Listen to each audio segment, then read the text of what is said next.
Beach City Code 2-21, and by the authority vested in me as mayor of the city of Virginia Beach, I hereby call a special session of the Virginia Beach City Council to hold city council discussion and a resolution in support of the Second Amendment rights. Monday, January 6th, 2020, 4 p.m. to 5:30 p.m., which we did have, City Managers Conference Room, Building 1, City Hall, second floor, 2401 Courthouse. And following the discussion, City Council will hold a special formal session in order to take public comment and then consider the resolution. On Monday, January 4th, 2020, 6 p.m., City Council Chamber, Building 1, City Hall, second floor, 2401 Courthouse Drive. January 6th. My apologies. Okay, I'd like to open up with a statement, please. I've always said that good government should never fear an engaged and educated public. We should embrace it and encourage it. And let me assure you, your voices are being heard.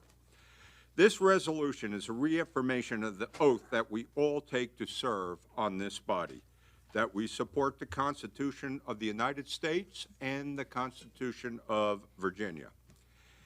And we frequently voice our wishes to our delegation in Richmond when we pass the legislative package. And in fact, we have 3 resolutions on tomorrow night's agenda to request supportive legislative action in Richmond. As a Dillon Rule state, we require the support of our General Assembly to do most anything in this city that isn't a power explicitly granted to us. We have citizens who are very concerned about the issue of the mass shootings, and we have been made aware of the members of the Brotherhood of other cities. We care about all people and all points of view. This resolution is balanced and in keeping with our Constitution and recent Supreme Court decisions, and we ask that the General Assembly respect citizens' rights as they deliberate in Richmond over these very important and emotional issues. Reasonable regulations are not what stakes here, but some proposal turn countless law-abiding citizens into felons overnight. Bills like this are not reasonable. We stand with our citizens, and I employ people on all sides of these issues to respect the views of others. Avoid being caught up in political rhetoric, and let's work together to respect everyone's constitutional right and the work on solutions going forward. Thank you very much. Mayor, just, I have asked the police officer to have them dial down the volume so it doesn't come into the building, so hopefully they'll get that corrected shortly. Okay, thank you very much, Mr. Moss. We're ready for speakers? The first speaker is Vincent Smith, and the next speaker will be Brian Parker, and after Mr. Parker is Joseph Bellick. Okay, once again, we're gonna maintain the 3-minute, not cut it. I know we have a number, we may have 90 speakers, but everybody is going to have a voice, both sides to be heard. Welcome, Mr. Smith. Thank you. It's good to see you all again tonight. Mayor, council, good evening. I think I'm going to surprise all of you tonight because I know you expect me to come up here with a pile of statistics and studies and analogies and pros to try to convince you to pass this resolution, but not tonight. Tonight I'm only going to thank you for your hard work over the holidays working on this resolution. I'm going to thank you for doing the right thing by passing this resolution tonight. And lastly, I want to sincerely thank you for continuing to follow through on your promise from June 18th to include all of these good people in city discussions about firearms. In addition to our thanks, I want council to know after you pass this resolution, we are not going to disappear. We're still going to be here supporting you and your message to the General Assembly in these matters. This is about all of our rights. This is not just about tonight and this resolution. You'll be putting your voice beside ours, and we will do the same for you. I don't need to opine about this resolution because I have all these fine folks behind me to do that tonight. This is the real grassroots of this meeting, not me.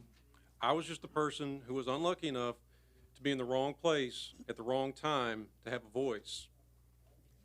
Mr. Rouse, I do agree with you in what you said today, that we do need to heal, but we also can't put off these actions forever.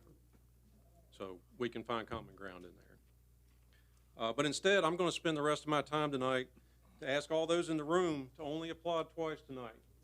We have a lot of speakers to get through, and if we applaud for every speaker, we're going to be here all night long. So I'd ask you to applaud once at the beginning and only again at the end.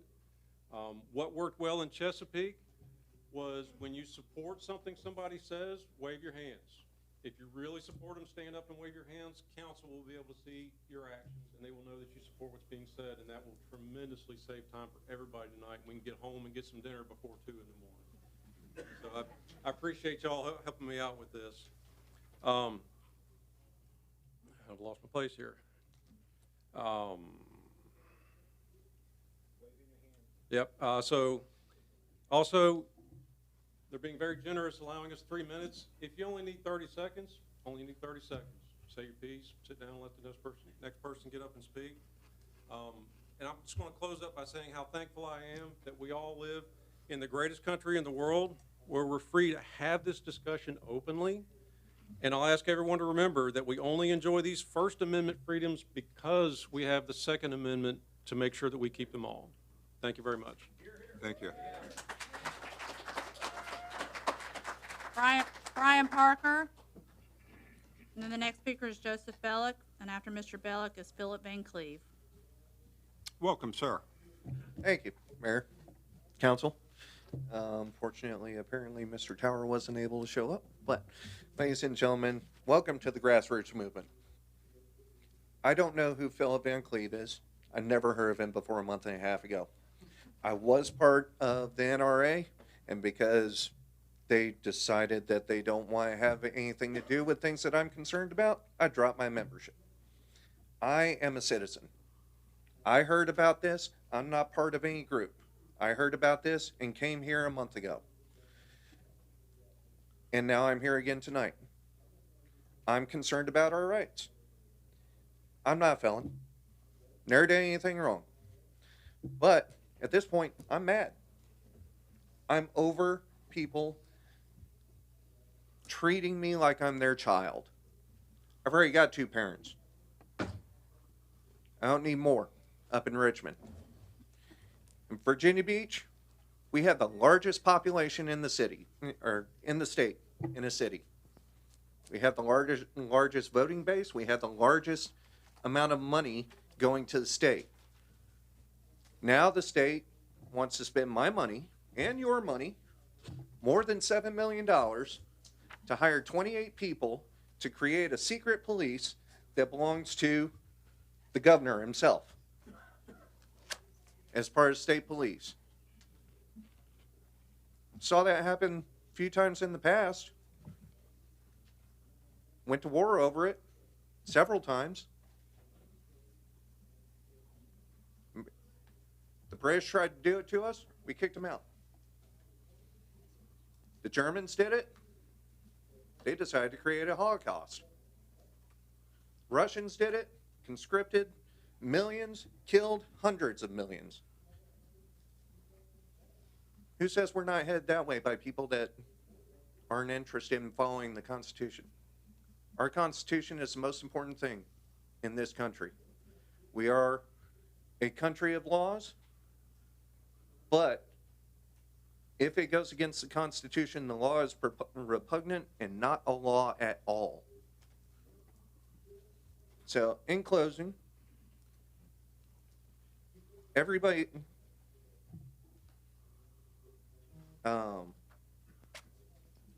because this has become such a hot topic throughout the state and throughout the country, people are coming from Montana on the 20th.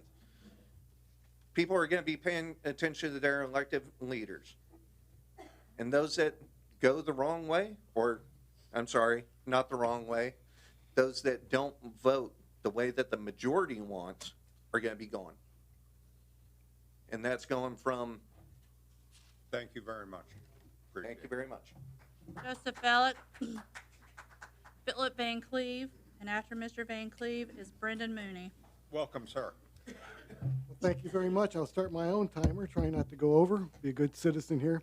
I want to thank council for the work you have put into this. I appreciate that. You are trying hard to represent the citizens, and what the citizens are asking you to do is to stand with them to protect their rights that have been dwindled away over the years. And gun control is one of the worst culprits of this. It started as a way to control minorities after the Civil War, and it's still all about control. And we know it's a canary in the coal mine. If our gun rights get taken away from us, you can get rid of kiss the rest of your rights goodbye. They're gone. Over time, they will disappear. Why do people know to go to church? Why this, why that? It'll all be gone. We'll look like Venezuela. And I'm sure the people in Venezuela, 20 years ago never pictured their country looking like it does now. Things can happen. So we appreciate you standing with the citizens. This truly is a grassroots movement. I think that's what some on the other side haven't figured out yet. This isn't like Bloomberg giving millions of dollars to pay people to come in and protest. This is not that. This is neighbors talking to neighbors. We're a grassroots organization. This started before we got involved. We got involved after the second county. We're helping to coordinate and focus things, but this is grassroots. This is people just rising up. I mean, our membership, well, it's now doubled in a month, but it was 8,000 paid members. We didn't reach 100,000 people that have been showing up. 100,000 have showed up across the state over the last 6 weeks. That's citizen. Now, some of them were asleep, and I understand. They should have been there voting. Believe me, we tried to say, people, you need to vote. This is different this year. But they'd gotten used to things flowing along. We haven't had any major gun control in Virginia for 20 years, so they were getting complacent. They're awake now. They're wide awake, and they're not happy. And they shouldn't be. They should have been allowed to sleep, at least with their basic rights being protected. But the governor's declared war on gun owners, people like you and me. He's not declaring war on criminals, and he admitted that all of the things he had put in for that emergency session, he admitted in the press, not one of them would have done anything to stop the massacre that you guys had here. It was aimed at people like you and me. It's the wrong people to aim this at. And so that's what we're railing against. We just want to be left alone. We're the good people. We follow the rules. We play by those rules. We don't get arrested. We don't cause problems. Why can't you leave us alone? That's basically the message out there. And my time's almost up. I don't want to run over, but thank you very much. I do appreciate the effort. I appreciate the politeness that we're always received here. Thank you very much. Thank you. Brendan Mooney, Cassidy Browning, and then Timothy Anderson. Welcome. Thank you, Mayor and esteemed City Council. I really appreciate your guys' time. I want to give a special shout out to your guys' fire department and your police. They are beyond professional, so I want to give a special shout out to them all. I come to you as an executive member from VCDL.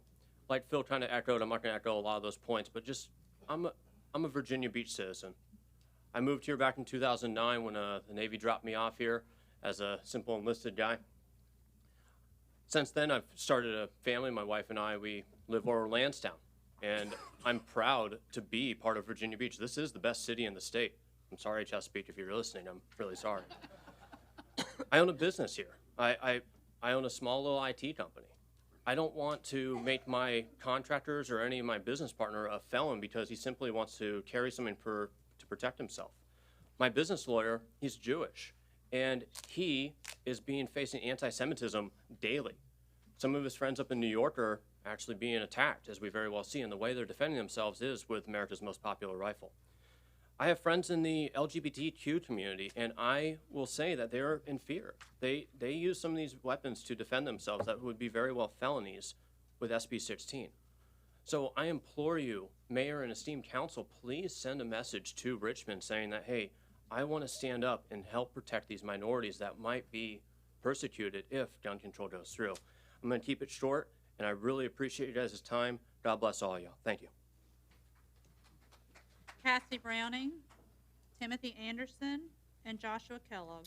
Welcome. Hello, how are you?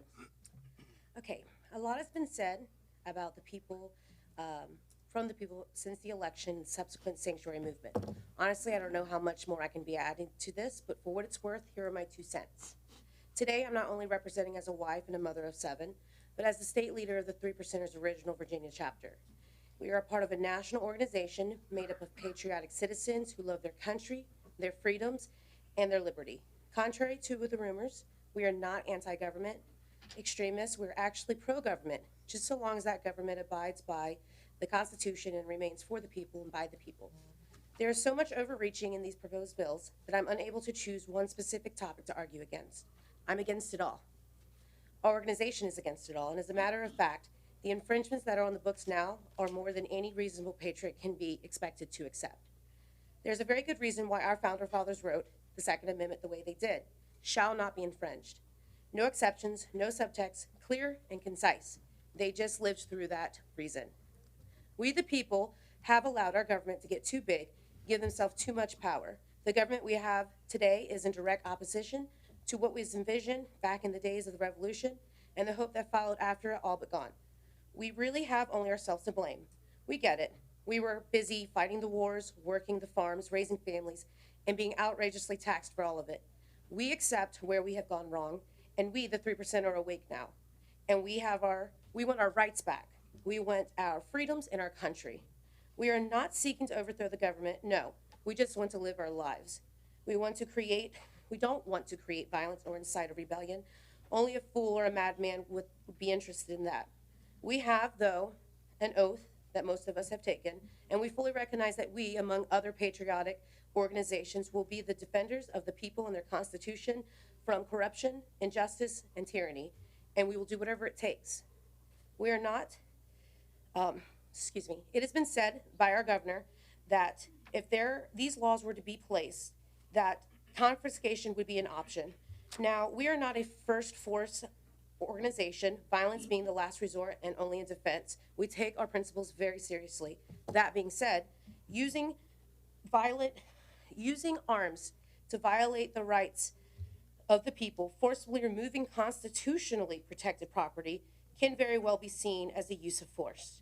How far is our governor willing to go to first force his brand of tyranny on its citizens? Now has come to time to pay up, but one has to wonder if it would be more beneficial just to let the people of Virginia to live their lives of peace. Now does not have to be the time to replenish the tree of liberty, or does it? Thank you very much. Timothy Anderson, Joshua Kellogg, and Timothy Kester. Welcome. Good evening, City Council, Mayor. So I wanted to talk to you about how we got ourselves here. Dick Saslaw produced a bill called Senate Bill 16. That bill, on its face, is a gun forfeiture bill. There are people in this room that purchased firearms lawfully that without those, that after Senate Bill 16 passes, would make them felons to own. Okay, that's how it started. We then have Governor Northam saying, we're looking actively at confiscation of firearms. Okay? We then have Congressman McEachin saying that the governor should deploy the National Guard if the local police don't enforce the laws. The rhetoric from the left is amplifying and amplifying and amplifying. That is the reason that the counties across the state, the cities across the state, have stood up and said, hey, we're a constitutional city, we're a sanctuary city, whatever you want to call it. It is about a check to the state elected officials that the citizens are concerned with what is happening from our elected politicians. You have no authority to really do anything here, right? There's not much you can do. But you can sign a resolution that already reinforces what Virginia Beach is, which is a constitutional city. I would like one of you to raise your hand and say Virginia Beach is not a constitutional city, because it is. We are under the laws of the United States. You have all sworn oaths to uphold and defend the Constitution. Voting yes to saying we are a constitutional city is not betraying anybody who may be for gun reform. It's just sending a message to the legislatures that, hey, let's dial the rhetoric back a little bit, let's listen to the people, and let's try to find some reasonable solutions to common problems. And that's all this is. You can't say no to this. Thank you very much. Joshua Kellogg, Timothy Kester, and Clarence Canterbury. Welcome. Good evening, Mr. Mayor, council members. My name is Josh Kellogg, and I'm a lifelong resident of Virginia Beach, a retired Navy veteran, as well as being a registered and active voter. First, thank you for calling this special session to ensure council could hear from the citizens about this issue while it is on the agenda and in time to vote on the resolution so that the General Assembly can be made aware of Virginia Beach's position before the General Assembly convenes on Wednesday. It is often said that decisions are made by those who show up. Well, you saw how many people were here on December 3rd.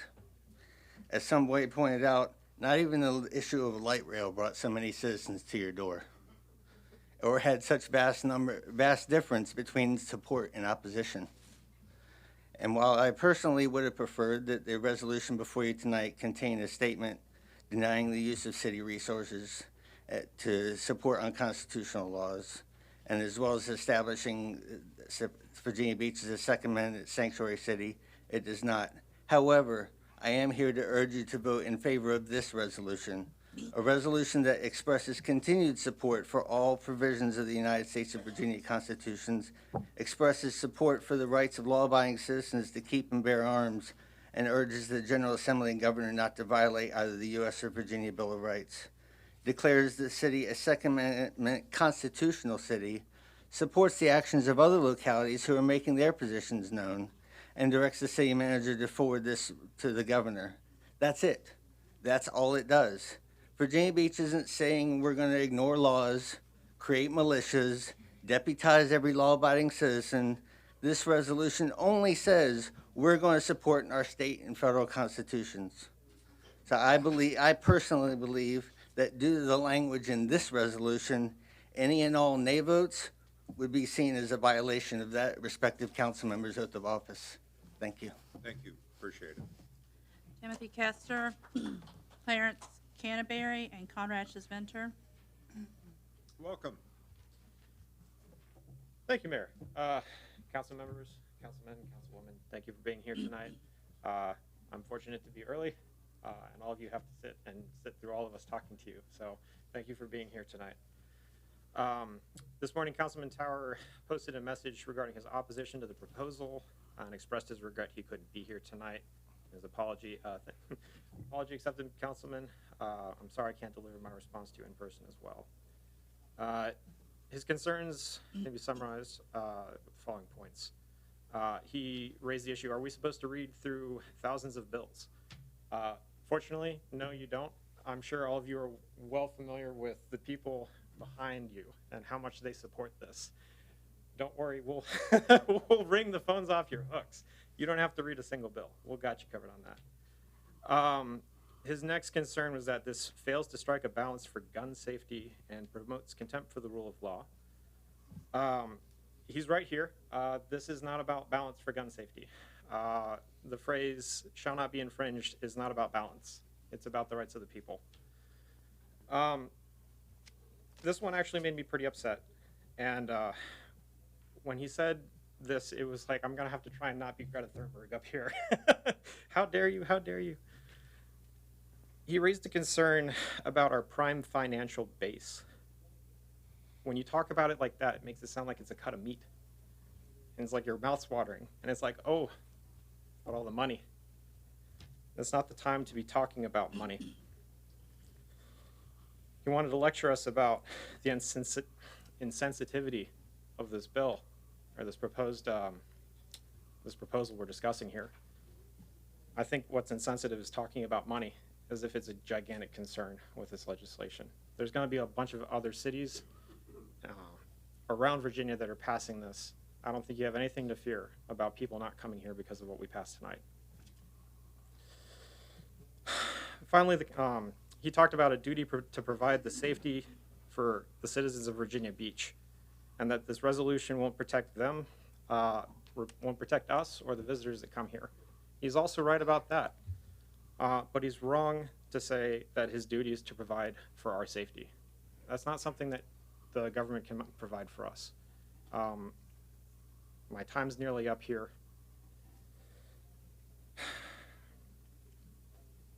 and I'm not sure how to finish this. I went a little too long, didn't I? Ladies and gentlemen, thank you for your time. I urge you to please vote for this. You cannot protect our individual safeties, but you can protect our rights. Thank you so much. Thank you. Clarence Canterbury, Conrad Shaventer, and Reed Greenman.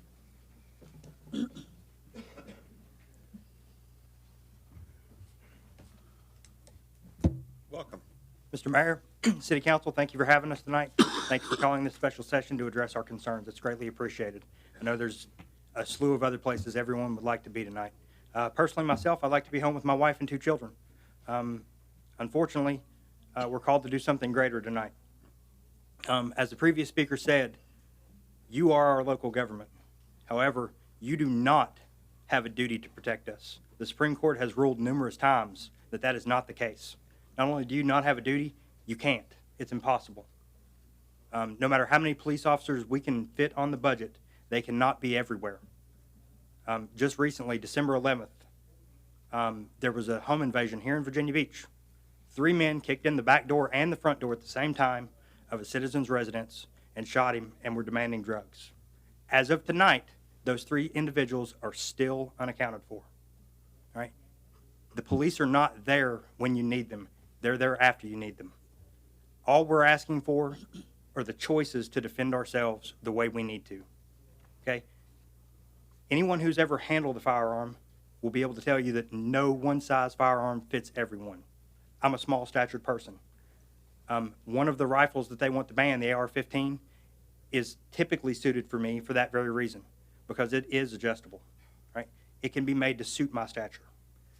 Please do not take away our right and our choices in our self-defense, because it is not your duty, it is not your responsibility, and it is impossible for you to defend me. That is up to me. Thank you for your time. Appreciate it. Thank you. Conrad Shaventer, Reed Greenman, and Michelle Riley. Welcome, Conrad. An elaborate performance, especially as part of a promotional campaign, is known as a dog and pony show. Tonight, in this assembly, sort of a dog and pony show. And I really don't want it to be. Gun violence is a deadly daily occurrence. We're only feet from one of that fact's darkest moments. But tonight isn't to stop that. Tonight isn't even to provide a barrier to gun laws proposed. The noble Councilwoman Abbott saw to that in explaining it has no legal power at all. I guess in that sense, some who voted for the legislators to pass those laws can take solace. However, it is still that dog and pony show. It's still a symbol of the more glaring, all the more tacit, that it was chosen on a night that the Virginia Beach Democrats hold a meeting for organization, and a councilman who was a part of that organization is out of town. We all see the show. And we see the show, this grand illusion put forth by the movement itself, this movement elevating firearms to that of idolatry. It is only said as such because this ignores the most important part of the Second Amendment, to secure a free state.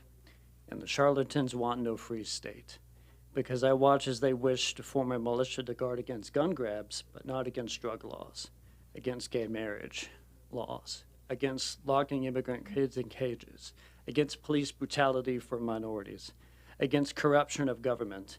The Black Panthers fought to secure a free state. Citizens of Athens, Tennessee did in 1946, look that up. But the lack of proposed sanctuary city status from other oppressive state city laws is silent. It's a deafening silence from those who would rather fight with Robert E. Lee and Stonewall Jackson than John Brown or Nat Turner. Freedom, justice, and brotherhood for all. Thank you. Thank you. Reed Greenman, Michelle Riley, and Victoria Nichols. Welcome, Reed. Good evening, Mayor Dyer, members of City Council, Mr. Stiles, Acting City Manager. Speaker 8 actually covered the points that I was going to discuss this evening, so I'm not going to be redundant and go over that.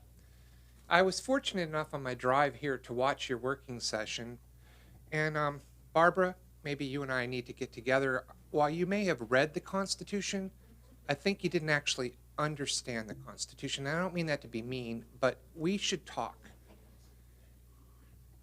As I've come before you so many times, you know, we the people you have no authority other than to protect our rights. And you were saying, Barbara, that you were concerned about this resolution for a number of reasons about it, not being constitutional and dividing us.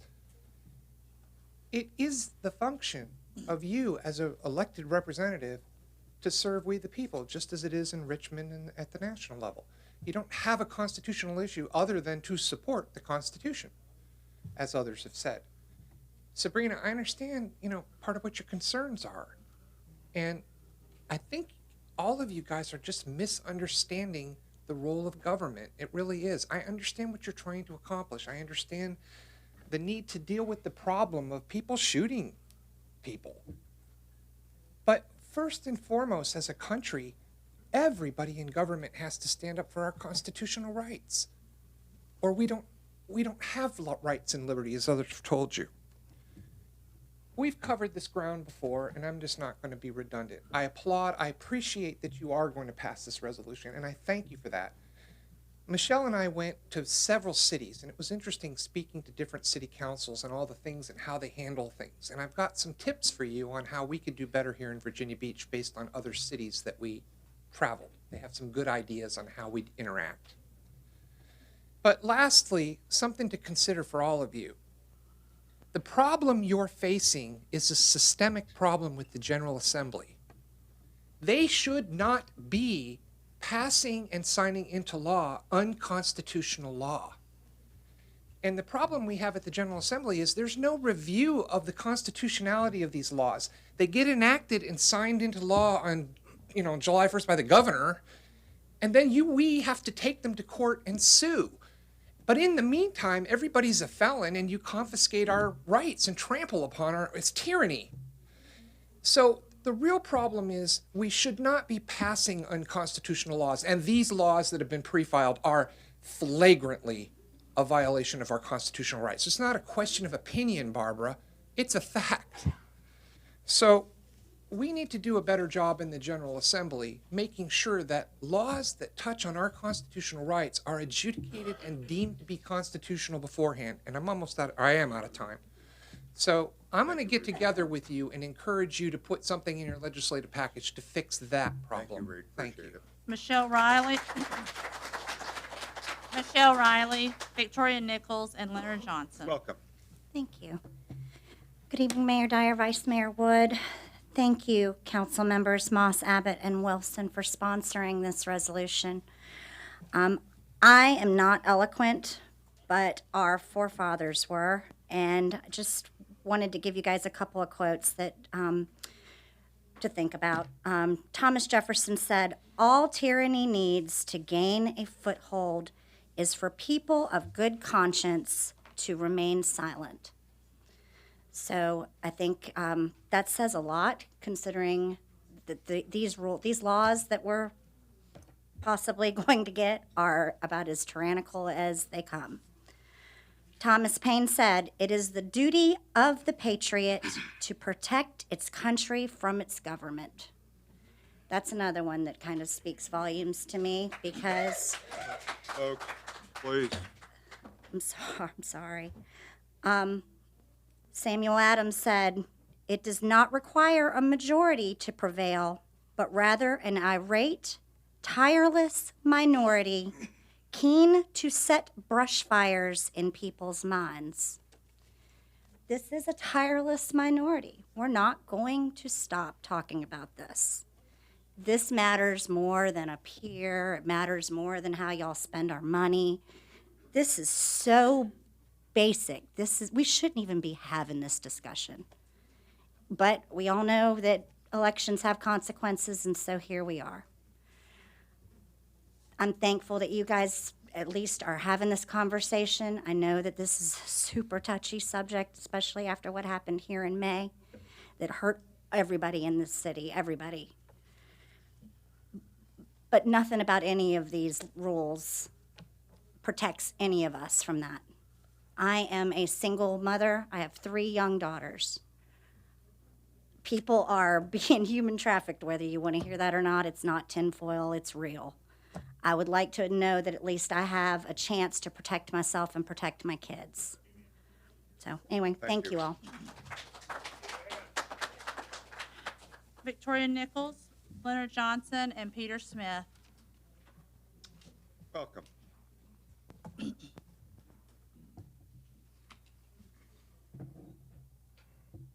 With all due respect to Neil about Virginia Beach, for once, Chesapeake beat you to the punch.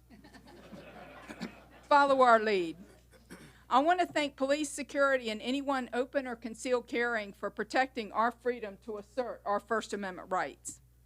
I support your 2A amendment, but suggest adding A, no city resources used to enforce unconstitutional laws, militia creation, and lobbying for the 2A movement to your 2020 state lobbying list.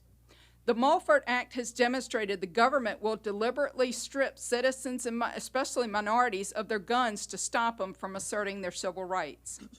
Guns level the playing field for groups like the handicapped, military spouses and families left behind, women, domestic violence victims, poor, and the minorities.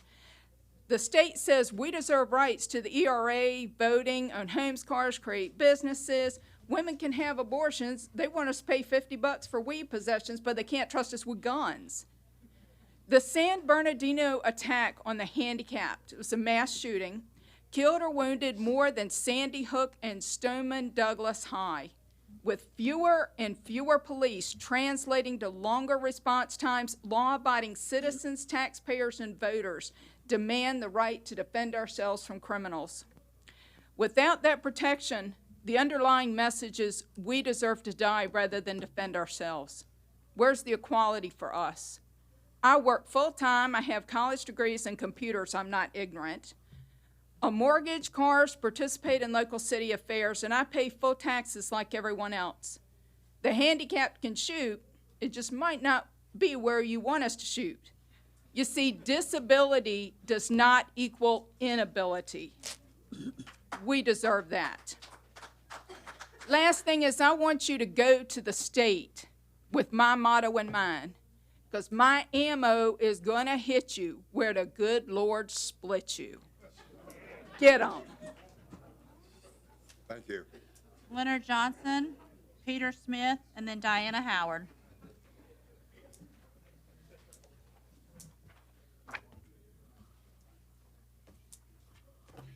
Welcome. Thank you. Thank you for holding this special session to allow some of the public to be heard.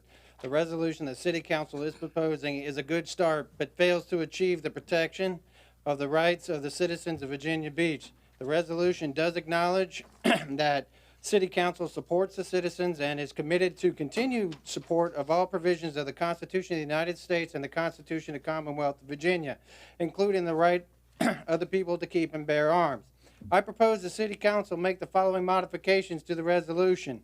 Amend the title to read, "A resolution in support of the Second Amendment rights and existing commitment to preserve and sustain the Second Amendment of the United States Constitution and Article 1, Section 13 of the Virginia Constitution."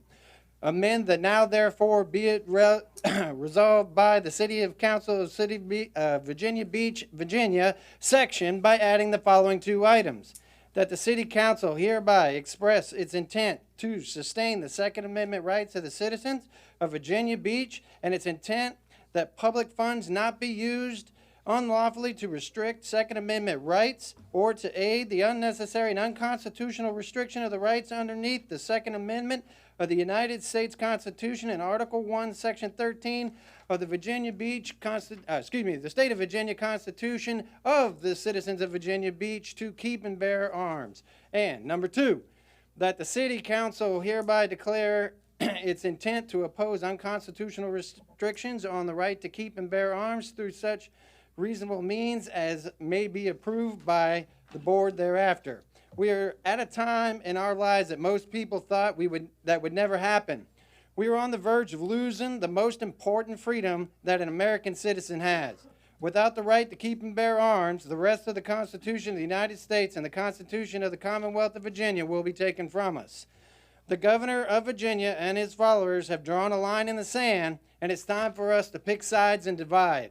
Will the City Council of Virginia Beach stand with the citizens of Virginia Beach, or will you stand with the tyrants in Richmond? Which of you are willing to stand by the citizens of Virginia Beach, make a motion to amend the current resolution, and then second that motion? If City Council does not amend the opposed resolution to protect the citizens of Virginia Beach and pass the resolution as posed or not pass it at all, you'll be choosing the sides of the tyrant in Richmond and become part of the group that contributes to the destruction of the country. We urge you to stand with the citizens of Virginia Beach. Thank you for your time. Peter Smith, Diana Howard, and Philippe Demos. Welcome. Said that wrong. Good evening, council members. My name is Peter Smith, and I'm a resident of Virginia Beach and Pungo. I'm here tonight to voice my support for this resolution declaring Virginia Beach a constitutional city. I'm certain you've all seen the movement taking place in our Commonwealth over the last several weeks, but I'm not sure how many of you truly understand the gravity of it. I'm disturbed by some of the comments our elected representatives have been making lately. The level of dissonance or contempt required to have made them is frightening. To the members of this council who decided to show up tonight, I'm hopeful that you can see the truth within our eyes and hear the passion of our words. Contrary to the opinions of some, Thomas Jefferson wrote, "Rightful liberty is unobstructed action, according to our will within the limits drawn around us by the equal rights of others. I do not add within the limits of the law, because law is often but the tyrant's will, and always so when it violates the rights of the individual." I'm stunned by what I've seen in Virginia politics, that government representatives at every level are holding the people in such contempt. It's nothing less than total and reckless disregard by elected officials to the safety and well-being of our families, neighbors, and communities, especially those in law enforcement who are being placed right in the middle of this nonsense. Our lawmakers claim these laws will make us safer while they threaten us with lethal force in prison. They've mocked and insulted us, referring to us as children when they don't think we can hear them. They claim we hold contempt for the rule of law while they disregard it with impunity, demanding submission is the basest sentiment of a tyrant. They're claiming this is the will of Virginians, but I don't know a single Virginian who wants to live in a war zone. And lawmakers advocating for military enforcement of state laws makes this a war zone. I'm still waiting for our elected representatives to come out publicly against the views expressed by Congressman McEachin in that regard. And I hope for their sake and ours that they will never, ever cross that bridge. It's just incredible to me that they're even considering it. I've read the resolution today, and while it represents a small step in the right direction, it doesn't really offer us all of what we're asking of you. It should be well understood by all in attendance here that we hold our lives, our liberties, and that of future generations far above wealth and comfort. When I look around the room, I see family and friends, neighbors, all people that I would give my life to defend. I feel honored to stand here tonight because in my heart I know I'm standing for them, each and every one of them. I hope this council appreciates the importance of the decisions that lay ahead and realize that all government authority comes from the people themselves.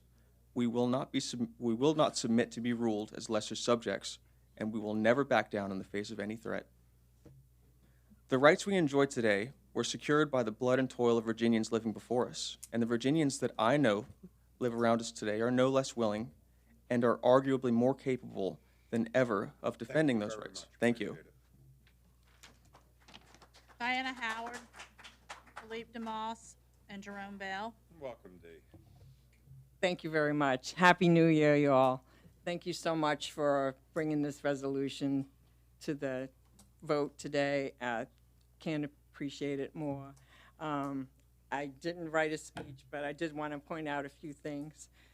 It took 6 seconds for a shooter to be shot down in church.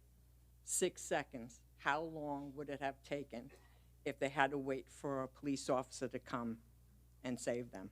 How many more people would have died? I was in the grocery store the other day and somebody seen my Gun Saves Lives, and they said, how could you do that? How could you wear Gun Save Lives?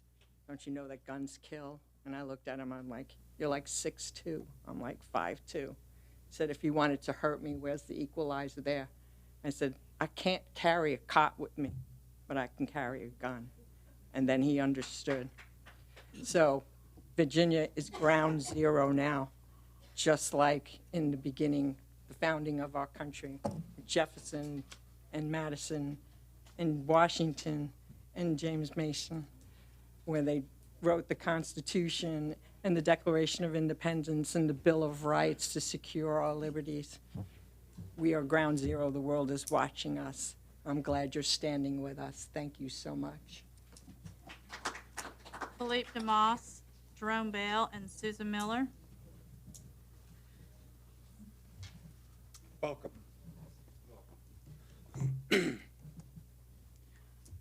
I'm a little bit nervous and I'm a loud talker, so I apologize if I get a little loud. I heard about this scenario a month or so ago, and I thought it was silly that we need to be a sanctuary city. I thought that was a waste of time. I still believe it is. It's a waste of time. It's a necessary waste of time. I think the second or third speaker said that some of our citizens have been sleeping. Well, I'm one of them. I heard about this sanctuary city law on Facebook from a relative, and I said, that's fake news. That's not a thing. So I looked into it, and then there's a bill here, okay? And I printed off the bill, and I didn't prepare anything to a speech or anything, but this bill that we're here talking about, the third page is the first reference to a gun on the third page. Regardless of the bill that you're introducing or that you're pushing or that you're backing or that you're going to vote for, it ought to be on it ought to be on the first page of the bill that you're pushing. I called the Lane Laurier's office. I want to say this before I forget. I called the Lane Laurier's office. Our representative, she's not here. Scott Taylor's here. I met him. So, Mayor, you started with, you took an oath of office, and that's all I was going to say, but I rambled a little bit. I scribbled some stuff on a notepad. You took an oath of office to defend the Constitution, to protect the Constitution, et cetera, something to that effect. Do your jobs, all of you. Do your jobs. I was asleep. I'm awoke. I'm not affiliated with the NRA or any of these other teams of people here. To me, it's not about guns. It's about stuff, my stuff. I don't want somebody going through my garbage. You damn sure not coming into my house, or you damn sure not asking me what I have. Whether I have them or not, it's my business. And I'm a law-abiding citizen. And I choose to defend myself and take responsibility for my protection and my family's protection. I appreciate the police officers. They do an awesome job. They cannot be everywhere all the time. And sometimes they may need a little help. Help our police officers and do your jobs. So all these names on here, I'll be taking note. I haven't before, besides for Mr. John DeMoss, because my name is DeMoss. I voted for you. The rest of you, I don't know who you are. But I will be paying attention moving forward. That's all I have to say about that. Thank you very much. Jerome Bell, Susan Miller, and then April Dean. Good evening. Good evening, Mayor. Good evening, City Council, Vice Mayor. Full disclosure, my name is Jerome Bell, and I'm running for Congress of the 2nd District of Virginia. Full disclosure. But I'm not here as a candidate tonight. I'm here as a citizen of Virginia Beach. And I'm here today to let everyone know a little slice of history on gun control in America. This is the first time gun control has been a topic in America. Gun control regulations on the books right now across our nation passed into law right around the time the slaves were freed. Okay, right around 1866 when Abraham Lincoln was assassinated and Andrew Johnson took office. There was this thing called Reconstruction going on in the South. And what happened was with that, these laws were called black codes or black laws, which meant armed black men could not own guns. Armed, freed black men could not own guns to protect their newly found freedom that they had in the 13th Amendment of the Constitution, the Civil Rights Act of 1866, and the Civil Rights Acts of 1871. Now, here we are 155 years later of struggle. We've come a long, long way. But now here in Virginia, we have a governor who's famous for blackface, who's famous for wearing a Klan hood. I don't know which one it was because he said he can't remember. We also have a governor that pushes infanticide even after birth. So now, how can I, as a black man, believe that he's trying to save lives with gun control? Our own Attorney General of Virginia supports removing our right to life and self-defense with no blowback. I guess it's okay because when Democrats do it, it's fine. Now, this governor and his henchmen in the General Assembly has the nerve to come at free Americans, black Americans, white Americans, Mexicans, men and women, with new Jim Crow gun laws masqueraded as red flag laws, magazine capacity laws, ammunition laws, gun registration, and also with the fear of prosecution if we don't comply. You know, I'm wondering how many of you guys sitting up there are going to vote for these new and improved black codes. You took an oath of office when you was elected. Let me remind you, you solemnly swore that you would support the Constitution of the United States and the Constitution of the Commonwealth of Virginia. Now, any one of you that vote nay to the Second Amendment resolution would be in violation of your oath of office, and you actually should resign. So in closing, before closing, I'd like to leave with you two quotes from our founding fathers of Virginia. Since they fought tyranny of King George, Thank you very much, sir. we're fighting tyranny of King Northam. Thank you, sir. George Mason said to disarm the people Sir, is thank the you most very much. effectual way to enslave them. Thank you very much. Susan Miller. Susan Miller, April Dean, and Tim Scarry. Good evening. Good evening. I've been a Virginia Beach resident since 1985. Myra wasn't even mayor at that time. Who could ever imagine a time in our Commonwealth where a group would petition the government to please take away as much as possible of our natural-born rights to self-protection? They say that the Second Amendment is too dangerous for regular citizens. Yet, here we are. We have a governor who is salivating at the chance to dismantle our rights to keep and bear arms and threatens us with, quote, consequences if we stand up for our rights. There's a congressman who suggests activating the National Guard is appropriate for confiscating guns that have committed no crimes. The 2A sanctuary movement is a right and morally just thing to do. Our Virginia Constitution is under attack. We are purely a grassroots movement of citizens from this Commonwealth. We will not bend the knee to a governor ready to make us felons for the legally owned everyday firearms we have. It's just feel-good legislation that does nothing to make anyone safer. Our own police chief Cervera went on national TV with George Stephanopoulos and said no gun control could have prevented what happened in Building 2 on May 31st. So I ask you, Council, how do more signed gun laws from Richmond politicians make people respect the sanctity of human life? The Supreme Court says police have no duty to protect citizens. Therefore, we are our own first line of defense.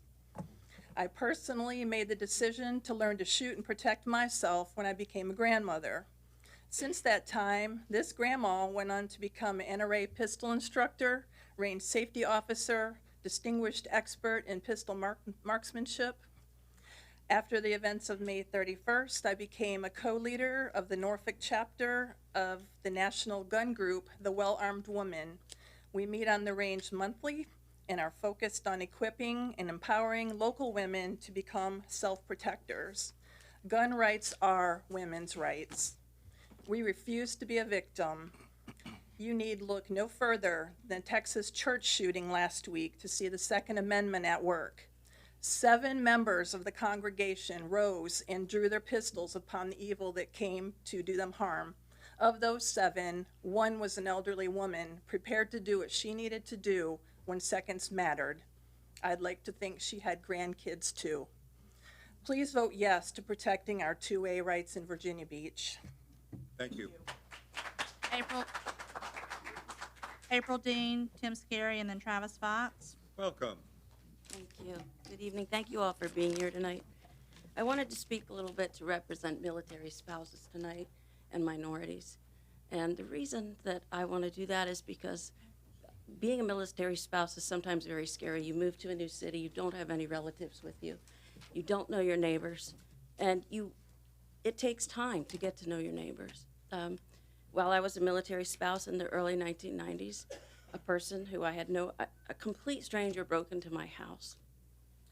Only reason I was able to stop him from coming at me and protect my young son was because I said, I'm getting my gun. And I pulled a drawer, acting like my gun was in the drawer. It was actually locked away in a cabinet. He took off out the door the other way. I could see him shaking as he was fumbling for the door. That's the only thing that protected me. A gun could be the only thing that protect other minorities. So keep military spouses in mind as you address this issue.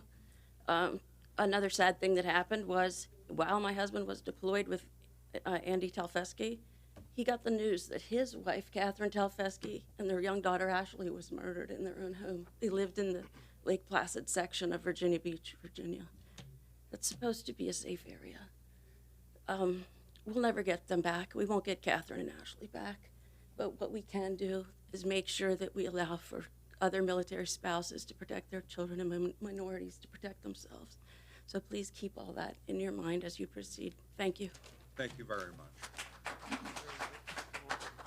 Jim Scary, Travis Fox, and then Scott Taylor. Welcome. Thank you. Good evening, Mayor, Vice Mayor, members of council. My name is Tim Scary. I've been a resident of Virginia Beach since 1981. I'm here this evening in support of the Second Amendment Sanctuary Resolution and to urge you all to approve the resolution and send a message to our legislators not to pass laws that will violate our rights and liberties guaranteed to us by the Constitution of the United States and the Constitution of the Commonwealth of Virginia. Let's face facts here. It's not about safety. It's about confiscation and control. I hear over and over again, no one is taking your guns. I direct you to read proposed legislation. None of these so-called common sense gun laws being proposed by the legislature will do anything to stop or prevent crime and the criminal element from perpetuating offenses against the innocent and vulnerable among us. Instead, these bills not only infringe on our right to protect ourselves and loved ones, they also put us in danger of losing our personal property and our freedom. Many of the proposed new bills regarding so-called gun control will do absolutely nothing except make hundreds of thousands of legal gun owners instant felons and further violate the Second Amendment of the Constitution and also Article 1, Section 13 of the Virginia Constitution. The very same constitutions you all took an oath to protect and defend, along with many others in this room, including myself. Let's be realistic and truthful here. We know criminals by their very nature do not follow laws.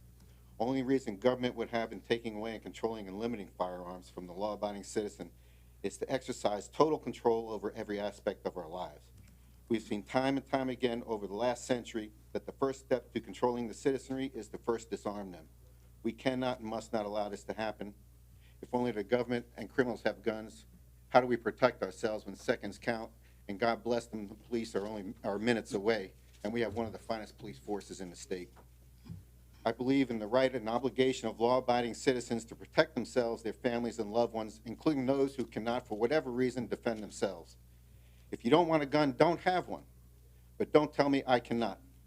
I'm against any legislation that would infringe upon these rights, and I urge you to do the same by passing and sending the resolution to the General Assembly, telling them that you will stand with your fellow citizens and that you will not allow them to trample upon our God-given and constitutional rights. As I close, I want to leave you with one thought.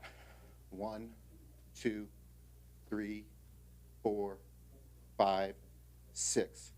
That was the amount of time it took for a law-abiding armed citizen to stop a crazed criminal gunman and further preventing loss of countless innocent lives before the police even knew what was happening last week in a church in Texas. Ladies and gentlemen, I thank you for your time, attention, and urge you to vote in favor of the resolution before you this evening. Thank you. Thank you very much. Travis Fox, Scott Taylor, and then Carl Hendricks. Welcome. Ladies and gentlemen, and honorable council members, the tallest blade of grass gets cut down first. You don't have to worry about that. We stand on a precipice. In the eyes of many in this country, Virginia has become the proverbial tip of the spear. For years, for decades, government at all levels has sought to incrementally disarm the citizens, the rightful and supreme authority in this country. In act after act of congressional and agential fiat, the parity between military and citizen has been stripped away. Make no mistake, the Constitution of the Commonwealth of Virginia is not perfect, but it is so nearly that many of its core tenets were woven directly into the fabric of the United States Constitution prior to its ratification. There was once an understanding in this state and in this country that in order to prevent the kind of tyranny the colonies endured as satellites of the crown, the people should be as well armed as the government. Throughout the years, that idea has been whittled away and compromised in one form or another by sportsmen, by collectors, by enthusiasts. The Constitution doesn't grant anything. It acknowledges. It acknowledges that our rights are natural rights, that they pre-exist any form of government, and that it is the duty and responsibility of this government to protect and defend those rights, not to subvert and undermine them. The Constitution does not serve to limit the people. It enumerates and limits that over which the government has authority. And yet, immediately following the events of May 31, 2019, members of this body proposed a resolution to essentially gut statewide preemption before an investigation had even begun. And then once undertaken, an investigation which was woefully and considerably inconclusive. Do you think that the assembly here present is unaware of tomorrow night's agenda?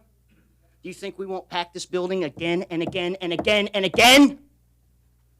There are many out there who suggest that these resolutions carry no weight of law. We are a Dillon Rule state, are we not? Even the Attorney General has gone on record disparaging our efforts. These resolutions are not intended to defraud or nullify proposed laws to be considered in the Assembly. They are acts of defiance. They are the collective voice of Virginia telling Richmond that we will not be bullied, we will not tolerate one more abusive act of unlawful and arrogant legislation against us. Virginia Beach has the opportunity to add her voice to the chorus. Shall not be infringed. We do not suffer tyrants here. Our flag tells us so. Our history tells us so.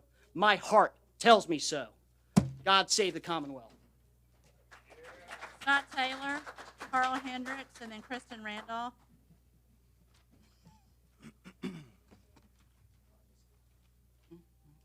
Welcome, Scott. Mayor Dyer, honorable members of council, thank you for your time tonight, and thank you for all you do on behalf of our great city. I felt compelled to be here tonight to speak to you, to our fellow citizens, and to our neighbors on something that I believe to be unfair, unjust, and unconstitutional. Our citizens have the right to feel protected, to know that our children are safe in schools.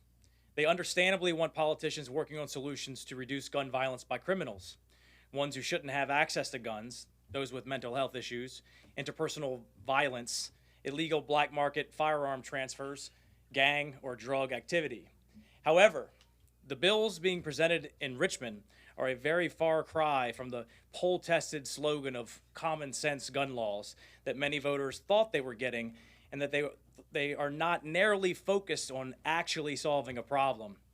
Rather, politicians profess to tell us what is suitable to protect ourselves, our family, and our property. The proposed legislation coming out of Richmond is nothing less than a premeditated strike against the Second Amendment, under the ironic guise of protecting citizens. But I'm not here tonight to debate gun control policies. I'm here to ask for your representation, to ask for your voice, to ask for you to speak out for us. According to CBS, the gun ownership rate in Virginia is roughly 30%. At that rate, that puts Virginia Beach's rough gun ownership right around 130,000 or so voting constituents. The vast majority of these citizens, fathers, mothers, sisters, brothers, sons and daughters, veterans, and military members, would become felons overnight if the legislation is passed. And this is not hyperbole or rhetoric, it's reality.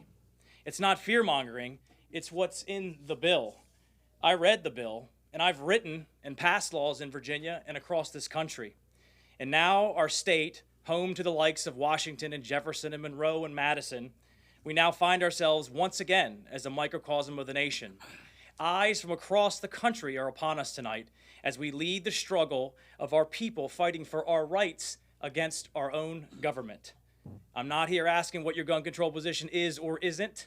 I'm asking you to stand with the over 130,000 folks that are law-abiding, upstanding, and voting constituents in Virginia Beach. So I'm asking you tonight to pass this resolution and send a message for us in Richmond. Thank you for your time, consideration, and God bless you all. Thank you. Carl Hendrick, Kristen Randolph, and then Glenda Craddock. Welcome. Good evening, Council. Thank you for allowing me to speak this evening. Due to the careful and thoughtful comments I've heard here tonight in support of the Second Amendment and the eloquent and factual presentations delivered by my fellow gun owners, there's really no need for me to repeat much of what has been said. I'll just say that I support the resolution tonight, and that support has never been more steadfast. I wish it had more teeth in it, but I will take it. Kind of surreal to be standing here because I'm not sure when standing up for my rights became controversial. When did standing up for my inalienable rights make me a right-wing extremist, a hillbilly, a Klansman, an anarchist, part of the so-called gun lobby, an insurrectionist, as I was called in the newspaper today, and the list goes on.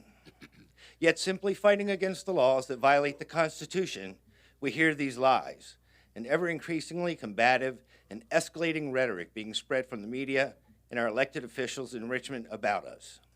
So I respectfully take this opportunity to remind Richmond and this council that they and you work for us and not the other way around.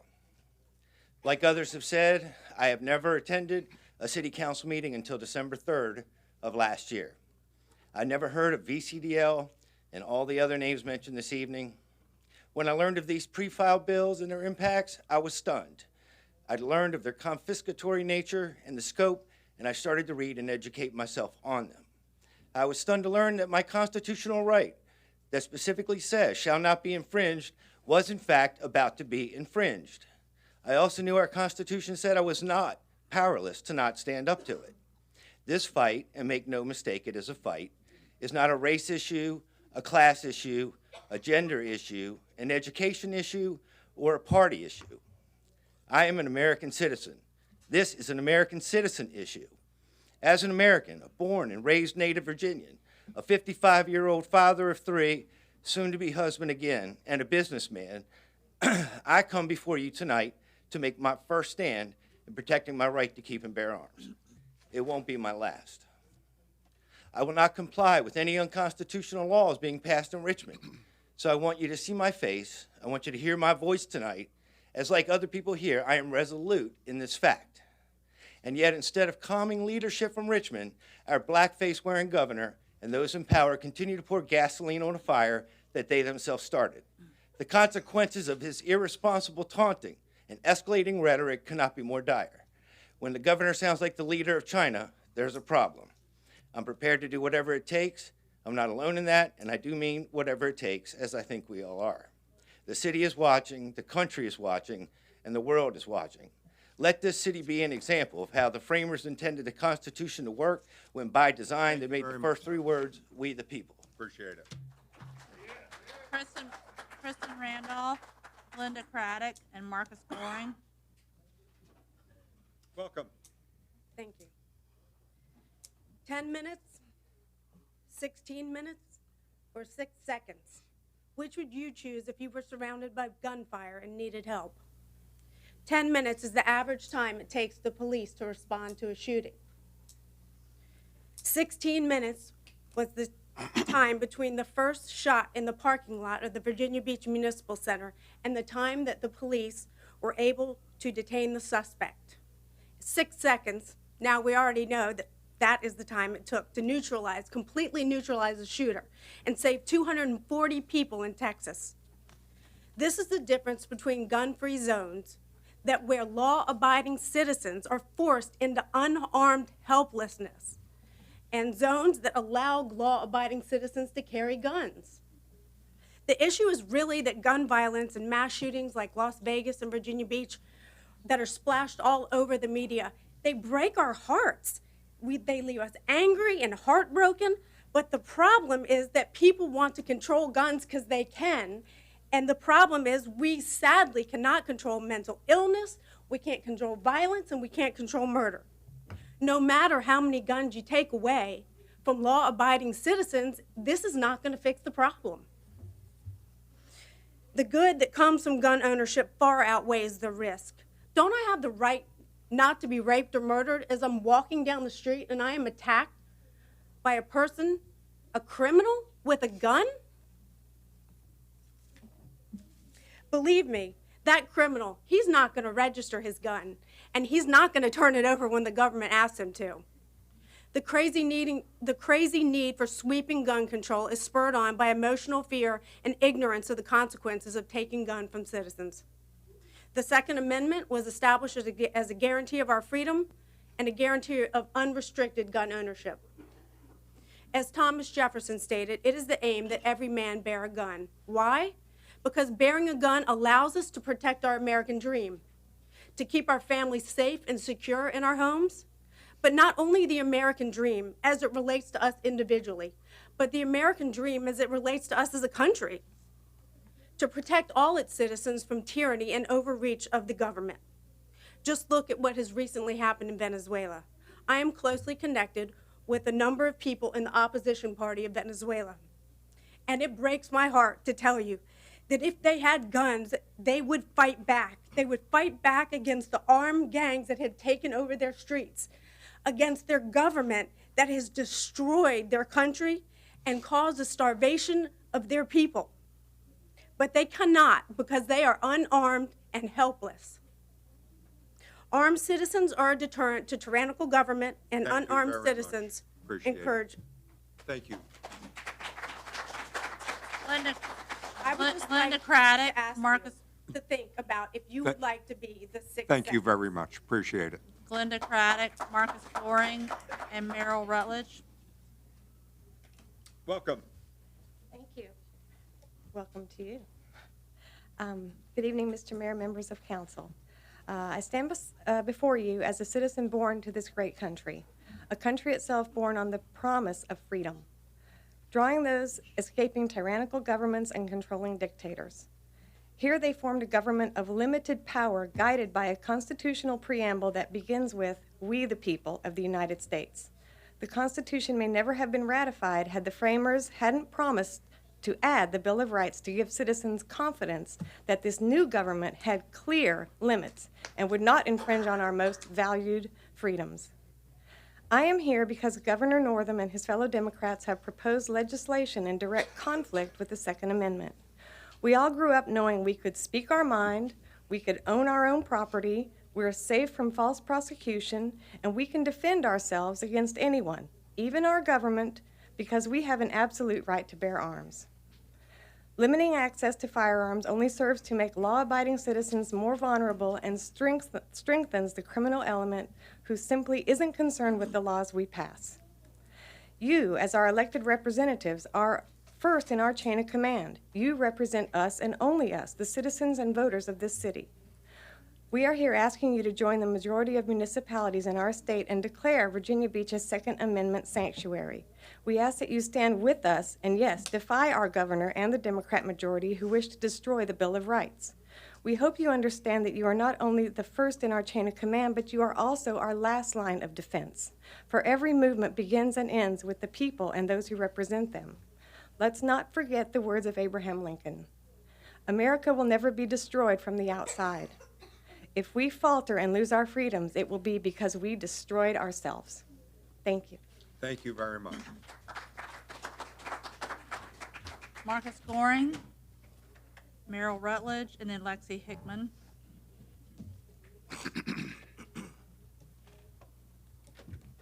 Hello all. At normal city council sessions, we all speak the Pledge to Allegiance. Not today though, and I wonder why. I would like to take out of the Pledge of Allegiance a few words out, and that is Republic, God, indivisible, liberty, and justice. We live in a republic, not in a democracy. Under God and not under government. Indivisible and the government and his party of progressives, they divide this country in an unprecedented way. It is more than a threat to our liberty. It changes the way we are governed.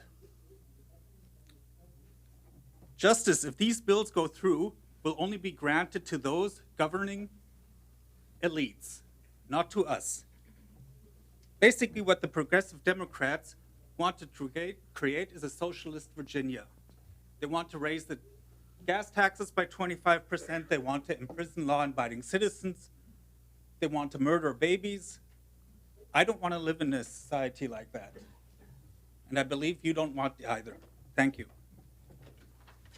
Merrill Rutledge, Lexi Hickman, and Ben Loyal.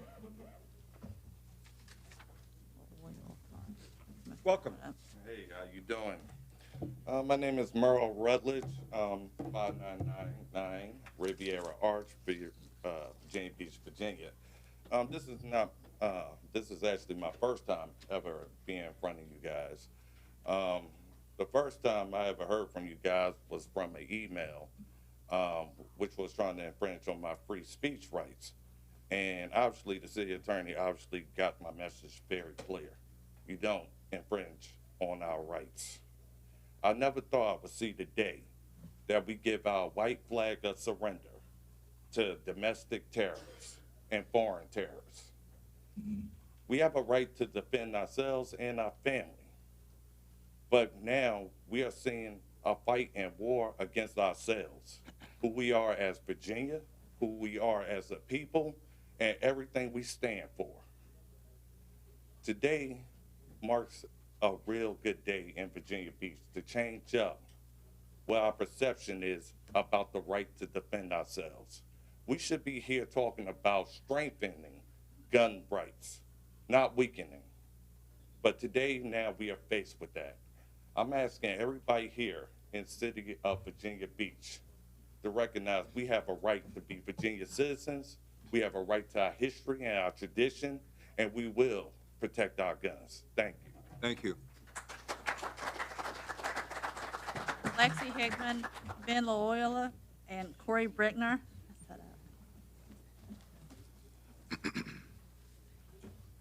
Welcome.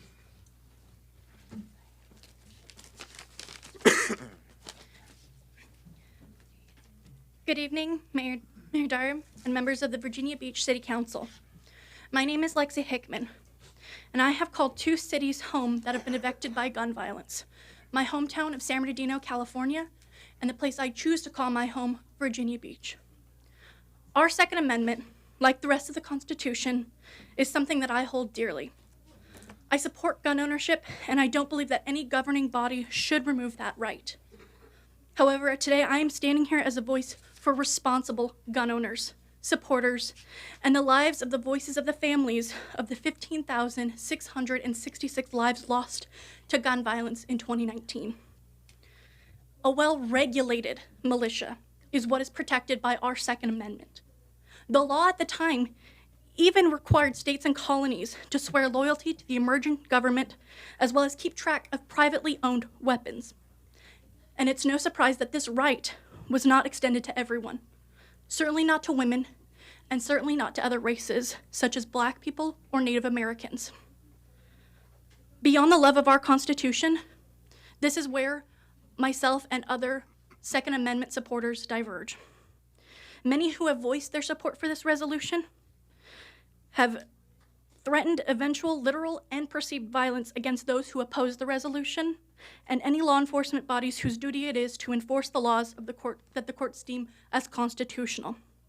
These bullies include the advocacy group whose drafts of this resolution was made as the foundation for this verbiage, who were aware of this meeting 5 days prior to the general public, and had asked multiple people to come and strike fear and intimidation in those who oppose it. Many supporters of this insist this resolution is merely an affirmation of City Council upholding their constitutional oath. My question to the Council is this: if you need to use taxpayer money to draft, plan, and hold a special meeting and vote on maintaining the status quo of your constitutional oath of office, does that mean that you are not upholding your constitutional duty and oath of office already? I implore this Council to stand against these bullies who use fear and intimidation to get their demands met. Tell them to take the issue to the General Assembly and the courts who have the sole power to determine whether a law is constitutional or not, because city councils do not hold that check of power against the courts. I respectfully request that the Council continue their established duty and oaths and vote no on this waste of taxpayer resources and time. And if you still this merits discussion, then work with multiple advocacy groups on a compromise resolution, not just the VCDO and not just one side of the discussion. Thank you. Thank you. Ben Loya, Corey Brickner, and Andy Van. Welcome. Good evening, Mayor, City Council members. My name is Ben Loyola, and I am running for Congress because this battle, this challenge does not end here in Virginia or Virginia Beach. It's happening in Washington, D.C. as well. I'm here to share my humble beginnings where, because I was born in Havana, Cuba, I was exposed to what happens when a government disarms its people and takes over a country. Fidel Castro came out of the mountains promising prosperity to everybody. The first thing he did when people believed it was he told people, "Pan para armas" was the call. Give me your guns, and I'll give you bread. He took those guns away, and he imprisoned thousands, and he killed tens of thousands in shooting squads.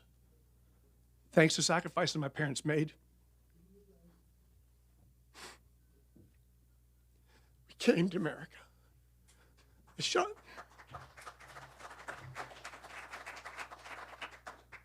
It's unique around the world. Our liberties, our rights. I wanted to give back. I enlisted in the Navy, and I took my oath of office. I served 30 years as a Navy captain. I fought around the world. I fought a tyrant in Libya that disarmed its people as well. This is the greatest country in the world.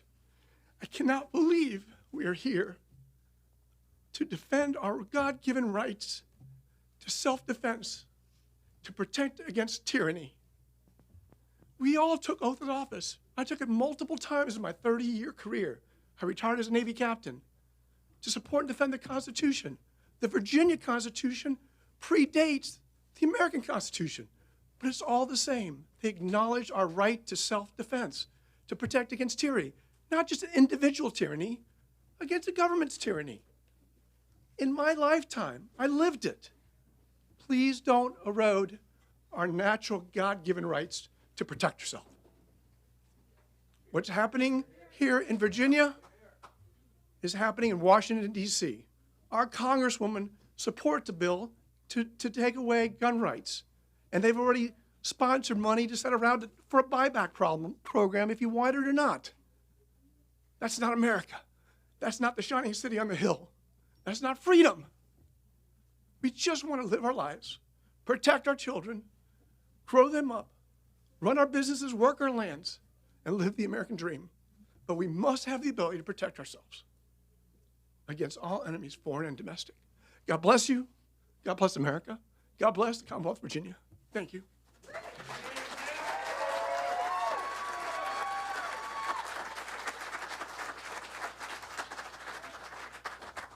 Corey Brickner, Andy Van, and Robert Downing.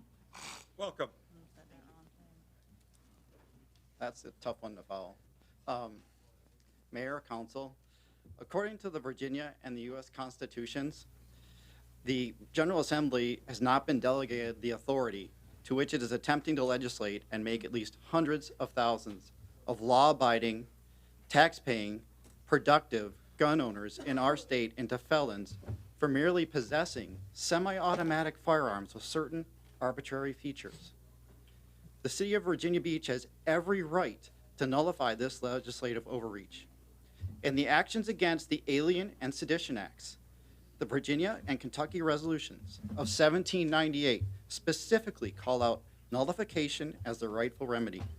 And I quote, "Therefore this Commonwealth is determined, as it doubts not its co-states are, to submit to undelegated and consequently unlimited powers in no man or body of men on earth, that in cases of abuse of the delegated powers, the members of the general government being chosen by the people, a change by the people would be the constitutional remedy.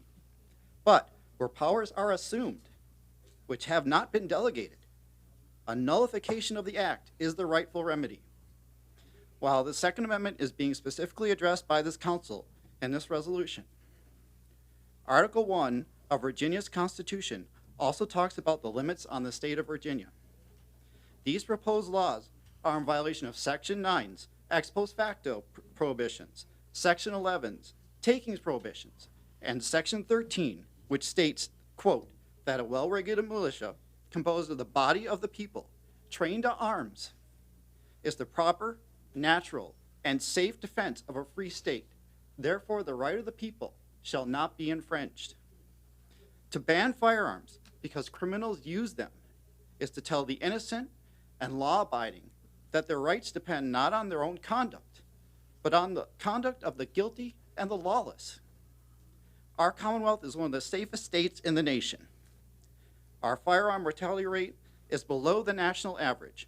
We have the 4th lowest violent crime rate in the country. This is according to our own Virginia State Police. So the proposed $7.5 million of taxpayer money to enforce these unconstitutional laws will be flushed down the toilet in order to ruin the lives of innocent, law-abiding people instead of addressing the real issues surrounding criminal activity. I urge you to vote in favor of this resolution to send a message to the General Assembly's proposed unlawful and undelegated overreaches. Thank you. Thank you. Andy Vaughn, Robert Downing, and Daniel Holland.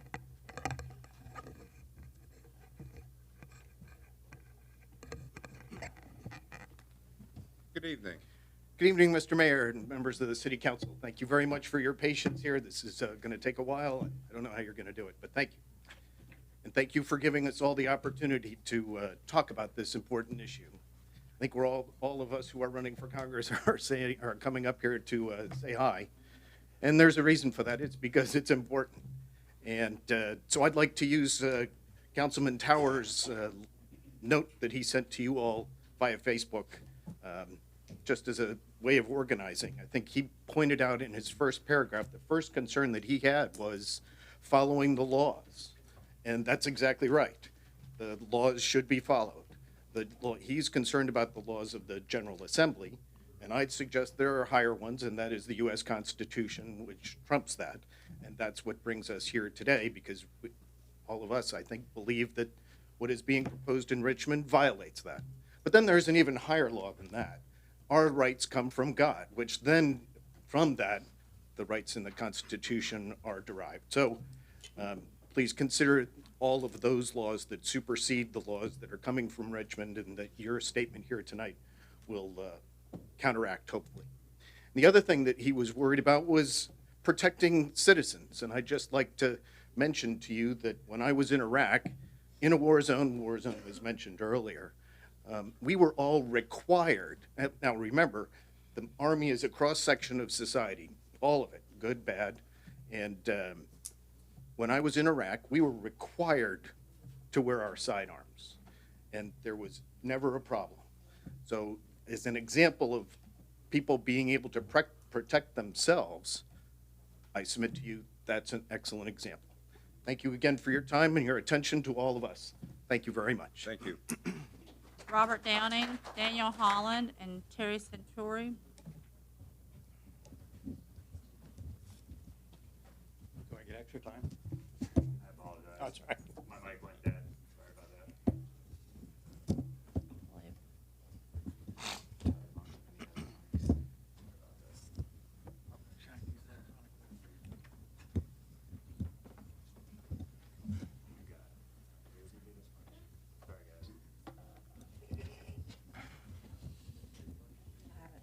I haven't started Okay. time yet. Okay, thank you. Oh, sorry about the delay. I'm You're happy. welcome. Thank you. Appreciate it, Mayor Dyer. Council, thank you. I just want to touch a couple of things that other people may not have touched on tonight. I certainly concur with most of what's been said. I did want to mention my name is Robert Downing. I occasionally provide security and safety counseling for houses of worship. And a couple of people have mentioned about the house of worship shooting in Texas that occurred at the Freeway Church of Christ. And people have said it took 6 or 7 seconds. It actually took 3.7 seconds for the gunman to pull out a gun and murder 2 people at the church before one of the church security guards killed him. Has anybody seen the video? Do we think the guy that shot the bad guy was the church security guy? Is he a good man? Is he a hero? Yes. Under the state laws that are being proposed, that hero would be thrown in jail because he had a Sig Sauer pistol, a .229, that had 15 rounds in it. The proposed legislation only allows 10. So that hero would have to go to jail for saving those people's lives. That's just one example of what the new laws propose. Let me talk about another example. That was a silly example. Let me talk about how large the impact of the new laws.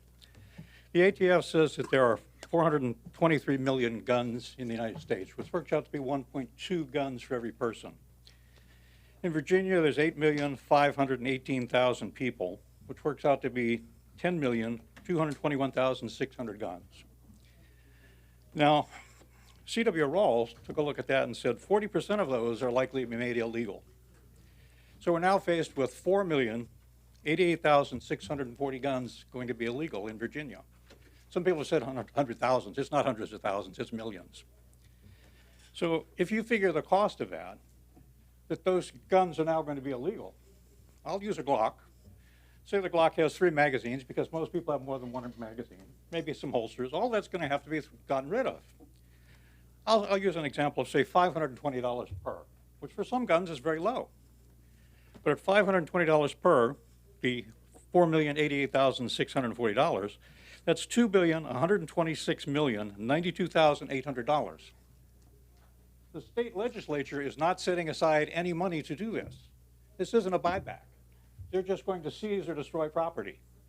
If I understand the Fifth Amendment of the Constitution, you can't take property without paying for it. So not only is this a violation of the Second Amendment, this is a violation of the Fifth Amendment. I would hope that you let Richmond know they shouldn't behave in that manner. Thank you very much, and have a good evening. Daniel Holland, Terry Centuri, and Glenn Spence. Welcome. Welcome. Thank you, Mayor, Vice Mayor, and members of the City Council. My name is Dr. Danny Holland, and I'm a practicing licensed professional counselor with a doctorate in the field of psychology. I'm a therapist, a professor, a former law enforcement officer, and a trainer of law enforcement and civilian responses to active threats.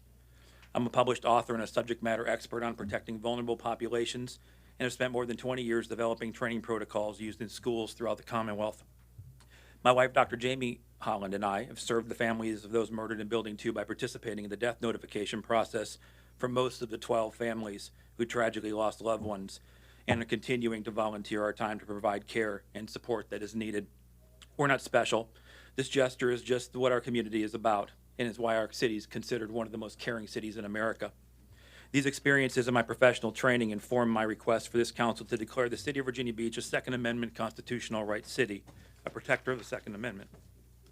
As a researcher and scholar on violence reduction and response, I believe the current operational definition of common sense gun laws can be best defined as void of evidence or any proven effectiveness.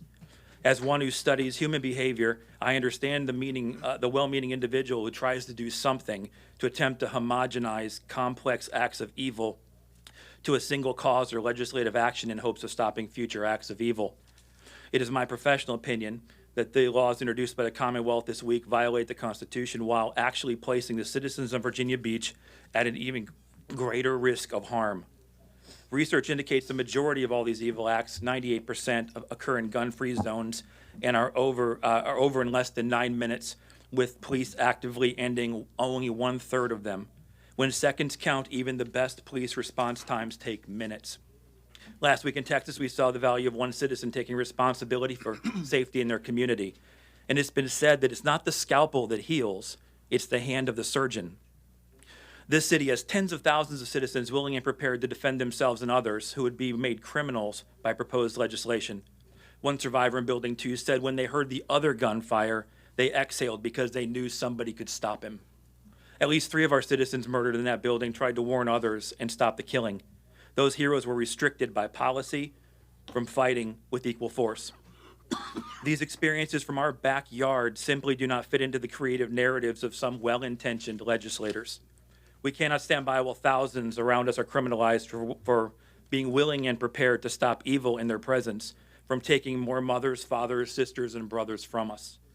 Voting to declare our city a Second Amendment constitutional rights city is a statement to lawmakers across the Commonwealth to re-examine their efforts and hopefully allow the evidence to inform their intentions to find potentially effective solutions while supporting this Constitution. Thank you, and God bless each of you. Thank you very much. Terry Centuri, Glenn Spence, and then Michael Maskell. Welcome. Welcome.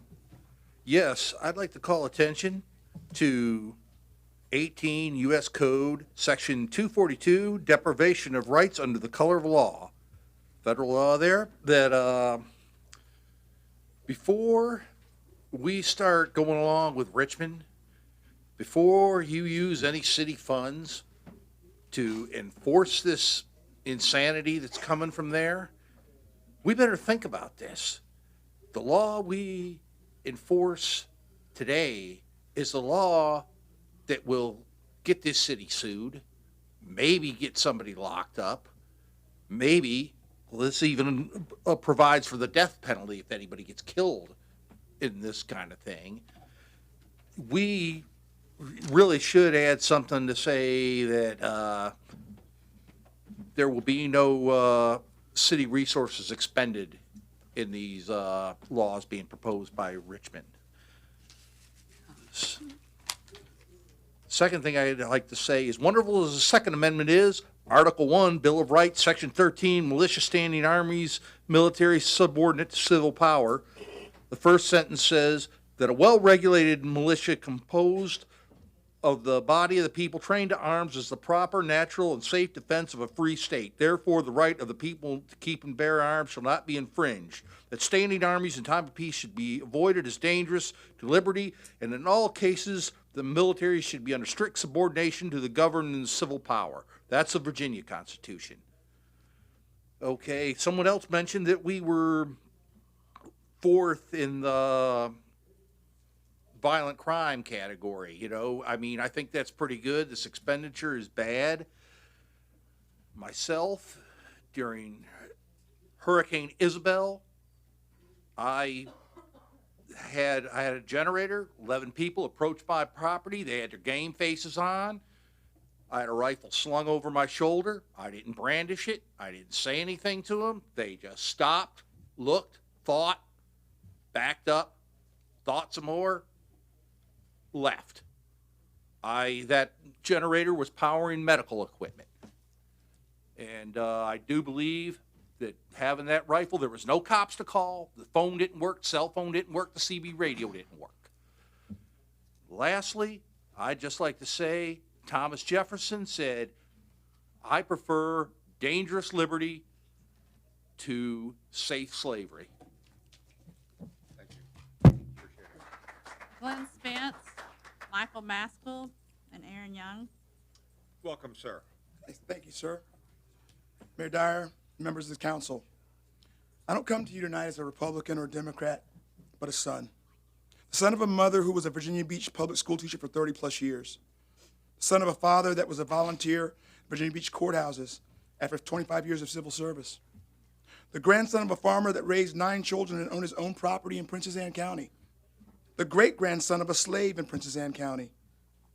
I served a total of 30 years of military service, 3 of which was in the Virginia National Guard.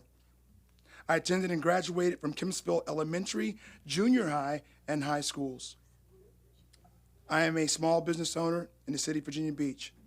But most of all, I am a son of Virginia and a son of Virginia Beach. And like all of you, have gladly been a servant of this Commonwealth. I stand with you and all the good citizens that have shown up to express our comments and concerns and desires in your vote whether or not to make Virginia Beach a Second Amendment city, a sanctuary city. Many would like to make this a Republican thing or a Democrat thing, a black or white thing, or even a rich or poor thing, but it's not. It's a constitutional thing, and it's just the right thing to do. Like many of you, I took an oath as a U.S. citizen to support and defend the Constitution of the United States of America against all enemies, foreign and domestic. I know many people may believe that our Constitution is not up to date, but I believe that our country's forefathers did not leave anything out that could possibly lead our country or state citizens into tyranny.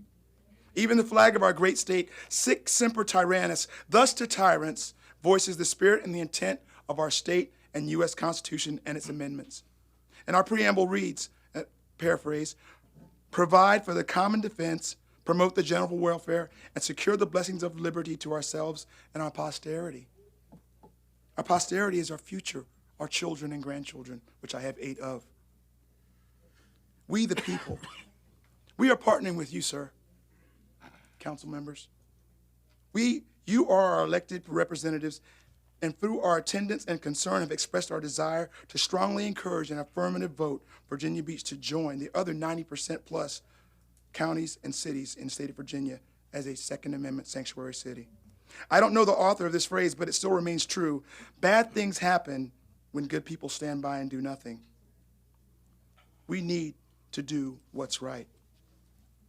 In closing, I'll say this. Heavenly Father, I thank you for everyone sitting here tonight. I pray your wisdom over the mayor and every council member. I pray your protection and blessings over them, irregardless of their vote, because you are sovereign in all things. And we give you all the praise and trust you in Christ's name. Amen. Thank you, and thank you for your service. Michael Maskill. Michael Maskill. Hello, everybody. Nice to meet you. Good evening. My name is Aaron Young. I'm 22. I'm a civil servant. I come before you today to express my concerns regarding the future of Virginia. I appreciate being here, I appreciate being this being on a Monday since I haven't been able to make the other hearings due to work. But I asked for advice on how to write my speech because I haven't given a speech since high school, unfortunately. And was told to write from the heart and explain how the proposed laws will affect me, so here it is. I believe all of us here came today for different reasons, but for the same purpose. We do not want our constitutional rights to be infringed upon. So my goal is to persuade you all to honor the oath of office that you took and I took, to stand with the people and the Constitution against the people wishing to do us harm, foreign or domestic. Last year, Virginia Beach suffered a mass shooting a few buildings over, and we lost some good people. While Hurston talked about that, not necessarily in the government buildings, but in general, it proves that if someone is carrying, they can eliminate the threat and prevent loss of life sooner. I'd like to bring to your attention a recent event that happened a week and a half ago that many other people have mentioned already. A man named Jack Wilson killed the shooter from about 50 feet away with a single shot from a pistol. A headshot from 50 feet away, that's a really hard shot to take, especially because I shoot a lot. And not to mention that it was a moving target. The shooter killed 2 people, but Mr. Wilson saved what looked to be about 40 others. With Bill SB 64, it would prevent law-abiding gun owners from reaching that level of skill by making firearms training a paramilitary activity, and would therefore make everyone in this room lone felons. SB 16 would prevent me from carrying my pistol because my magazine is capable of having more than 10 rounds. Not to mention, any gun control of any kind is a violation of the Second Amendment, therefore a violation of the Constitution, and shall not be infringed. If you truly care about the people of Virginia Beach, then I am confident that you will all make us a constitutional city, and I ask that you stand with the people that elected you and help us fight back. Thank you. Thank you. Michael Maskill, Larry McCalkey, and Carrie Nunley. Good evening. Good evening. The mayor said earlier that this hearing was an opportunity to bring both sides into the room to talk. Well, clearly one side is mostly missing from this particular room, and that's largely because of the conflict with the Virginia Beach Democratic Committee's reorganization meeting, which was scheduled for tonight long before this hearing was planned. But I've given up my ability to vote for new officers in the party to come here today to urge you to defer this matter and take the time for everyone to be heard. Clearly, this is an issue that a lot of people have a lot to say on, and it deserves more than just a single session to consider it. But in the event that you choose not to defer, I'm here to give you my reasons to vote no on this resolution. And they actually have very little to do with the merits of the issue of gun control, but rather with the issue of respecting and preserving our Constitution and the Republican form of government guaranteed by it. By Republican form of government, I'm not referring to political parties. After all, today's political parties didn't exist when the Constitution was drafted. The Republican form of government the Constitution refers to and guarantees is the form of government that the articles of the Constitution go on to describe. In a republic, the people are not ruled by any person or group of people. Instead, they're ruled by the law. The framework for how the law and the people interact, the Republican form of government, is put forth in similar form in both the U.S. and Virginia constitutions. In this framework, we divide the decision-making very carefully among different people to ensure our republic doesn't become mere cover for an autocracy. We have a legislature elected by the people through a process spelled out in the Constitution that makes and amends the laws, an executive elected by the people through another process spelled out in the Constitution who enforces the laws and carries out the policies of the government, and finally, we have a judiciary chosen not by election, but by a very different process, carefully designed to maintain their accountability to the people, but to keep their focus on what the law demands and not what the people demand. And that's what brings me to the present resolution and the particular elements of it that trouble me. First is the whereas clause wherein council states that it is, quote, concerned that certain pre-filed legislation for the 2020 session of the General Assembly may threaten the rights of law-abiding citizens to keep and bear arms. Now, this is not the same thing as the legislative package that we normally use as the route to send our desires as a city to the General Assembly. This is a resolution that's official proclamation of the city stating that based on nothing more than pre-filed legislation that's not even been begun to be debated in committee, that we lack faith in the General Assembly elected pursuant to the Constitution will pass laws that are reflective of the will of the people while also respective of their rights, that we lack faith that the governor elected pursuant to the Constitution will carry out the laws in a way that reflects the will of the people and respects the people's rights, and we lack faith that the judiciary chosen through the process outlined in the Constitution will strike down laws that are unconstitutional and will find the correct line between what the government can and cannot do. Thank you very much. Appreciate it. In other words, it sends the message that we lack faith. Thank you, whoa, folks. Come on now, respect. Thank you. Larry McCulkey, Carrie Nunley, and Russ Oxby.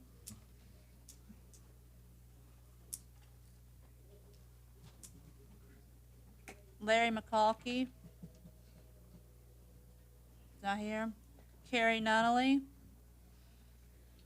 Russ Oxby.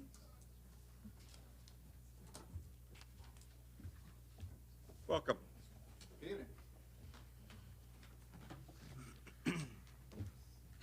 The year 2019 has brought upon our Commonwealth a cold war of aggression by powers dominated by arrogant rulers whose selfish purpose is to destroy free institutions. They would thereby gladly take from freedom-loving peoples of the Commonwealth the hard-won liberties gained over many centuries. The new year of 2020 calls for the courage of young and old to help win a struggle that indeed has national implications in order to preserve the inalienable rights granted to all by God. These inalienable rights allow us to pursue and protect life, liberty, and the pursuit of happiness. We are your surgeon, your barber, your plumber, your carpenter, dentist, mechanic. We are your neighbors. We are gun owners, and we are ubiquitous. Do not mistake our meekness as weakness, for we are all strongly united in the common goal of individual and institutional freedom. We do not desire to be militias, nor do we desire to be malicious, but make no mistake, we shall defend our God-given rights. History is replete with examples of governments gone awry. Russia in 1917, Nazi Germany in 1938. Also in 1938, and I hope to God you appreciate the irony of this remark as much as I do, Communist Mao Zedong said, political power grows out of the barrel of the gun. Continuing on with Cuba, 1961, Chile, 1973, Iran. Would you like me to continue? Does Virginia belong on this not-so-distinguished list? We are a representative government under the Constitution, not without it. What, I wonder, do socialists in Richmond intend to do to common-sense Americans behind me that would likely have them shot? The only rational answer that I can conclude is that they mean to further undermine us of these inalienable rights. The onslaught of offensive laws we face is gravely concerning, and it starts with the removing of the wings and talons of freedom, our Second Amendment rights, as granted to us by God when Jesus instructs us in Luke chapter 22, verse 33, if you don't have a sword, sell your cloak and buy one. Times and tools may have changed, yet the principle remains the same. We Virginians do not hold New York values, nor are we Californians. We will not accept these laws to be rammed down our throats, then politely ask for seconds. We simply cannot allow ourselves to be disarmed by a government that has not passed our background checks. I ask the council tonight to send a concise message to despotic tyrants everywhere. The God-given rights of the people of Virginia Beach shall not be infringed, and that means all of them. Not here, not now, not ever. We will never we refuse to trade true liberty for false security. Will you stand with us for freedom, or will you collapse under the weight of its responsibilities? I only ask that you please act as our representatives, not our rulers. Thank you for your time. May God bless you and all of Virginia. Thank you. Brandon Wooten, Steve Eli, and Jim Laterno. Welcome. Well, thank you. Another namesake, all right. Okay, my fellow Virginians, I submit to you that our inalienable right to bear arms rests on three moral pillars. One, the right to obtain one's own meal. Two, the right to protect oneself, one's family, and one's property. And three, the right to stand against tyranny. Some folks will never understand a man's right to go into the wild and obtain an animal to feed him and his family. So is it reasonable for those who are ignorant as to the why we hunt, they be able to dictate the how and what we hunt with?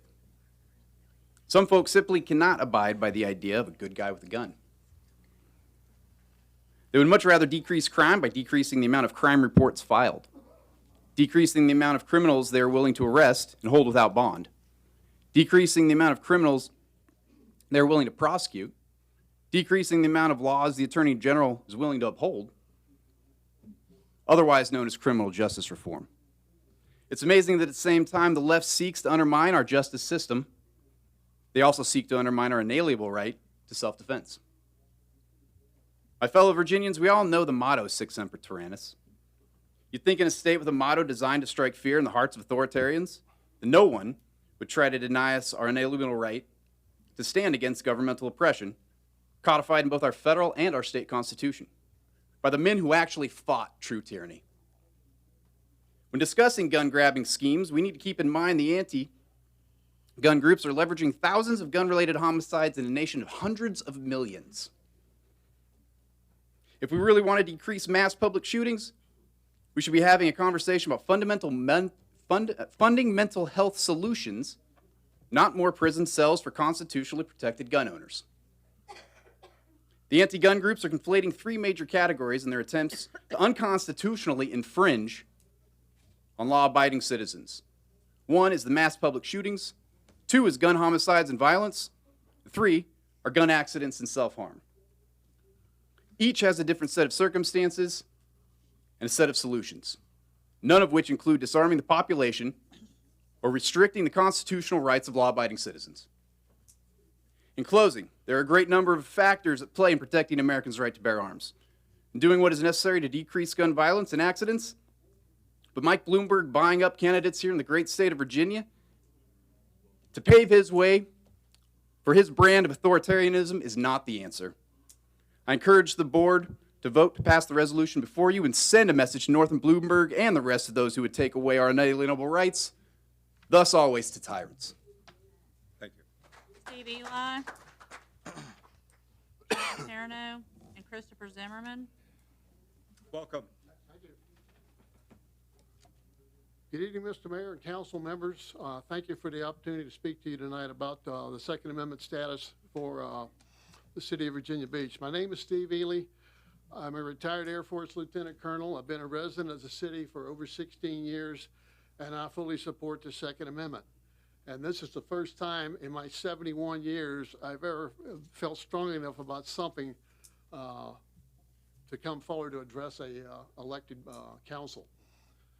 The present leadership in Richmond of Northam, Fairfax, and Herring has chosen to ignore not only the Constitution of Virginia, but the United States Constitution as well. The efforts by these three to force, in their words, gun safety measures on the citizens of this state has nothing to do with gun safety, but control of the citizenry. A review of history, as others have pointed out, especially in the past 100 years, clearly shows that all attempts to either control guns or disarm a people at any level has led to increased crime, tyranny, and the murder of untold countless millions of innocent citizens. Ralph Northam is not interested in gun safety. He's interested in disarming law-abiding citizens. Gun safety is a convenient cover for the real intent of Northam. No law the state legislature can pass would ever prevent another such tragedy as that which occurred on May 31st within yards of where we are tonight, or the Virginia Tech shooting in '07. Law-abiding gun owners whose interest in guns are related to self-defense, hunting, and gun collections should not and must not yield to a governor who knows he is violating their God-given constitutional rights. If Northam was serious about gun safety, he would give strong considerations to the proposals of last summer by Delegate Glenn Davis regarding steeply increased penalties for crimes involving firearms and improving mental health for those in need of it. Both the Virginia and federal constitutions contain in their respective bills of rights clauses stating that the rights of law-abiding citizens to keep and bear arms. What is so hard to understand? The right of the people shall not be infringed. That to any normal thinking person is common sense. Any law that Richmond passes to restrict gun ownership in any manner is a direct violation of both the Commonwealth and federal constitutions and are therefore unconstitutional.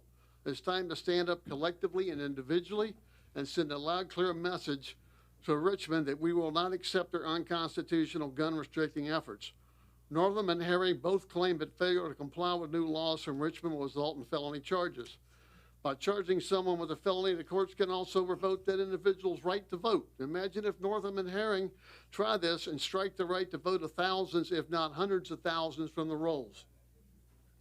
Thank you, sir. Okay, all right. Appreciate it. Anyway, thank you for your time tonight. Jim Laterno, Christopher Zimmerman, and Dana Cottle.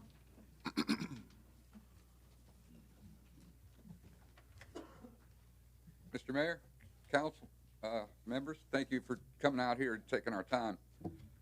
Mr. Mayor, you started off strong. Yes, you took the oath, as all of you guys did. As did the men in blue.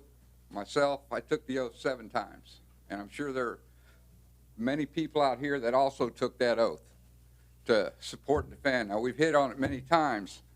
One thing nobody's brought up, Federal Code 5 USC 7311 explicitly makes it a federal crime for anyone employed by the government to advocate the overthrow of the U.S. Constitution form of government by violating the oath of office.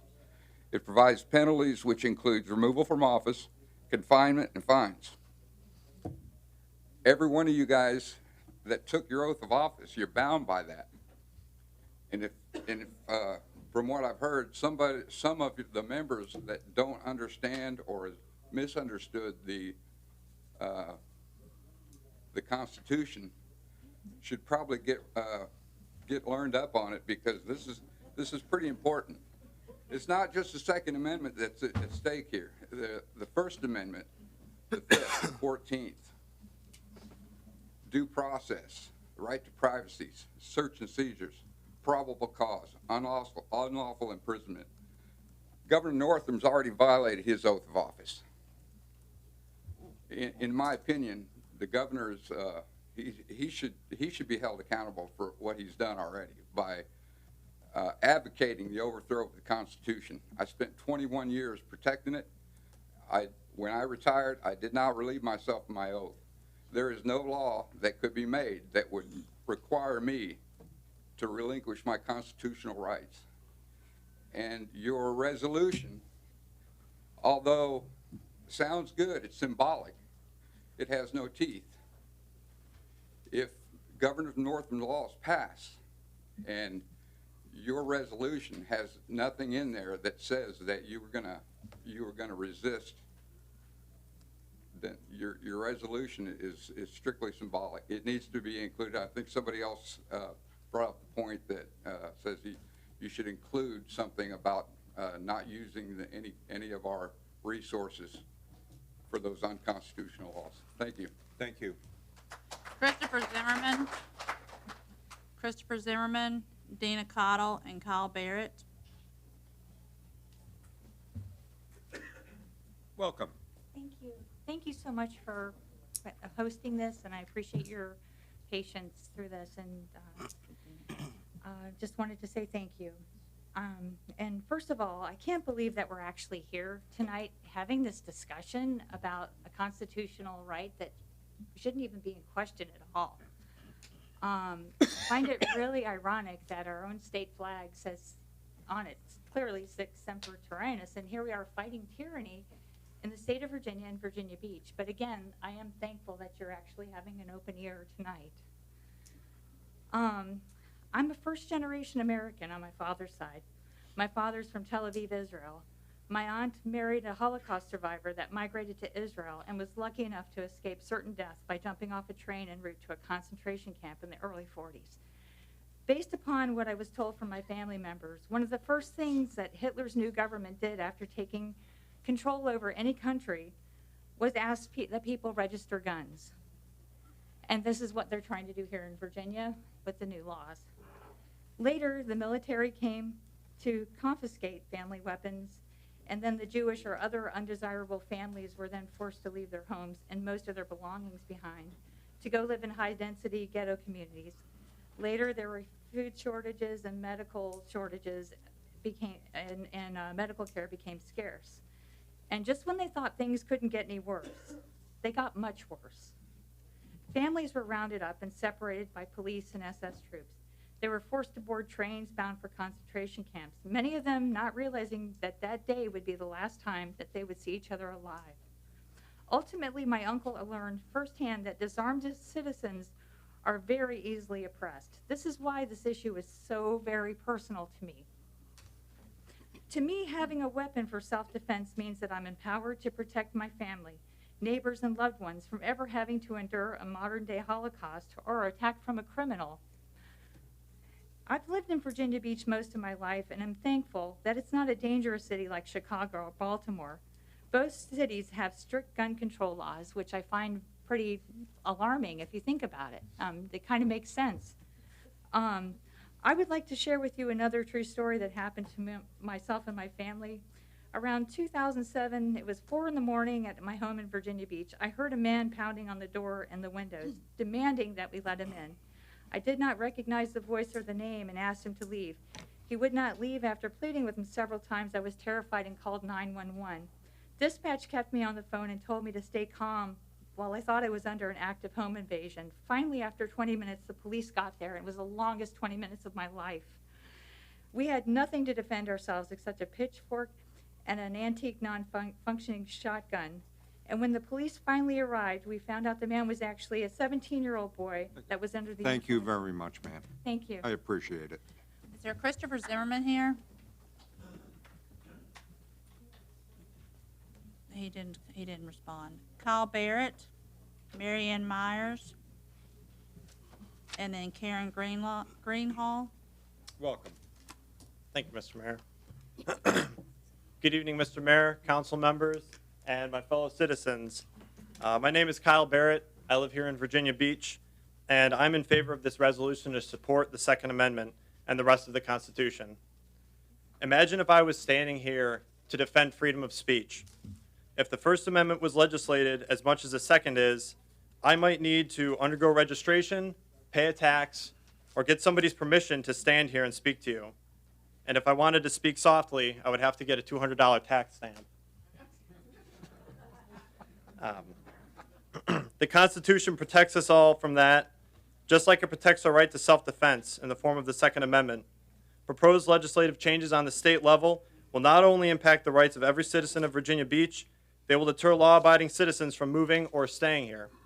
I myself will be undergoing a career change in a few months, and I will only stay in Virginia so long as I am able to exercise my God-given rights. I urge you to vote in favor of this resolution to support the Second Amendment and the rest of the U.S. Constitution. I wasn't planning on saying this, but recreational shooting is my passion. And if there's anyone here, any of the council members, you all have my phone number on your voicemail. Or if there's anyone here in the audience who showed up in favor of voting no, I would invite you to come approach me in the back of the council chambers or to give me a phone call. I would love to take any of you shooting. Ammo's on me. I think it would be fun for you to come out and see what our community is about. Thank you. Thank you. Mary Ann Myers, Karen Greenhall, and Mrs. McKendry. Sorry. Welcome. Thank you, Mayor and council members. I'm a citizen and a single mom and a native to Virginia. I'm from this area and I do not own a gun. But in 1791, the Second Amendment was ratified, and it states a well-regulated militia being necessary to security of a free state, the right of the people to keep and bear arms shall not be infringed. An infringement, just as a reminder, and for those who may not know in the room, is an encroachment or trespass on a right or privilege. And the legal definition is a trespass or encroachment upon a violation of a law, regulation, contract, or right. Our founding fathers made this amendment short and straight and to the point with no room for altering it. It was written and ratified by our founding fathers because they wanted us to keep our freedom and all of our other freedoms. Our freedom to have guns, our freedom to protect ourselves, and as a single mom, I've had my home broken into, and thank God my daughter and I were not there. And I am looking into getting a gun because I want that protection. And it not really hit home. The Constitution and the Bill of Rights are not to be tampered with or bent or controlled to someone else's wishes or agenda. I know people say our founding fathers did not imagine the rapid-firing weapons of today. During the American Revolution, there were rapid-fire weapons that were faster than the muzzle-loading flintlock rifles that could charge maybe 3 shots per minute. Repeating arms predated any of the founding of any English colony in America. In 1481, Leonardo da Vinci designed a rapid-fire weapon. Around 1490 to 1530, a German breech-loaded matchlock arquebus had a 10-shot revolving cylinder. In 1718, a man named James Puckle invented and even patented a machine gun named Defense, which held 11 charges and could fire 63 rounds in 7 minutes. In 1777, the Ferguson rifle, invented by Patrick Ferguson, was a flintlock that could fire up to 7 rounds per minute. Then there was the Girondini air rifle, which was invented by Bartholomew Girondini around 1779. Its range was 125 to 150 yards with a high rate of fire. And at that time, it had a 19-round detachable magazine. Them trying to limit what weapons we have are throwing us back to well before the Revolutionary War. These rapid firearms were expensive and available to anyone who could afford these arms. Thank you very much. Thank you. Really appreciate it. Thank you.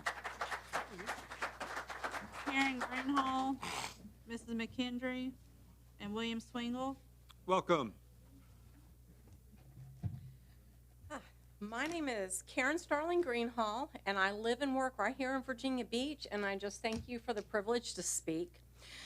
Your resolution, which I really like, it opens with the statement, the Second Amendment of the United States Constitution guarantees that the right of the people to keep and bear arms shall not be infringed.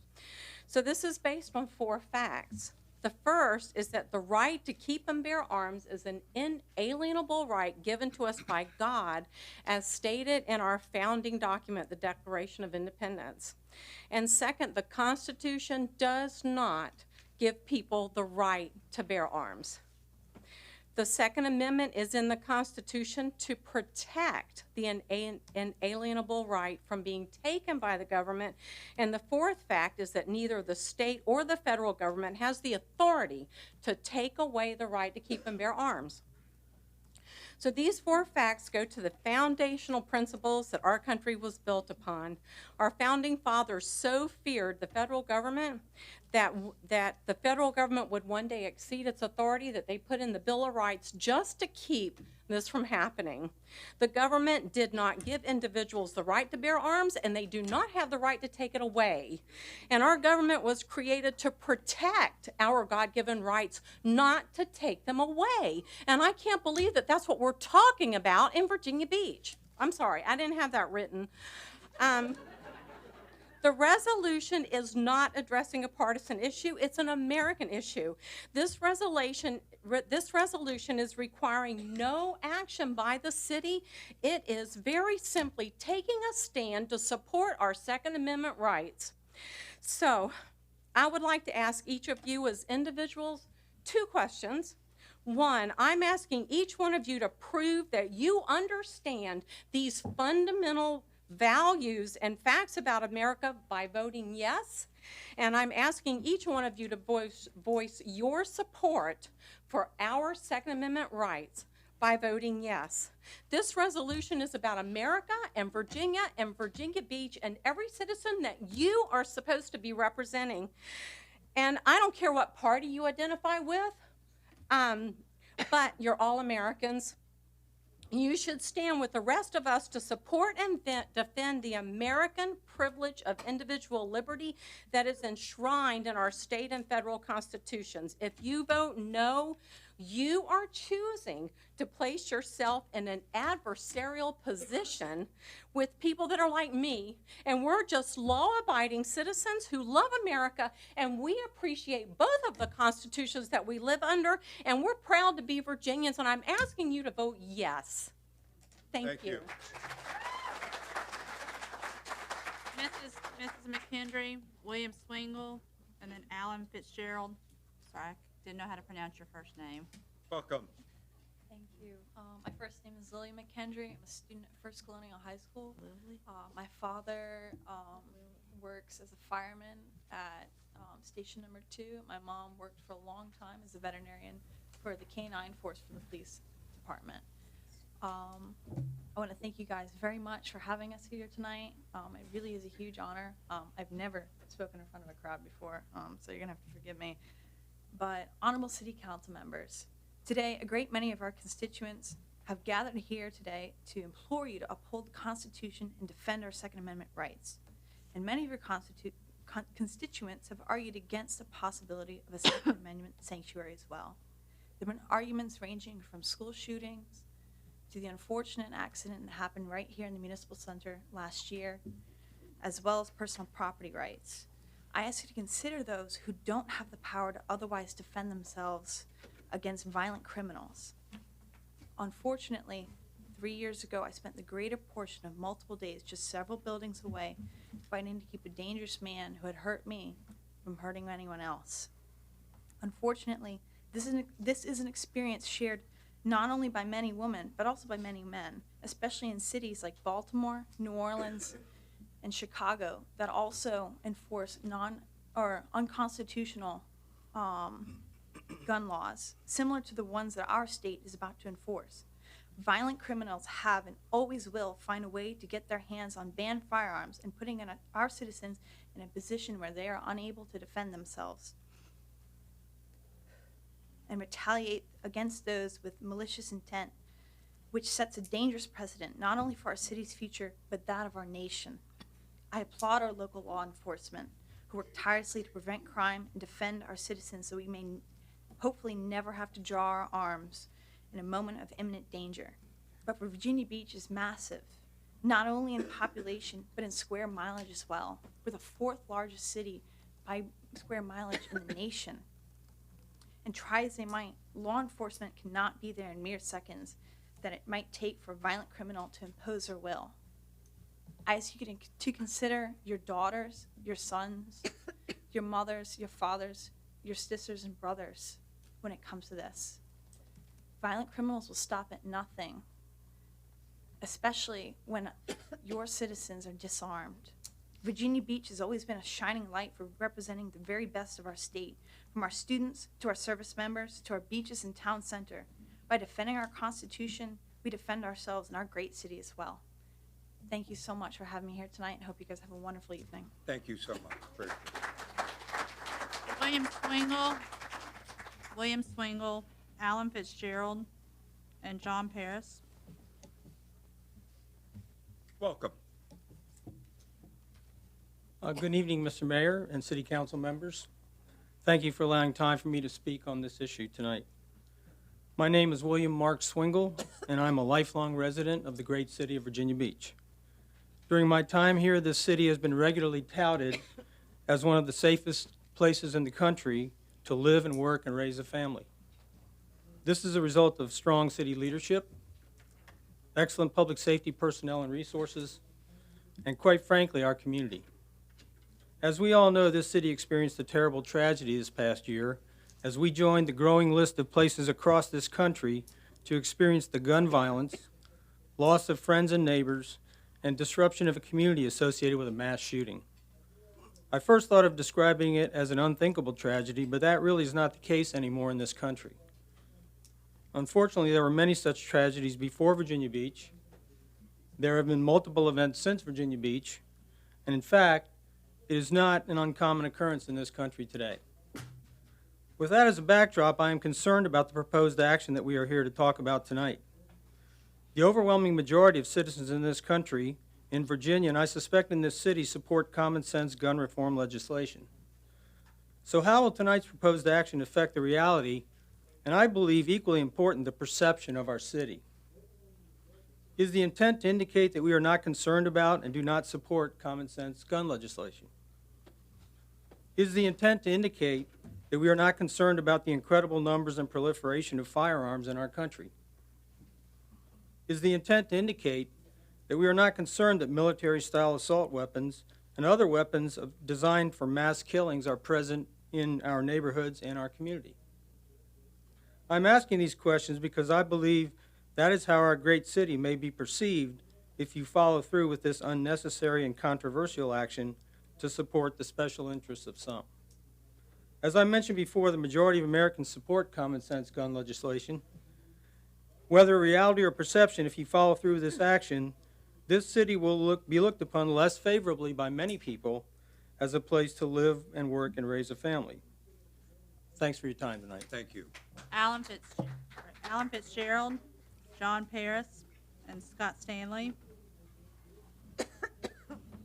Welcome. Thank you. Good evening, Mayor, council members, fellow Virginians. My name is Alan Fitzgerald. I am currently in the process of moving both my residence and my business to Virginia Beach.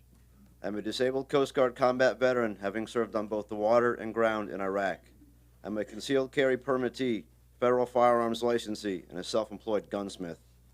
I attended the December 3rd meeting here for the initial sanctuary proposal, and is why I'm speaking here tonight.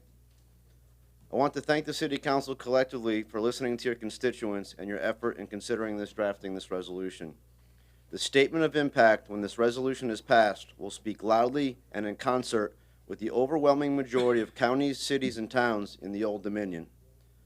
I, like many here tonight, are humble, average, hardworking citizens.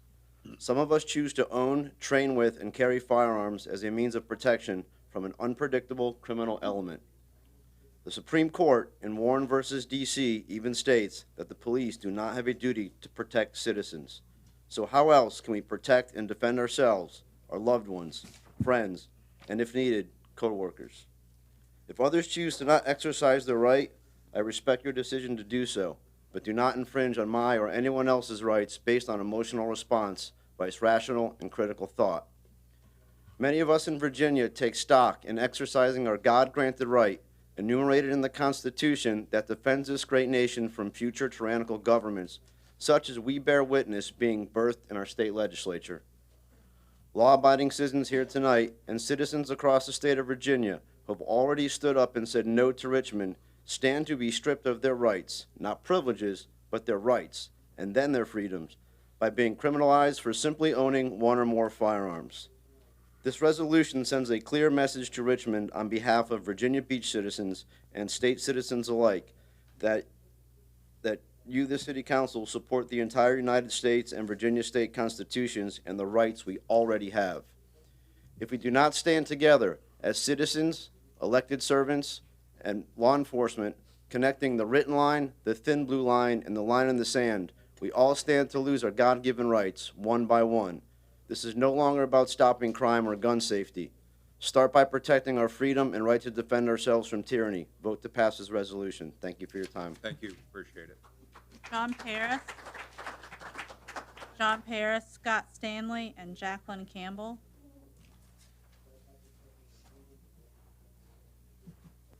Welcome, sir. Good evening, Mr. Mayor, honorable members of the City Council. I want to thank you for having this forum for us to make our voice heard. Clearly, it's not being heard in Richmond right now. Ben Franklin once said that those who would give up essential liberty to purchase a little temporary safety deserve neither liberty nor safety. Now, this was used not in the context of what we're talking about now, but what we're talking about is not giving up liberty to get safety. We're talking about the government taking liberty and in turn not providing safety. We can all reasonably agree to reasonable measures that will increase safety and do not infringe on rights. The Sanctuary City proposal gives voice to the members of our city and our discontent. And although it will not override state law, what we have seen statewide in terms of similar cities and counties taking this measure should be sending a strong signal to Richmond, yet it does not appear that they are paying attention to that either. It seems as though the government in Richmond, in my opinion, have been purchased by out-of-state influence. For example, Mike Bloomberg has bragged about how the money that he has spent through his lobbying groups directly affected the elections here in Virginia. And it's not unreasonable to assume that there are other out-of-state actors who are trying to force the same issue here. The information I could find indicates that the anti-gun lobbies spent over $2.5 million in their efforts. The NRA, on the other hand, $300,000. Kind of tough to compete against that sort of money. But what's happening in Richmond right now does not reflect the votership of Virginia. I think the number of places that are signing up as sanctuaries makes a pretty clear signal that the voters here in Virginia do not want what is being proposed. What you're seeing is the voice of the money coming from other interests. It is clearly an anti-gun measure. If you consider how much attention has been paid to the AR-15, the boogeyman of guns, as compared to how much time and effort has been spent trying to make schools and municipal buildings safer, it's pretty clear what they are chasing. Yet, if you look at the statistics, there is absolutely no correlation between crime and use of AR-15s. Chicago had over 2,700. Thank you very much, sir. Appreciate it. Thank you. Scott Stanley, Jacqueline Campbell, and Ella Dunbar. Welcome, sir. Welcome, Council. This is mind-numbing. Maybe as much for you as it is for me to hear everyone speak here. I'm a gun owner, own several guns. I'm a veteran. I love the feel of a gun. I love to shoot the gun. But I feel this resolution is nonsense. I've lived across the United States in the military. Every place I've gone, I have had no problem getting a gun. And I believe vast majority, 99% of those people have had no problem either. And it's that 1% which will cause a problem. People bring up the 6-second shot in the church there in Texas, but nobody talks about the mentally disturbed individual who have been committed, who had the gun. And tell that to those 2 people that died there, if that person had not had that gun for those shootings. You know, I love America. I love being able to carry a gun, and no one's talking about this. These are proposed. We don't know what happens to bills that are proposed in the legislature there. They get whittled down to more common sense legislation. And I feel it's time for some common sense legislation. And I love Virginia Beach. So I've lived here for 25 years. But for your council to pass this just leaves me a little bit embarrassed. And when I'm talking to people, it makes me a little embarrassed to be from Virginia Beach. Thank you. Thank you. Jacqueline Campbell, Ella Dunbar, and Tommy Serja. Welcome. Hi, thank you for seeing all of this today. I would like to ask all of you, what is the motivation behind the proposed gun control measures? If the goal is to get guns off the streets, then gun control fails. We have seen with drugs and human trafficking that black markets keep finding ways to break the laws. Making new laws won't stop them. Going after the criminals and issuing stricter punishments for those caught are the only way to combat that. If the goal is to reduce suicides, gun control fails.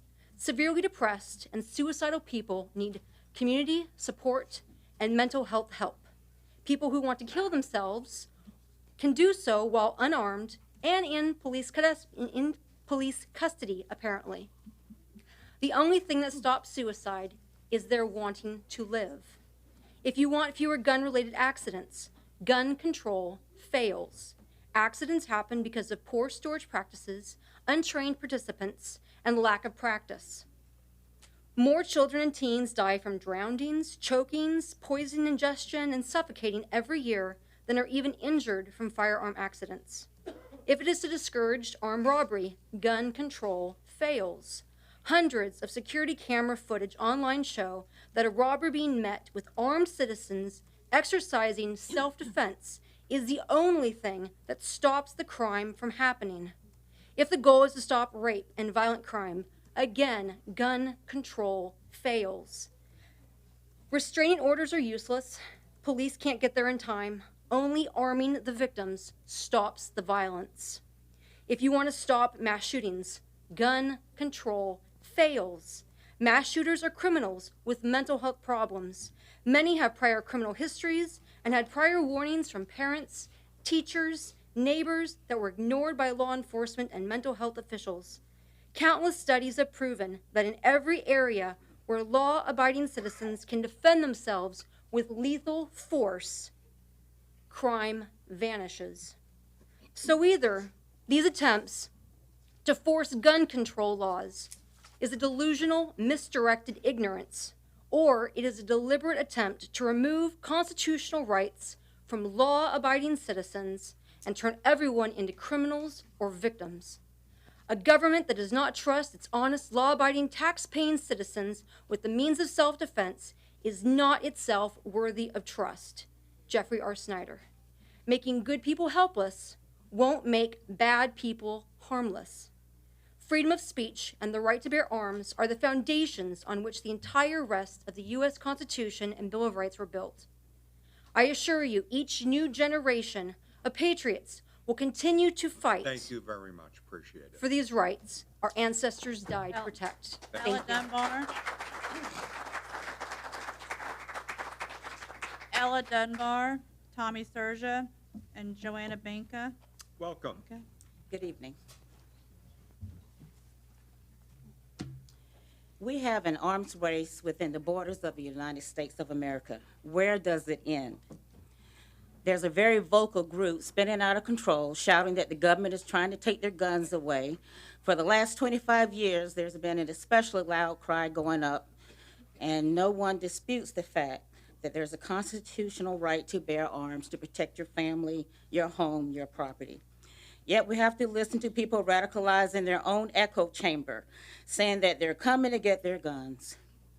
This has been the excuse used to justify resistance to common sense gun laws, that anything goes with what can be available in our community.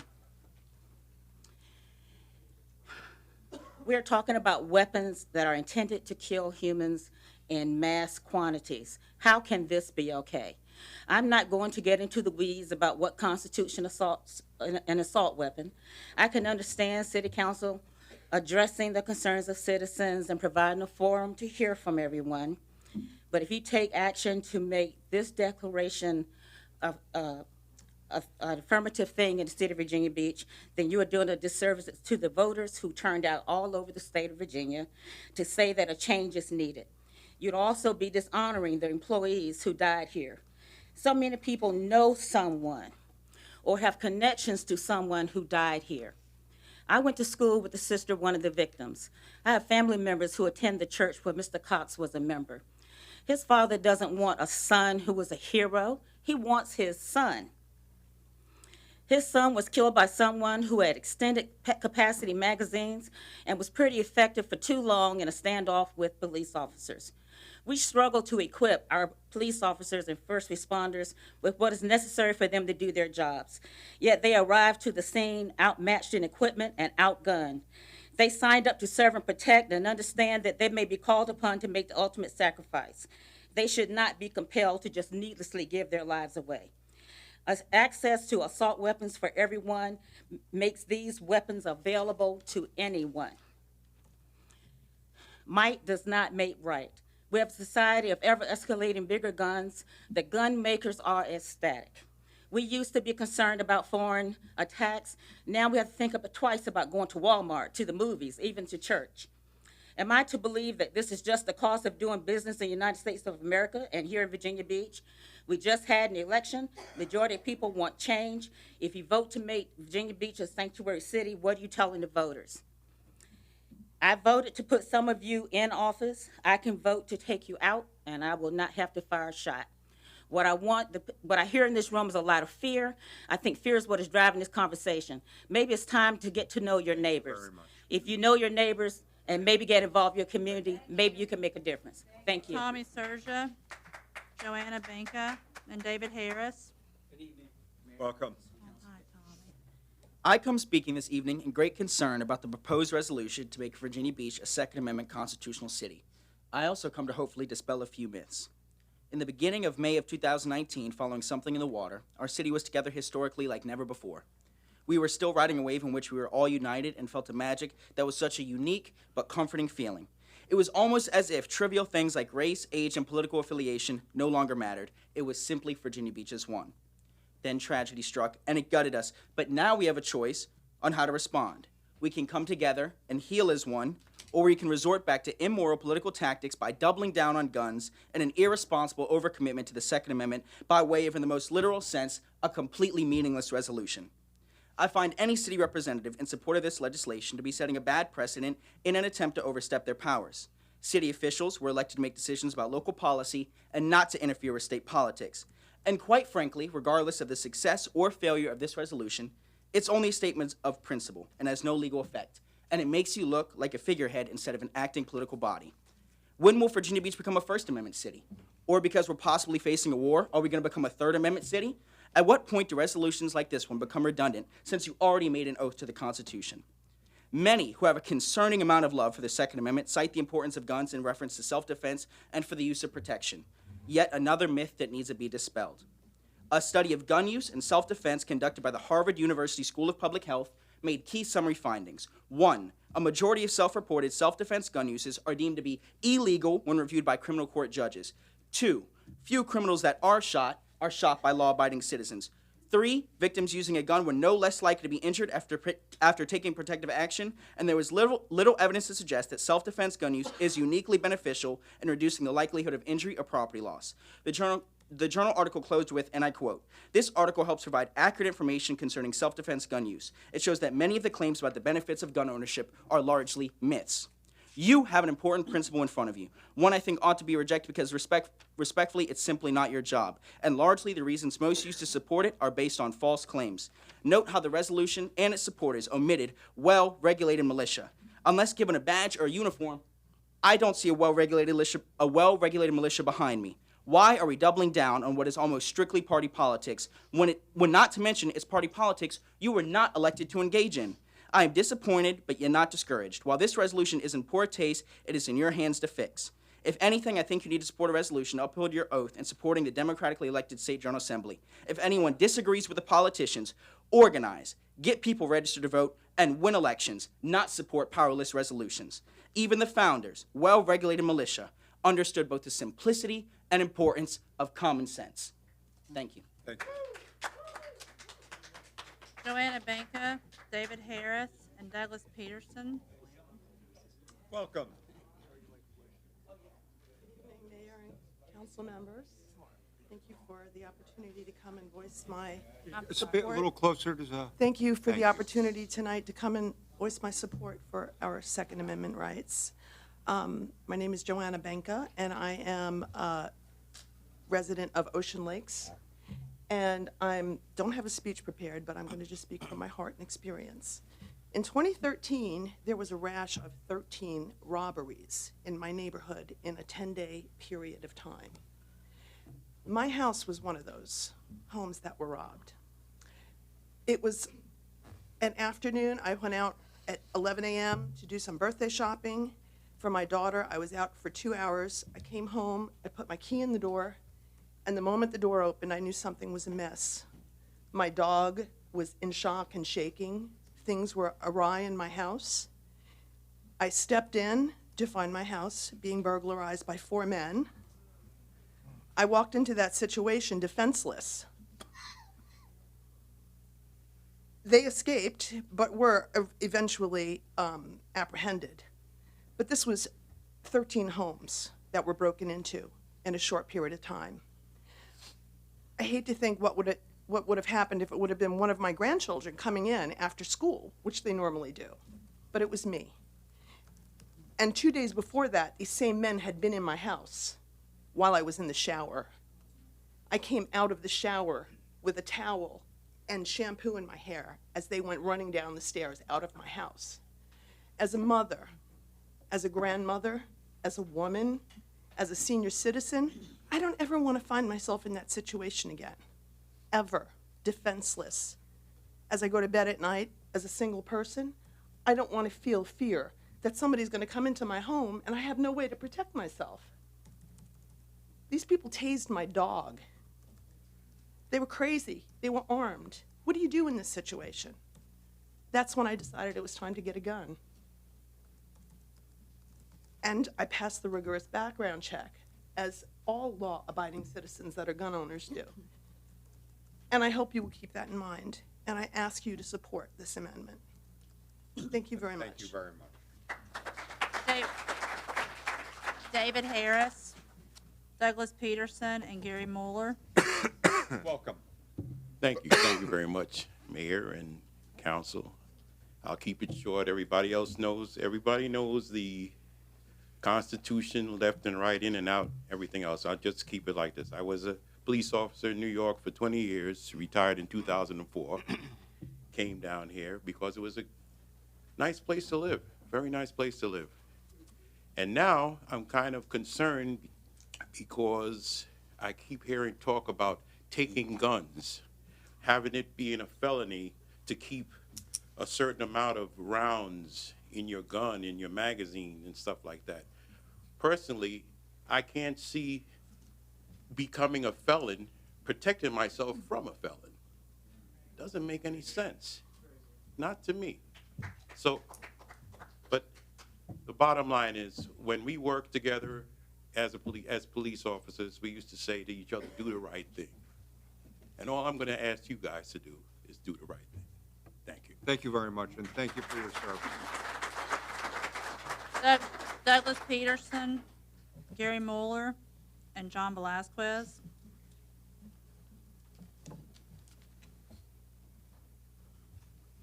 You're welcome, sir. Thank you. Good evening, Mayor, City Council. My name is Doug Peterson. I live in Newport News. I've lived there now for 46 years, and 3 generations of my family are living there, making livings and productive careers and good jobs. I am a gun owner, my son is a gun owner, and my grandson is a gun owner. We take that responsibility quite seriously, but we also take the reasons we have it quite seriously, and that is for self-defense and protection. Much has been said here tonight that on points I've already made, so I won't repeat that, but the federal Constitution has been stated, and quoted, and reiterated a number of times here tonight, as well as the Virginia Constitution. The Second Amendment has been more than aptly stated, and various people have talked about it. But keep in mind that the Second Amendment was put there as part of the Bill of Rights in a session of Congress that was held some number of years after the Constitution was ratified, to clear up some discrepancies that they felt needed to be enumerated. And while they said they restricted the federal government's rights to control firearms, the colonies and states had them for years. And while they didn't prohibit, they required.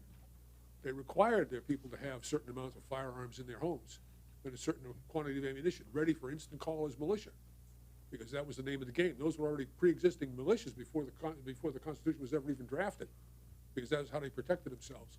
And frequently, they would call on England to send in regular troops when they got overwhelmed. Somebody made the statement earlier that those who would give up essential liberty for a little safety deserve neither. That's true. Benjamin Franklin wrote that when he was a member of the Pennsylvania General Assembly, because they were trying to figure out a way to tax the richest states in the state so they could support the militias in the western side end of the state against Indian attacks. And the state owners didn't want to pay the tax. So that was kind of where that came from. The money has to come from somewhere, and it's going to come from the people. But the people are willing to spend their time and effort becoming militiamen so they could go and fight for the safety of their fellow citizens. There's been a number of these states that have put together similar resolutions to what Virginia has, and currently Virginia has the most of any of them. But it makes me think of New York. Back in 2013, they passed this so-called SAFE Act, which is still very vehemently opposed. And in the 7 years it's been in effect, what's happened to it? They just don't enforce it. None of the localities do. They don't check for guns that aren't registered. They don't go check for people that, have the wrong kind of firearm. They don't count rounds in a magazine, but probably nobody carries more than 7 for obvious reasons. But that's what happened to it over time. They just didn't bother with it. So I think what we're going to see is maybe the same thing's going to happen here. It's just not going to get enforced. Thank you very much, Thank sir. you. Appreciate it. Gary Mueller, John Velazquez, and Sergio Lopez. Welcome. Good evening. Several of you have seen me before, so I won't go into my background. With the 3 minutes, I just got a few things to say here. First of all, I want to thank you for a very balanced resolution. I know that you probably fought tooth and nail to get this thing hammered out. I know it took a lot of work, and I think it's a very good first step. And I do mean that, first step. There's more that can be done, but great for a first step. I remind you that the Second Amendment protects all the other amendments.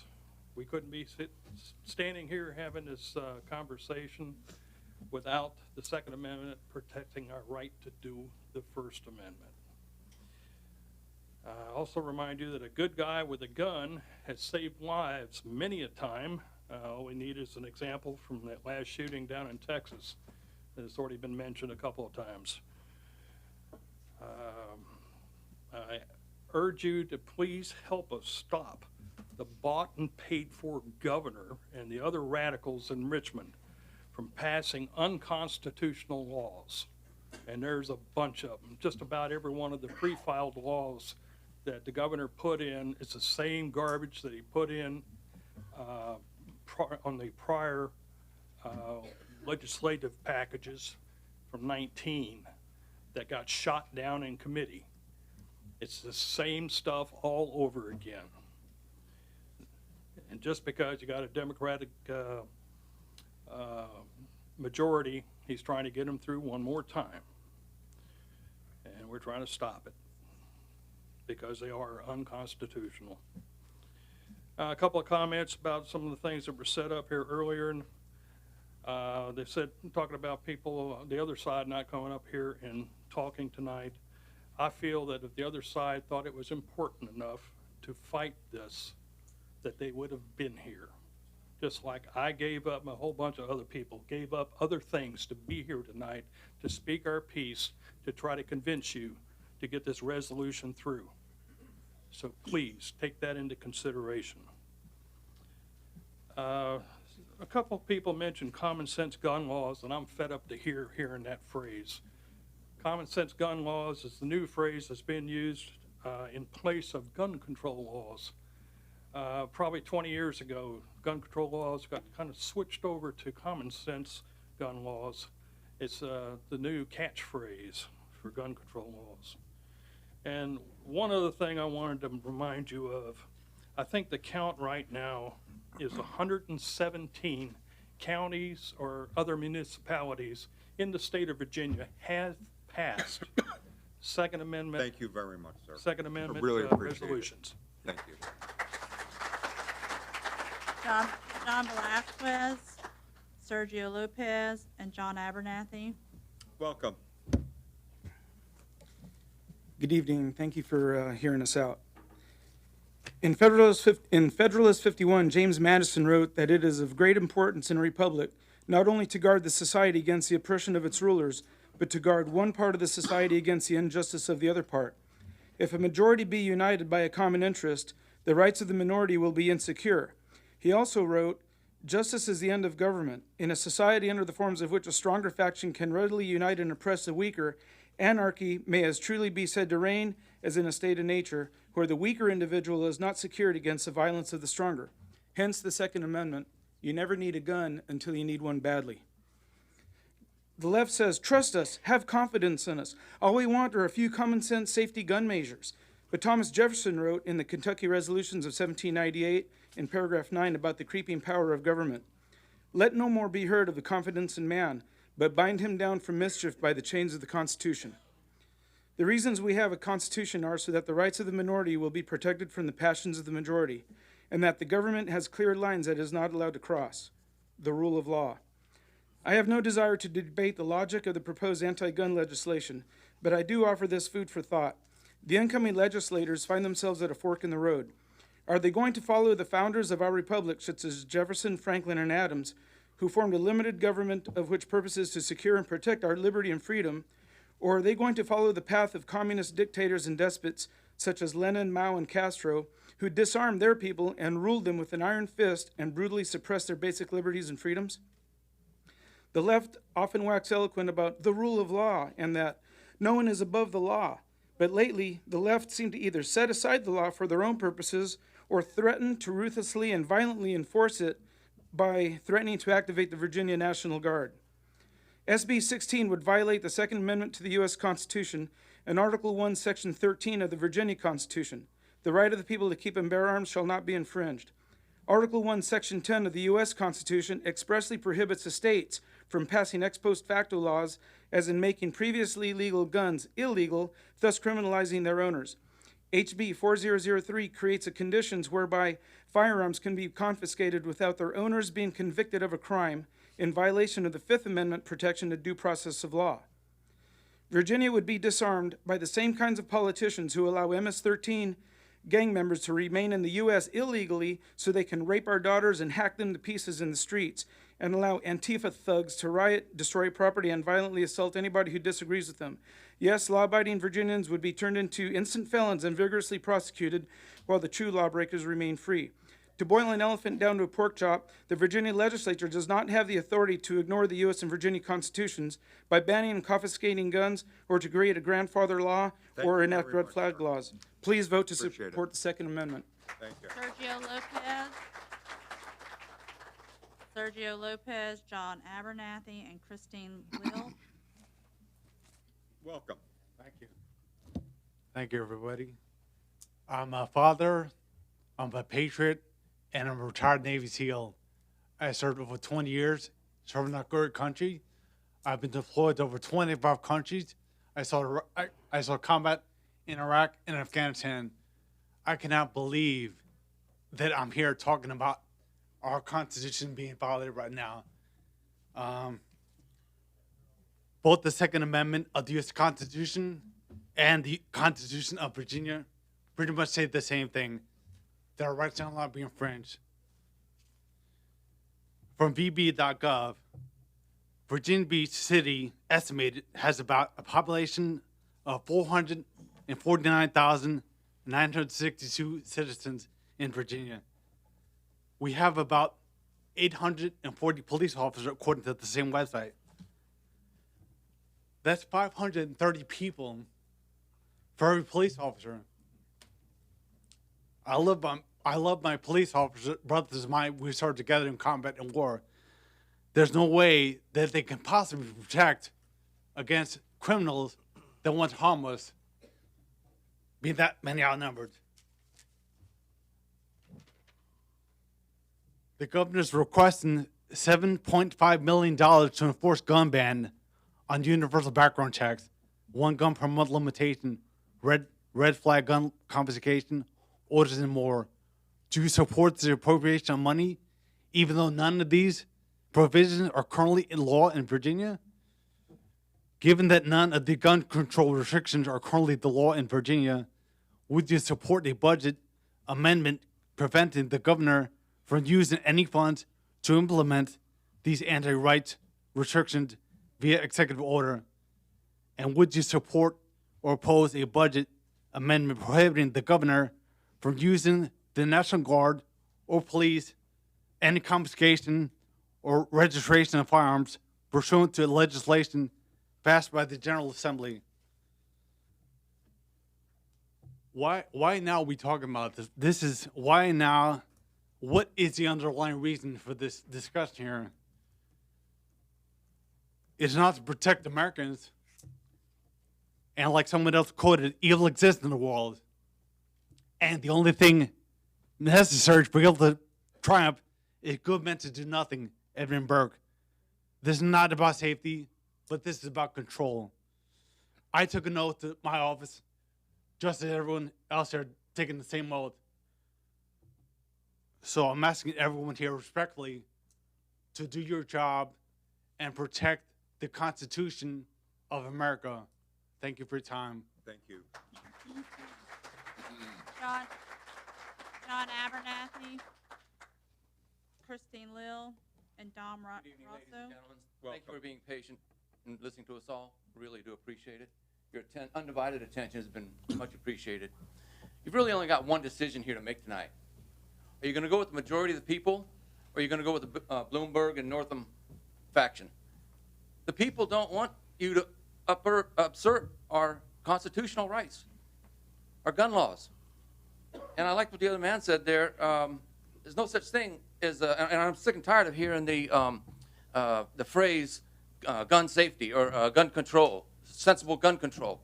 The only gun control is the man behind the trigger who's aiming at what he wants to shoot at. And if that man isn't stable, he shouldn't be having a gun. Let's go look at the medical. Let's go look at the mental parts. I was at a board meeting. I've been to like 7 of these things now in the last 30 days. I was at the financial meeting a couple nights ago in Suffolk, and there was 106, 107 speakers, and yes, I spoke. About 40 of them were teachers that needed money, mental health facilities that needed money, riverways that needed to be cleaned up, oyster beds that needed to be cleaned up, our polluted rivers, the Elizabeth with the creosote plant that used to be there, and it went on and on and on. And I get up and I'm looking at these people saying, where's the question here? Are we going to spend $7.5 million to take guns away from me and law-abiding citizens and taxpayers? Or can we take that $7.5 million and give it to these people and clean up our riverways and help the mental cases and the mental hospitals and the teachers and what they need? It's a no-brainer. If you can't do your job as we have voted you in to do, clear your desk out tonight. Don't show up tomorrow. Really, I'm not being rude. Clear your desk out because we're asking you to do the right thing. Protect our Second Amendment rights. That's all. Period. Because if our second falls, the rest are sure to go with it. Then there's House Bill 313, I think, coming up. You can't have bullets in your car on school grounds. All these little penny ante laws that the Democrats are throwing in there. It's just crazy. We got to put a stop to it. And we're asking you to go to Richmond with us and put a stop to it with Northam and the Bloombergs and everybody else up there that's trying to literally screw up this state, and it's going to make a big wave all the way across the country. Please do your job. Please listen to us. Help us. Go to Richmond with us. Speak as one voice. Thank you. Thank you. Christine Lyle, Dom Raso, and then Gary Hubbard.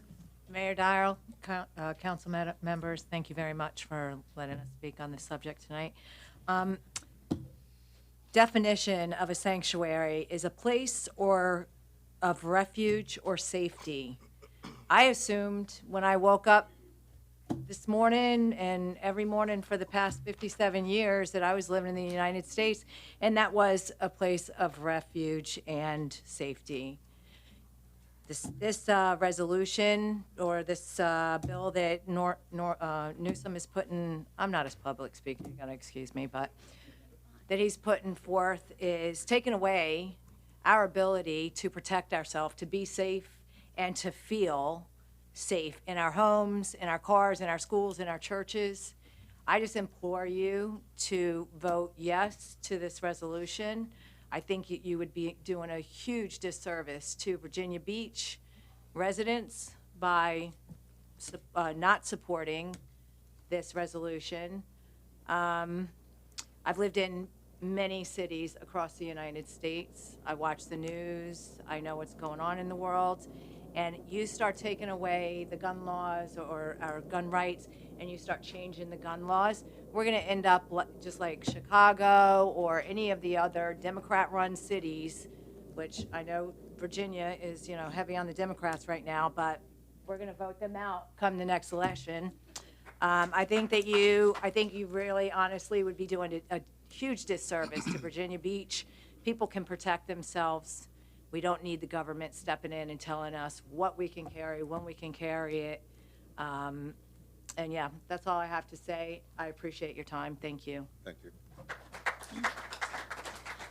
Dom Raso, Gary Hubbard, and Patrick O'Toole.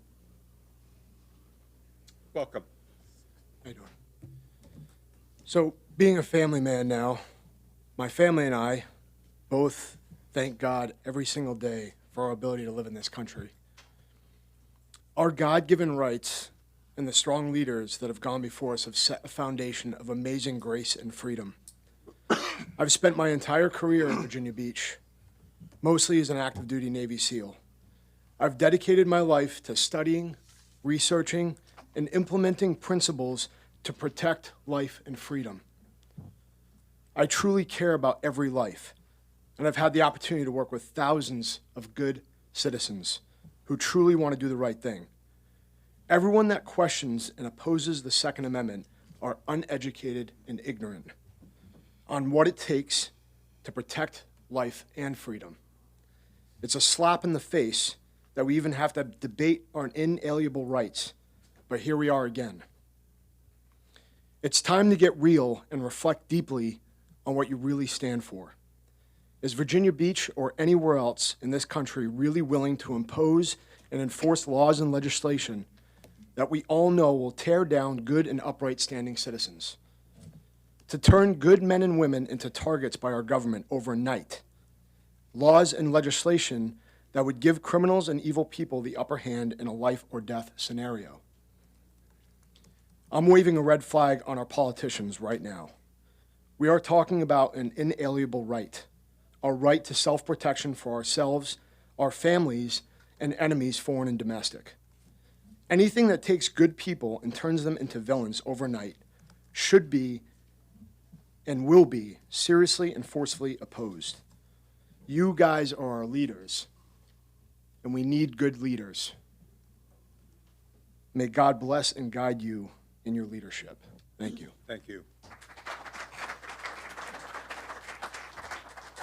Gary Hubbard, Patrick O'Toole, and Charlie Wilson.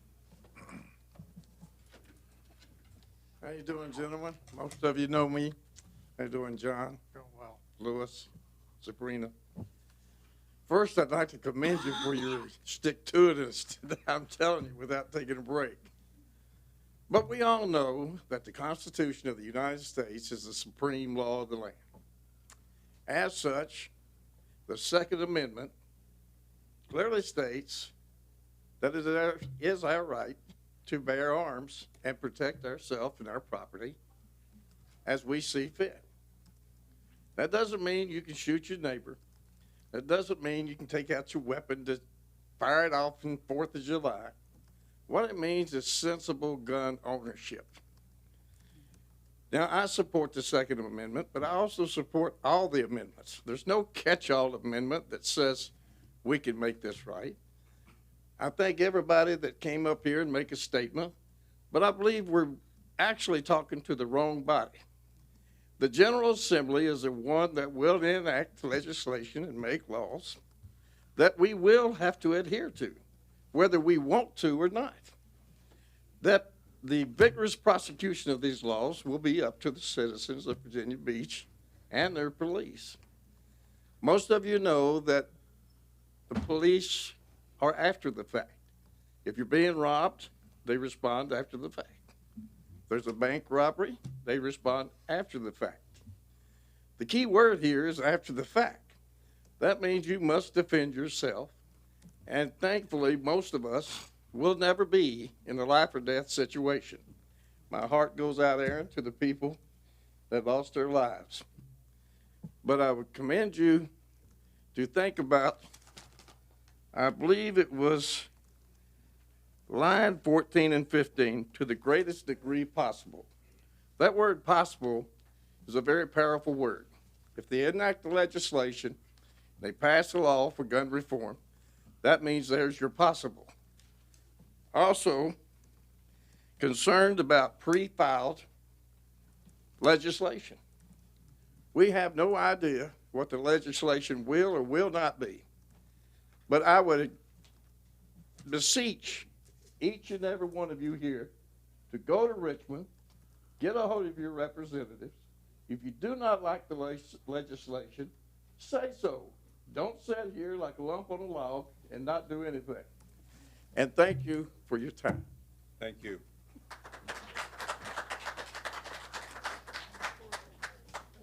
Patrick O'Toole, Charlie Wilson, and Larry Crane. Welcome, sir. Good evening, Mayor. Good evening, council members. I'm here on behalf of my son, Zachariah Harley Wilson. He didn't make it to the new year. I'll crosshair this for you real quick. You can either support this amendment and save lives, or support Richmond, and the blood stain will be on your hands. Thank you.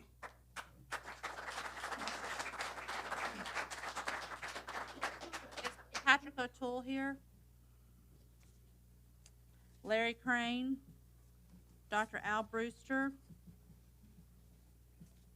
and Warren Murphy. Welcome, sir. Good evening, Mr. Mayor and council members. If there's anything new that I could add to what everybody else has said here this evening, we've had a lot of facts and figures, and certainly you know how compassionate or passionate everybody is about their Second Amendment rights. I can tell you what it means to me, so that's what I'm going to talk about right now, is that everybody in this room, all the men and women here, we have all those other wonderful rights because what happened? Because somebody waved some paper in the air and said, hey, I'm going to write this and you're going to get these rights? No, we have to go back before that.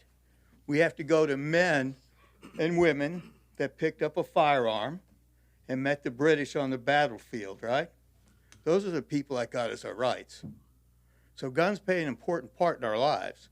They give us all the rights that we have right now. Without them, we probably wouldn't have any of these.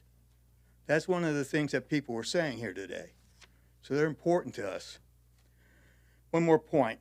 On a personal note, I have a family member that worked over in building number 2. By the grace of God, she had that day off. She worked on the second floor. She knew everybody on the second floor that lost their lives that day. She knew them. The person that committed those acts, I asked her 100 times, was there something where this guy showed that he was going to do something like this? Her answers remained the same. Not one thing. There wasn't anything he showed that he's done. And there isn't any law, when you look at these laws, that would have changed. That would have changed what happened that day over there in that tragedy back in May. So passing laws, we already have a whole stacks of those all over the country, right? And it's already against the law to take a gun and shoot somebody. We all know that in this room. But that doesn't stop people like that. It never will. All right, so it is good men that have to have a gun that face those bad men that make the difference. So don't limit those men. Allow them to do the jobs if they have to. Thank you all. Thank you. Dr. Al Brewster, Warren Murphy, and Charles Soman. Welcome. Thank you, Semper Fi, Mr. Mayor, City Council.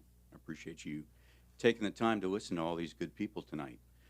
I can't really add any more statistics or facts, anything else to what people have said. I'm sure you've heard it all by now. All I can do is encourage you as a mental health professional, encourage you to support, to hear the concern, to hear the stress that people are under, and be their champions, support them, and stand up to Richmond. Thank you very much. Thank you.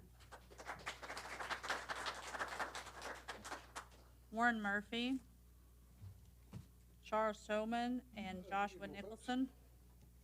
First off, you guys are saints for being here and tolerating all this. God bless y'all. Pardon me for reading because I don't speak very well. It's a new mouth. I just had it put in.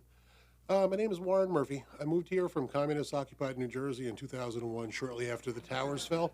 I'm in trouble. Yeah, you are, sir. I had minimal exposure to personal firearms at that time. After arriving in Virginia, I was amazed at what freedom actually was in real America, apparently as our founding fathers intended. And now I'm a gun owner myself. I enjoy target practice with my friends and my family. I hope to never need my weapon to protect myself, my family, or my friends, although I'm willing to if needed.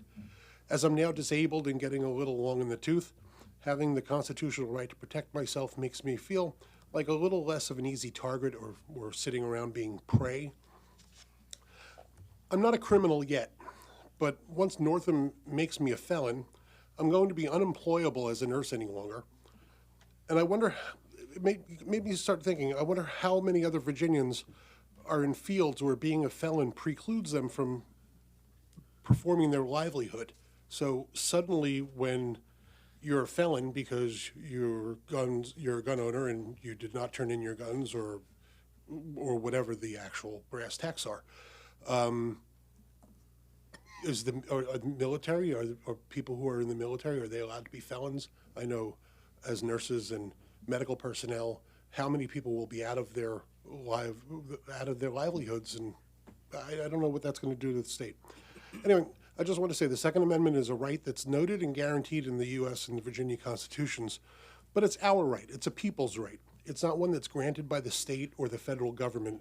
It's something that is just noted that it exists. You know, it's not something that can be taken away from us. And Northam, while he's known for splendid choices that he's made, such as makeup selection and his opinion on killing living, breathing babies, he doesn't have any right to exert an unfair and unconstitutional restriction on the rights of the people of Virginia. Actions have consequences, and so do elections. Please join us in sending our message to Richmond that our rights shall not be infringed. Thank you very much, and God bless you all for being here. Charles Soman, Joshua Nicholson, and Tom Duckett. Welcome. Thank you, Mayor. Council members, I appreciate you letting us talk about what's going on right now. I was born and raised here my entire life. I voted in every single election since I turned 18. That was 24 years ago.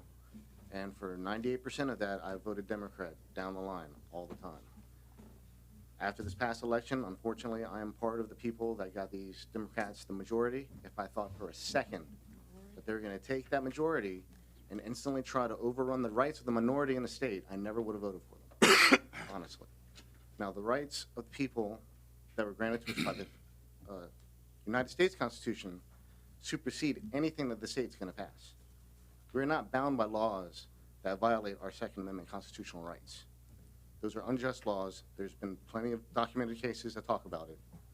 And I'm glad that you people are here voting on a resolution to at least just, even if it's just symbolically, let people in Richmond know we do not support our rights being violated this way. Now, they have to know that before they can do anything about it. And if they don't hear any opposition from people locally, they're going to do whatever they feel like when they go to decide on what laws are going to pass. Those laws, in my opinion, are unjust, they're unconstitutional, they have no business being on the docket whatsoever.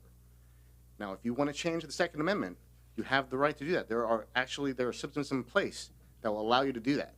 There is a way to do it the right way.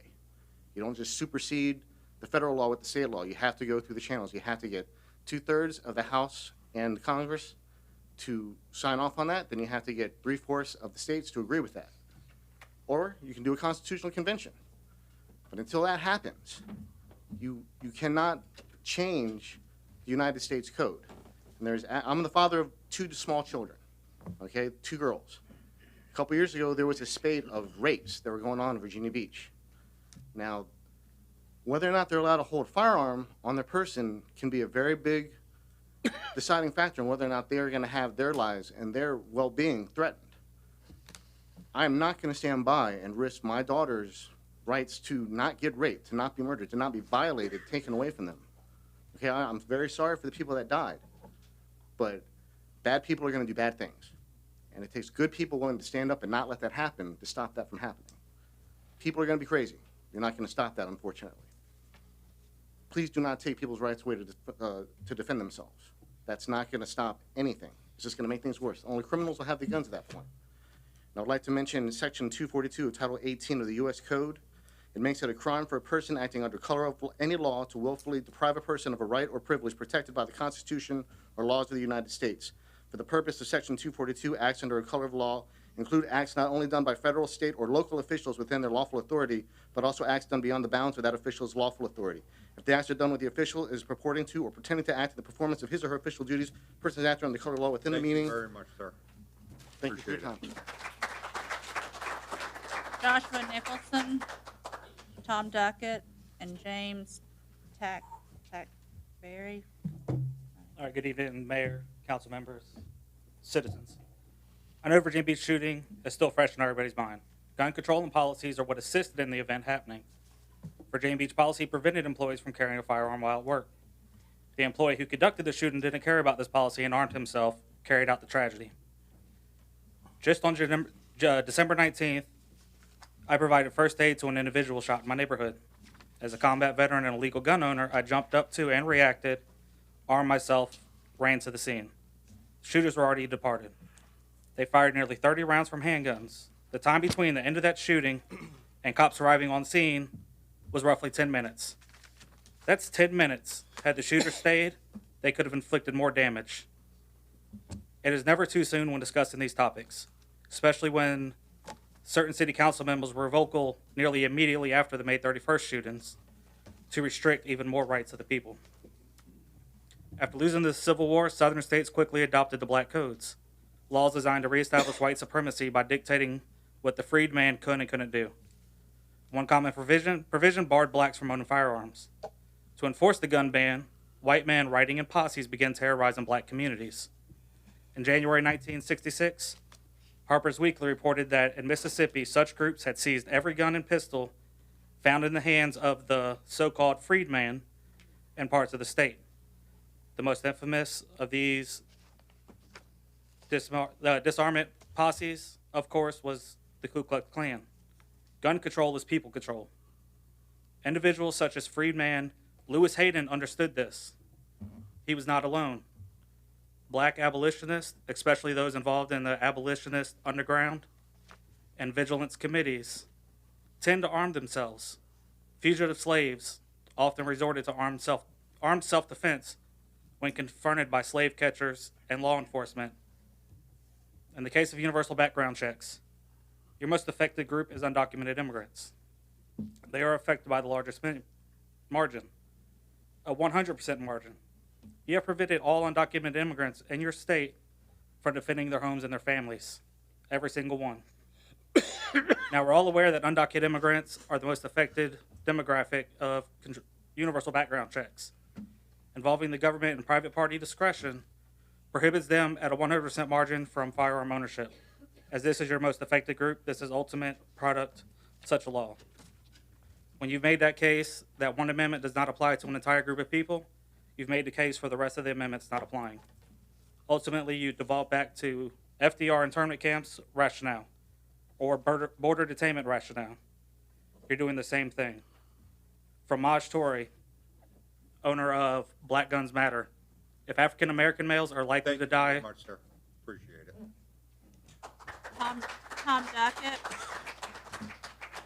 James Tackberry, and David Nevelsteen. Hi, Tom Welcome, Duckett sir. from the Lynn Haven District. How you doing? Keep it short. This is a symbolic resolution you're about to pass, and you will pass it unanimously, right? But symbolism means a lot, and we want you to send a loud, clear, and convincing message to Richmond to back off. They don't need to be doing this stuff. There's a lot of other things in the state that need to be done, and it's not gun control. Secondly, as it's been said many times, when your life is in jeopardy and seconds count, the fine Virginia Beach Police Department is only minutes away. I don't want that to ever have to be said about me. Lastly,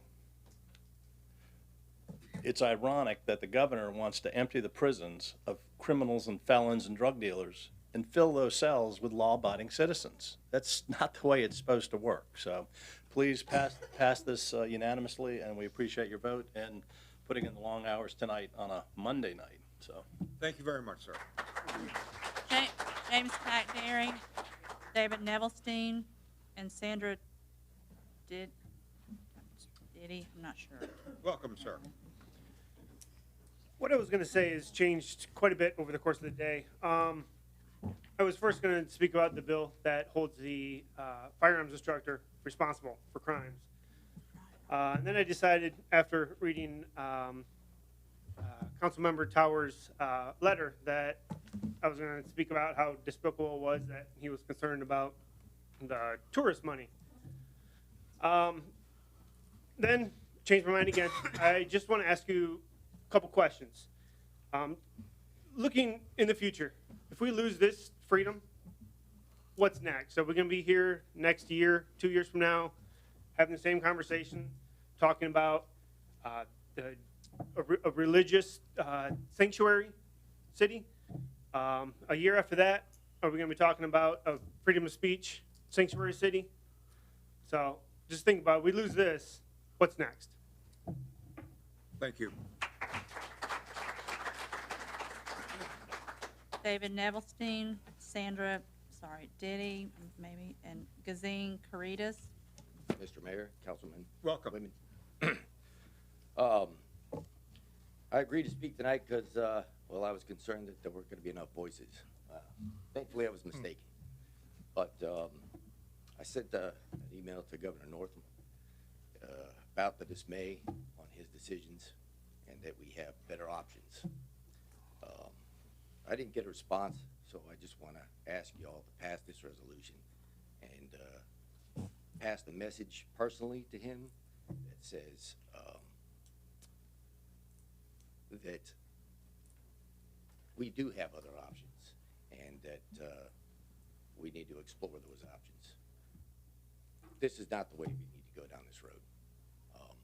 Anyway, like I said, I sent an email, didn't get a response, so I'm asking you to pass this resolution, send a clear message to him so that we can get something accomplished. Thank you very much. Thank you. And one last thing, I just want to pass on. An armed society is a polite society, as you can see.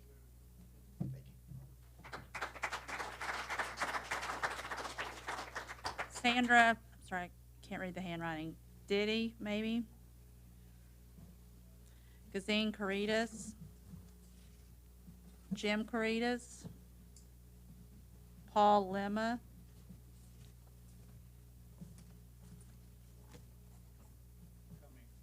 You're fine, sir. I've been here 9 hours too long. After Mr. Lima, it's Timothy Ham and Sherry Hadrick.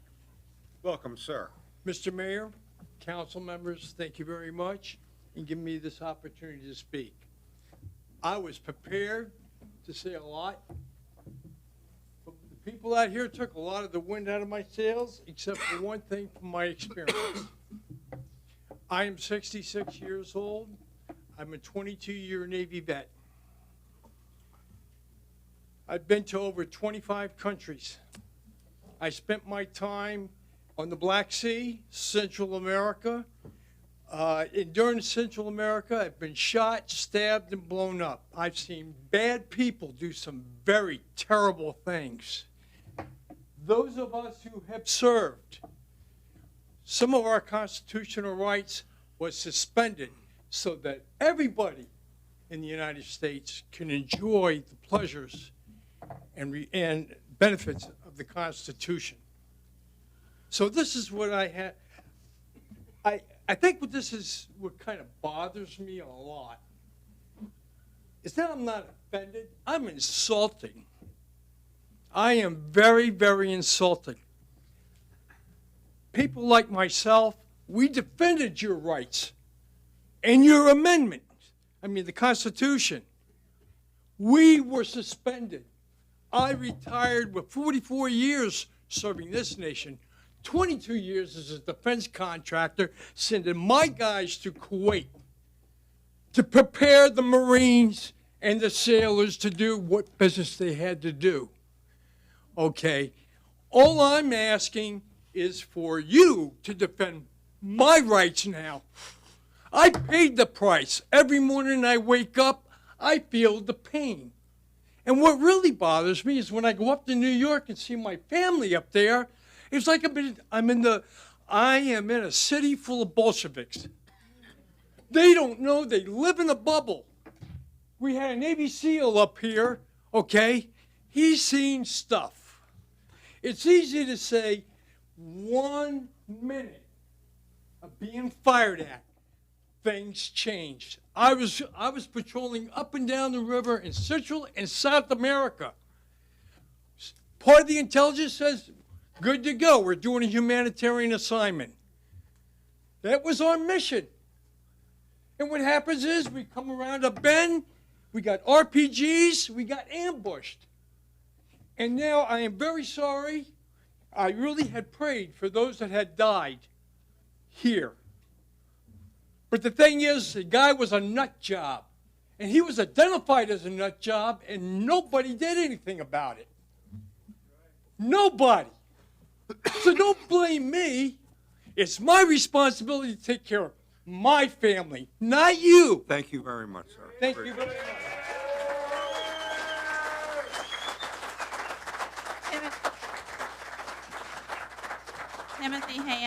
Timothy Ham, Hey, please. Timothy you. Ham, Sherry Hedrick. Welcome, sir.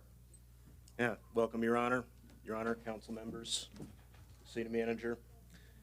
Certainly like to thank all of you for taking the time out of your evening. I've seen all of you putting in the time that we have, so I thank you. Also like to take this time to thank the men and women of the Virginia Beach Police Department and Sheriff for their service and courtesy to everybody here this evening. We're here tonight because we have two directions with respect to this issue on firearms legislation. We can not only enable but empower citizens to assist in providing for the common defense of we the people. 2 Sundays ago, we witnessed a brave and well-executed takedown of one who willed evil against people exercising their First Amendment rights.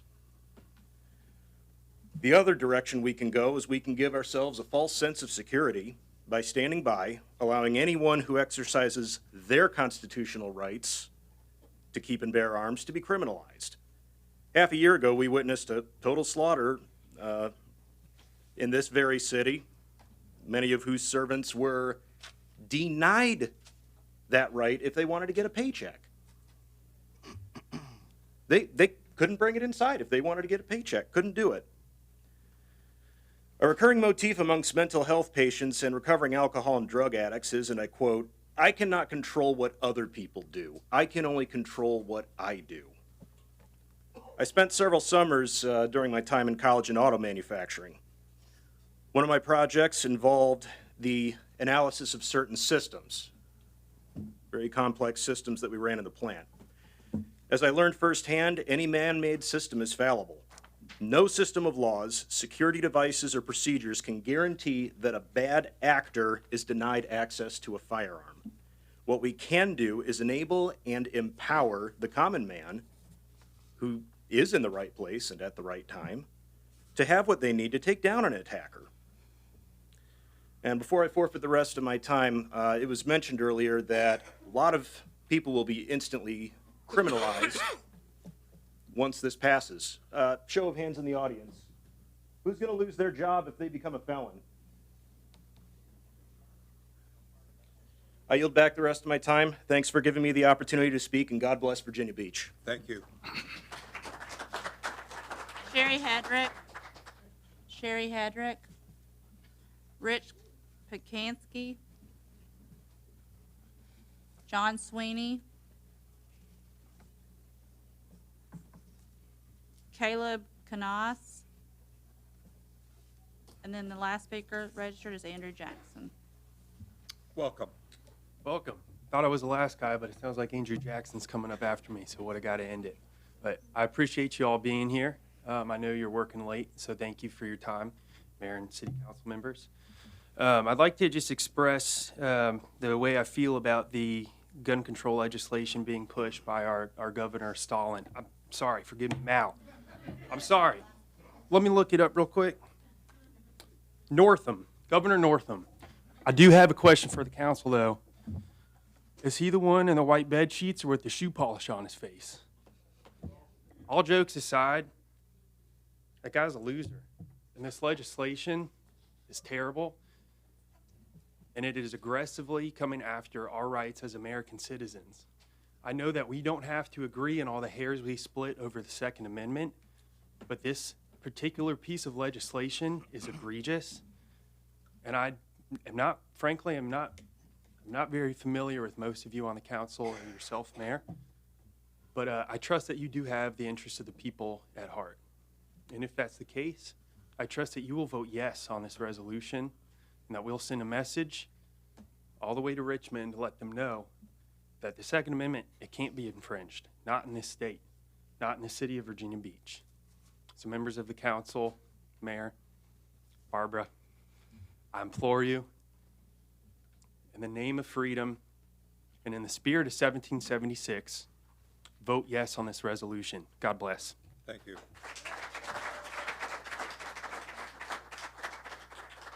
Andrew Jackson. Andrew, welcome.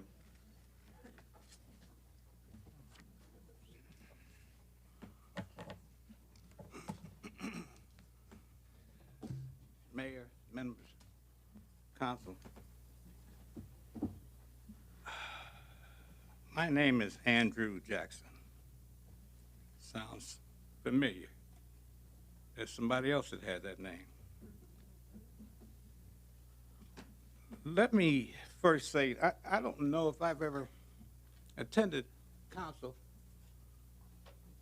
where we had so many constitutional scholars. So many folks that were willing to stand here and talk about history and slavery and all the rest of those things. I've never seen that many, but I'm glad. I'm glad. And maybe you will continue your studies of our history of the country. That's a good thing.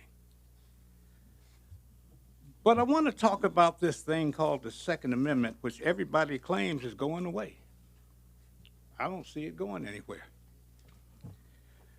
It says it shall not be infringed. It says that a well-regulated militia being necessary to the security of a free state, the right of the people have to keep and bear arms shall not be infringed. I haven't seen anything that's infringing upon that. What it does not say is that the right to bear arms cannot be regulated by common sense. It does not say that everybody has a right to do whatever they please with their weapons. It does not say that. There is some matter of common sense that goes into every single law that's on the books, whether we like that law or not. And there is never a right way to do wrong, not ever. I listened to some of this, and it's like, if I feel like getting a tank ride down the street, that would be okay. That's not common sense. I can get anything we want, but I will ask everyone in here, if you have any children, grandchildren, great-grandchildren, like I have, in the school system, would you want that classroom that your child is in to be present when a person walks in with an automatic weapon, an AR-15? Would you like that? Can we hold comments, please? Nah, Appreciate that. you would not like that. And if you say you would... Please, please. I didn't talk when you spoke. Shut up. Okay. Please, okay. Time is up, sir. That's good enough. Okay. I've said what I need to say. That's all the speakers, sir. Okay, thank you. Okay, thank you all for good discussion, both sides, and thank you for the civility. Do we have a motion? I'll move the adoption of the resolution. Do we have a second? Discussion. Yes, Rosemary? In all my years on the council, I've never voted on an item that had this much passion that I really wasn't able to. Sorry. In all my years on the council, I've never had to vote on an item that had such passion that I really wasn't able to be part of the decision. I'm not a gun owner. In fact, I don't remember ever pulling a trigger. What I do know is that we live in the safest city of our size, and as elected official, I have to defend the constitutional rights of everyone. Living in America, there are times we don't agree with due process and other rights that are privileged of living in this country. However, the framers, in their wisdom for the good of it all, wrote the Constitution with amendments which are not easy to add. In fact, the ERA amendment was proposed in 1923, almost 100 years ago, and it still hasn't passed.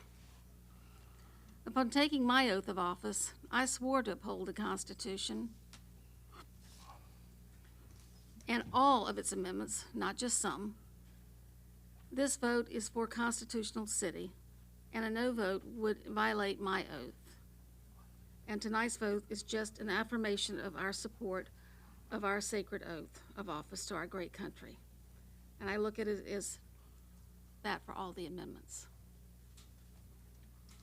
Thank you. Anyone else? Well said. Okay, vote is open. I would. Okay, I'm sorry. This has been a difficult discussion for me, and it has indeed been a difficult discussion for our Virginia Beach community, because the issue before us divides people. It divides our friends, it divides our families at times, colleagues, and our neighbors.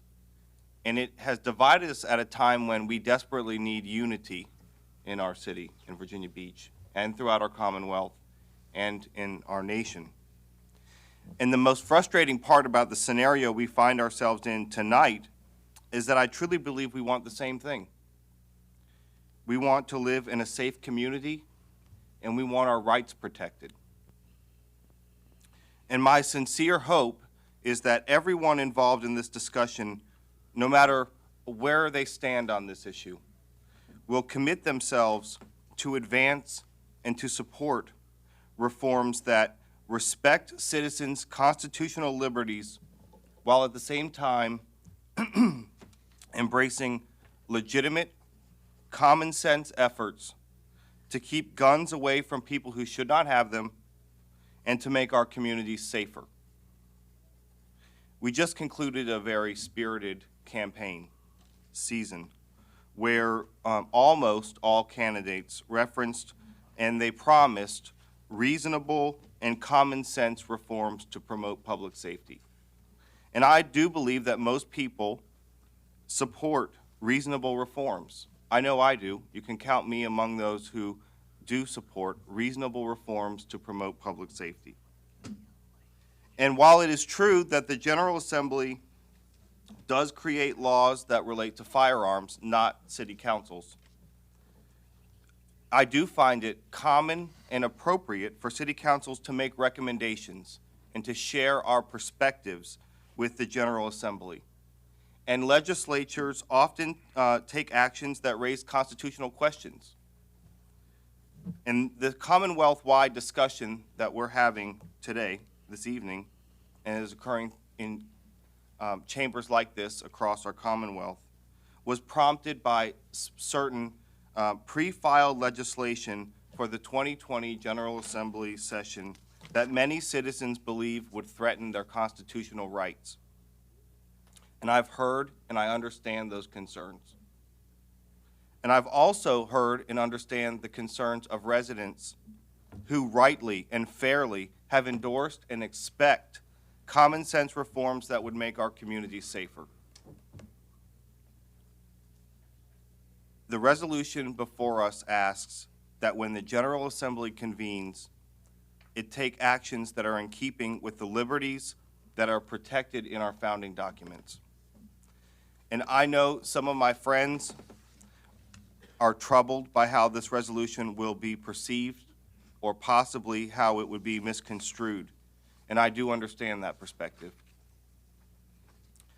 But what the resolution actually does is emphasize our respect for the Second Amendment and for the Constitution.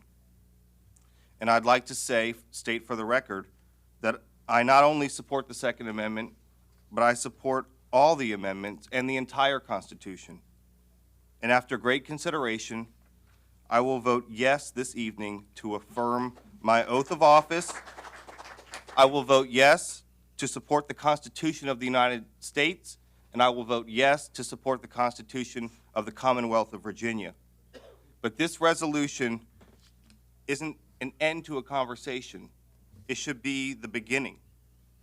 I hope it's the beginning of a conversation where no matter where we stand, we can find areas of agreement that are truly reasonable, effective, and respectful of our Constitution and will make our communities safer. And I'm happy to engage in that discussion with all of you. Thank you for being here, and thank you for taking the time to share your perspective with this council. No, thank you. Sabrina? I would first like to start off my comments with a quote. When the General Assembly passes new gun safety laws, they will be enforced and they will be followed. These resolutions have no legal force, and they're just part of an effort by the gun lobby to stroke fear, said Attorney General Herring. This is a statement made by our Attorney General about this matter that is before us tonight. I have observed the movement from the onset. Since the Democrats won the majority in the General Assembly in November, there has been a concerted effort to spread fear and confusion regarding the Second Amendment in this state. This fear has spread from city to city, and now it's reached Virginia Beach. But tonight, we are not moved by fear. We are Virginia Beach strong, not Virginia Beach scared. What we must do before passing such a resolution is have dialogue on both sides. I started this dialogue in October 2019 by inviting both parties to sit down and talk. During this time, I learned that both sides have more in common than they do have differences. For instance, both sides believe in the Second Amendment. Both sides want to address gun violence.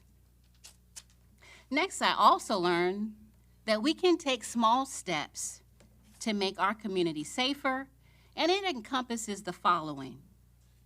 First, implementing active shooter awareness training. Next, implementing conflict resolution training in our schools, in our workplace, and in our community.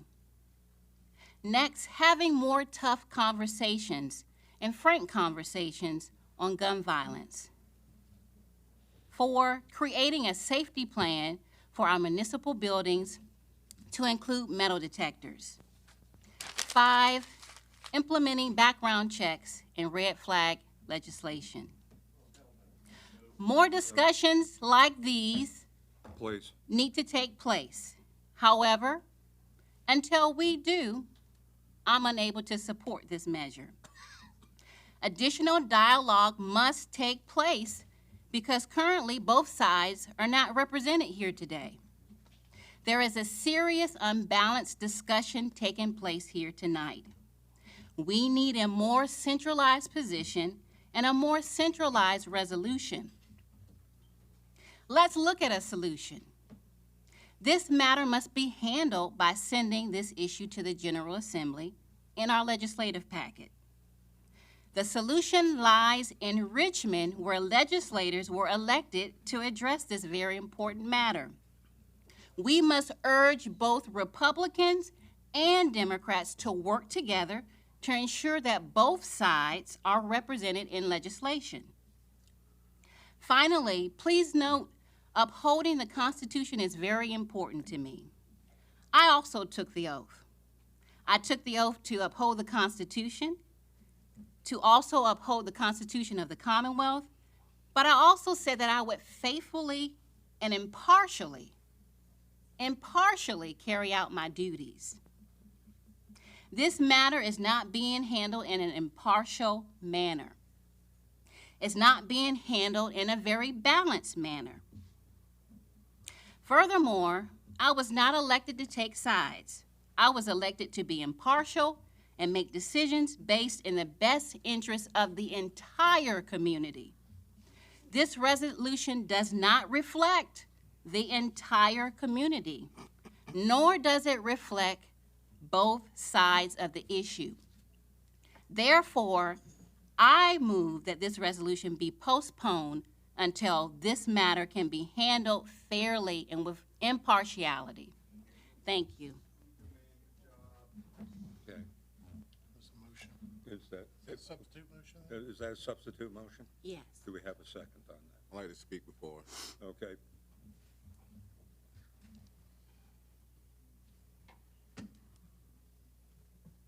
You know,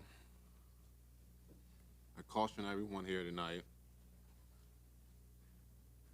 to think, to reason, to not be. The mics are so far away, you can barely hear us. I caution everyone here tonight to think, to reason, to not be driven by fear of pre-filed bills that may never see the light of day. I heard about sides, this side, that side. You look around this room, there are no sides. It's just us, just Americans. And since Thomas Jefferson was mentioned so much tonight, he also said, I never consider a difference of opinion in politics and religion and philosophy as a cause for withdrawing from a friend. From a friend. In my lifetime, I experienced 2 mass shootings. 2 more than anybody should have to experience in any lifetime. The first was the deadliest school shooting in our nation's history. I was a senior at Virginia Tech when 32 of my classmates were shot and killed, 17 wounded. 6 other jumped out of a building and injured themselves through glass, and no bigger than this, no wider than that. The second right here in my hometown, 12 of our own killed, 4 wounded, and a city that'll be scarred forever. I was at the old Kellum High School where we sent families to find information about their loved ones. I walked down that long hall with them into a room with 4 or 5 chaplains standing around, telling families on both sides of this issue their loved one was no more.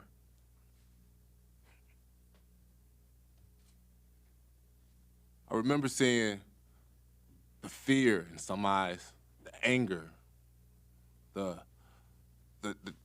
helplessness. But in all their eyes, I saw the pain that I carry with me every single day. And on May 31st, I saw how this tragedy, and I spoke how this tragedy could define us and bring us together. I saw how it did that. I learned that from my first experience. My first experience. I understood on May 31st, 2019, like I clearly understood back in April 2007, that ultimately, each and every one of us want to feel safe. We want our kids to feel safe in their schools. We want our loved ones to feel safe at work. We want to feel safe in our homes. Heck, we enjoy the pastime of recreational shooting and hunting with camaraderie with our family and friends. We can accomplish that and the Second Amendment at the same time. I reject the framing that it's either or. I refuse to believe that there is no answer. And I will not let political ideologies erode our common sense and our common goal that each and every one of us share: saving lives, protecting yourself, protecting each other. We can do better. We can do better. We must do better. elected officials from the local level to the highest office in the country uphold the Constitution. And before every council meeting, and it's so ironic because we didn't do it tonight.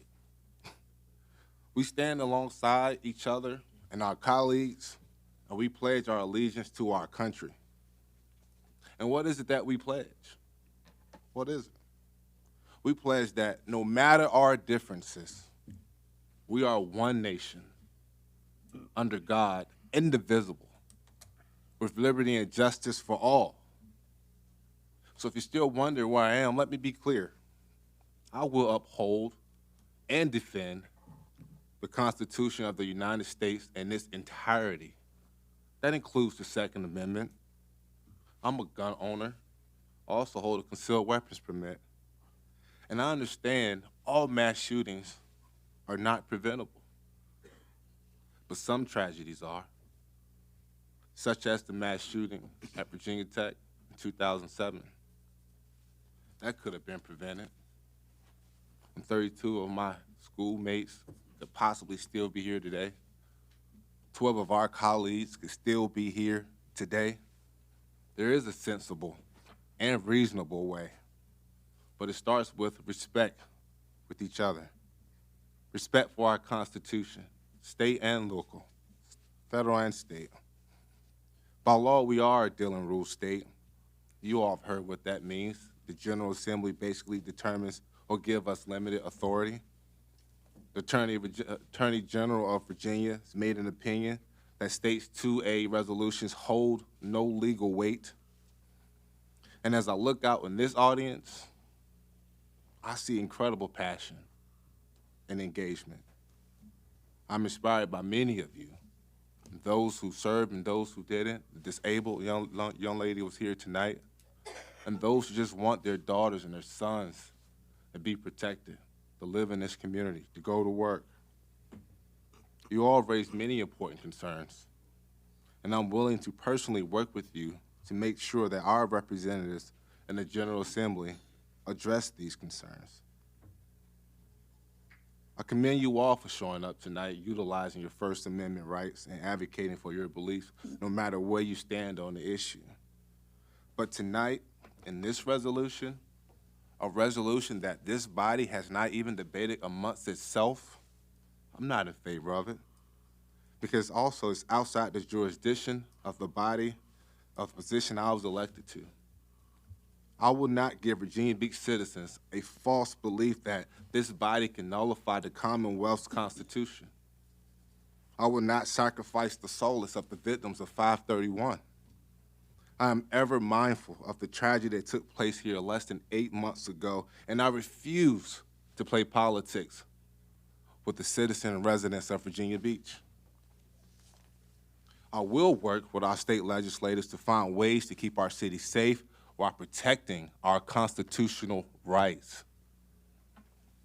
And lastly, the sign of leadership and civic responsibility is the ability to focus on what unites us as opposed to what divides us. As a body, I would like to be focusing on restoring the stability of our local government, uniting a city that is still healing, keeping our residents' homes from flooding, finding a city manager, affordable housing, and working to get our city fully operating. Those are the issues in which this body can control and demand our attention. But like JFK said it best, let us not seek the Republican answer, nor the Democratic answer, but the right answer. Let us not fix the blame for the past.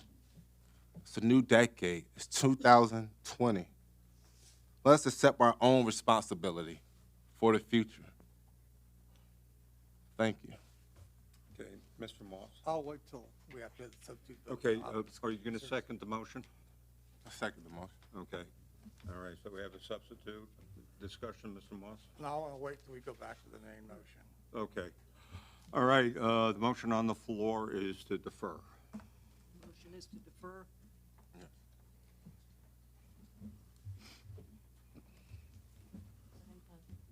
By a vote of 4 to 6, that motion has been has failed. Okay. Okay, then we have a motion on the floor now to pay, We're back to the main motion. we're back to the main motion, Mr. Moss. I didn't prepare any remarks for this evening, and eloquence rhetoric doesn't really do justice to liberty. I never liked the word rights, because it sounds like it's something that government gives us. And it was very clear the founders always talked about liberty. And liberty is important. And I think when you go back, and I try to always do my homework, because I think that's what people expect of us to do. And so I went back and I've read the Supreme Court decisions, and particularly D.C. versus Heller and Justice Scalia, who wrote the majority opinion. It's a very scholarly work, and I hope all my peers have taken the time to read that and study it, because I do think it gets back to Mr. Belushi's point about where the common ground is. Because when you read that very scholarly opinion and talks about the historical existence of the right, he makes it very clear that and talks about and dissects the precision of the language of the syntax of the Second Amendment and makes it clear that it recognizes a right of liberty that it pre-existed the Constitution's adoption. And if you look at the First, the Second, and the Fourth Amendment, the construction of the syntax talks about infringement because what? It was something that already had existed and wasn't being established by the words, but was being recognized in the words. More importantly, he did a great job talking about where the juxtaposition of where in the syntax the word militia was, and went through a tremendous historical explanation that it was not the controlling expression, that in fact it was the individual liberty that came first, and the militia came after. So putting that in the context. But he went on to say, in that opinion, that it was not an absolute right.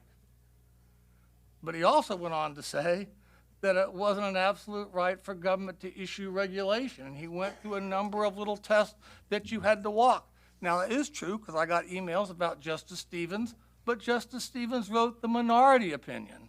And under our Constitution, it's the majority opinion that becomes the law, not the minority opinions. But it did show that there was regulations that was permissible.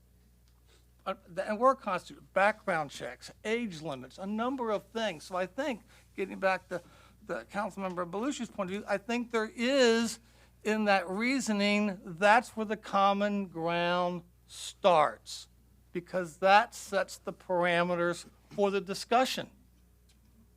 And all of it isn't about law. A lot of it's about mental health services and other things that has nothing to do with the Constitution.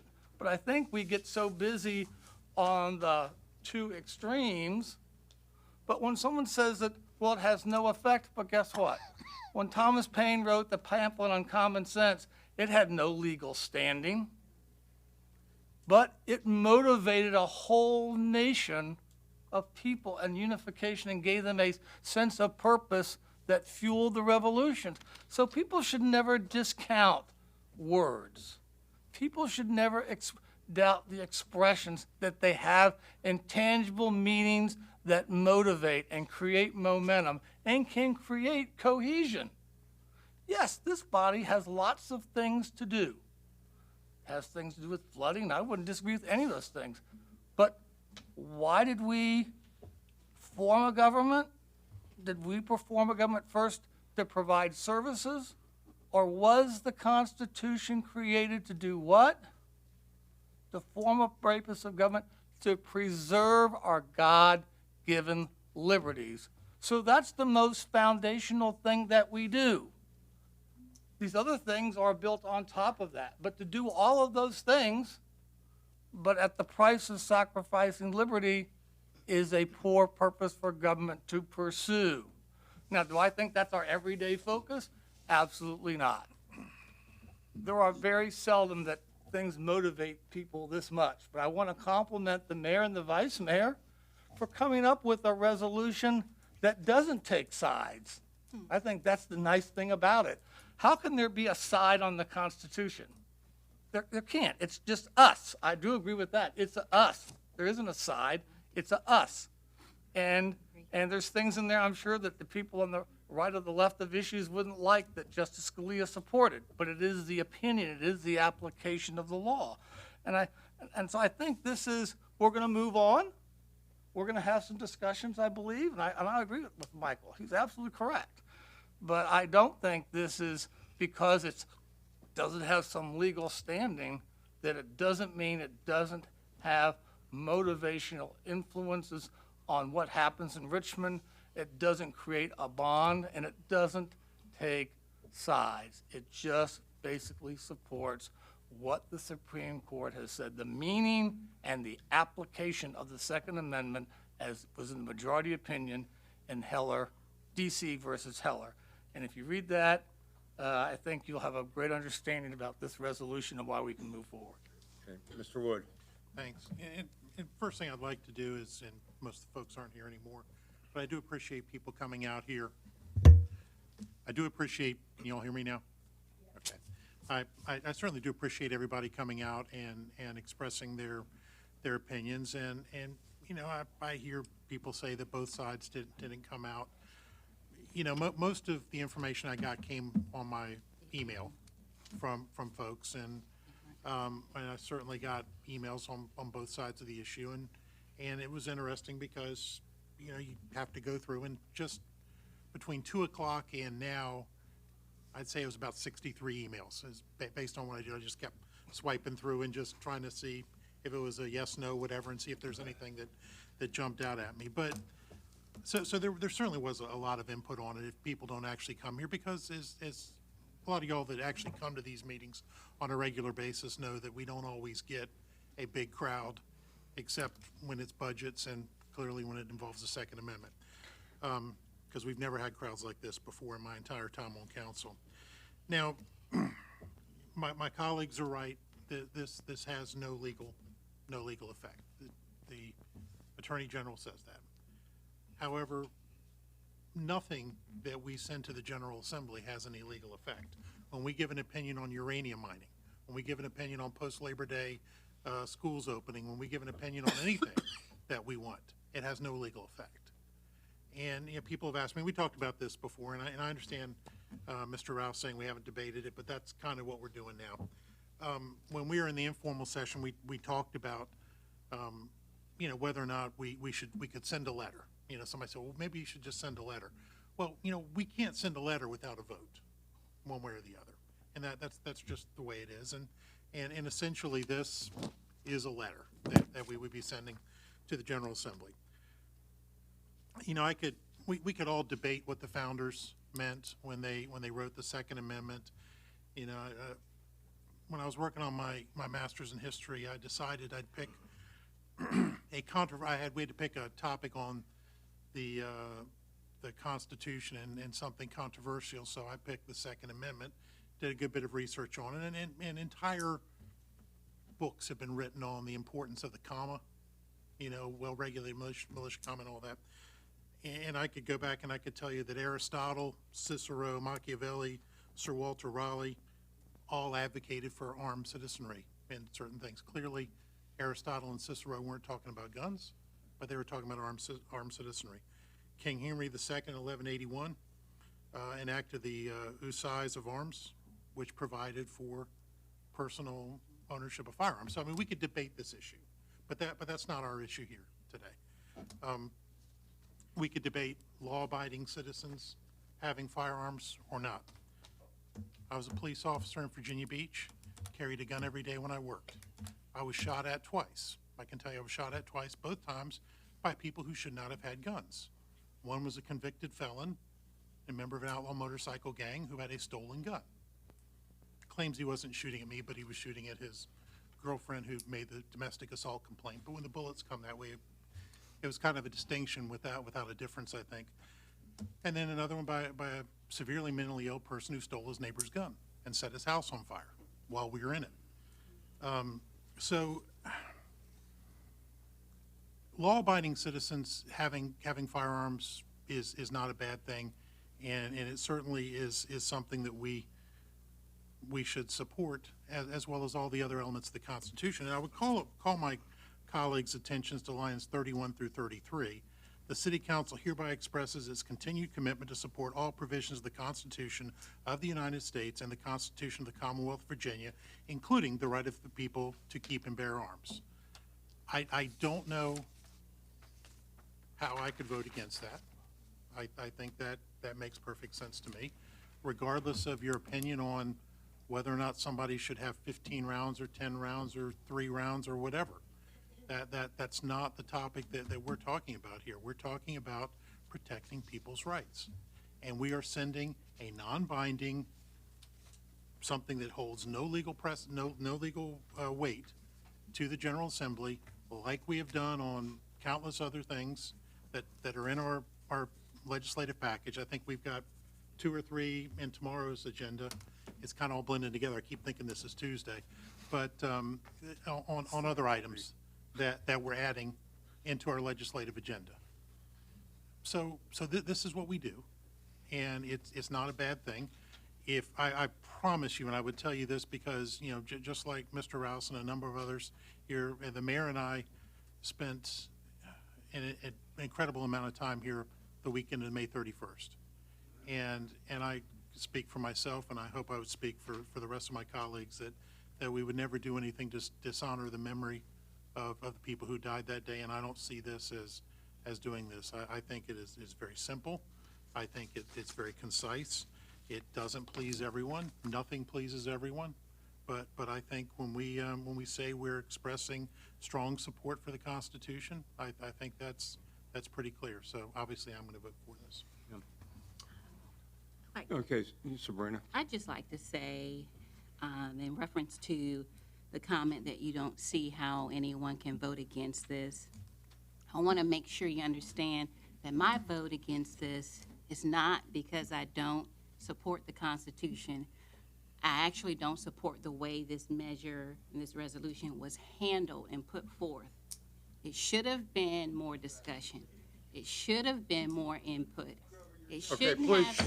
please, respect, please. Thank you. It should not have been expedited on the basis of one specific side. It should not have been set forth for a special session based on one specific side. That's what I see, and I don't agree with it, and therefore my vote on this resolution is no. More dialogue needs to take place before we do something like this. And the reason I vote no is not because I don't uphold the Constitution. There is a saying, it's not what you do, it's how you do it. The manner in which this resolution was set forth was not proper, was not protocol, and I do not support it. Okay, If I could respond to that. Well, first off, I did not say I didn't see how anyone could. I said I did not see how I could not vote for it. I'm not going to cast aspersions on my colleagues. They certainly have their ability and right to vote how they want. I would vehemently disagree that this was done improperly or outside of any sort of protocol. It was certainly done legally, and people were involved, but you certainly have your right to do that. It is very simple. It's supporting the Constitution, and that's my view on it. I understand people take other views, but that's fine. Yeah, Okay. well, I understand that, but I would say I got it in my Friday packet. Okay. And the first time we discussed it was today. Right. That's not enough time for an issue as important to this Okay, please, community as folks, this is. please. So you're right. In my opinion, we could have done a better job, and we can do better. Okay. Ms. Henley? So- No, I'm sorry. No point. Thank you. No point. Okay, if I could just make a final comment or two. You know, I look at this in 3 perspectives, and I agree wholeheartedly with my colleague, Mr. Rouse, that, we are in the process of healing. And, I look at this as a perspective of being a mayor, during a tough time with a dedicated council, also going through a tough time. I look at this as a perspective of a Marine that had learned respect for firearms, and as a physical therapist who worked on individuals that were the results of violence over my 4 decades of being a physical therapist. I had to make a decision, and it was had to be weighed out, whether to confront this right away, because once again, it was an issue that came up that is being dealt with throughout this great Commonwealth of ours. This is not unique to Virginia Beach. And I thought a special session was necessary, and I think it's pretty obvious that it was necessary because of the time commitment, the speakers that came. But once again, I am heartened by the fact that there was civility, there was some representation. But once again, I started off by saying that I always have this thing that good government should never fear and engage an educated public. And when we have an emotional, tough issue such as this, we cannot discard it. And what we did, and a lot with a number of us, and it was put out to council members for review. And yes, we did have a logistical challenge that we had the break over Christmas and holidays. We came up with, we thought, was a document that would, we know it was going to make some people happy and some people not. We knew that going in, but we wanted to try to at least let the public know and engage that they were listened to, and we have been listening to both sides. And and I just wanted to say that a decision was made that I hope, and as Mr. Bellucci said, and even going forward, that this is not the end of a discussion, it is the beginning of a discussion. And I think what we may have proved tonight, that we can get together and discuss this civilly and let's look for areas of agreement going forward. So with that, my hope is that the vote is open at this point for approval. Excuse me. Okay, please. By a vote of 6 to 4, you have adopted the resolution. Okay. Okay, that being said, no other business on the agenda. We are adjourned. Thank you.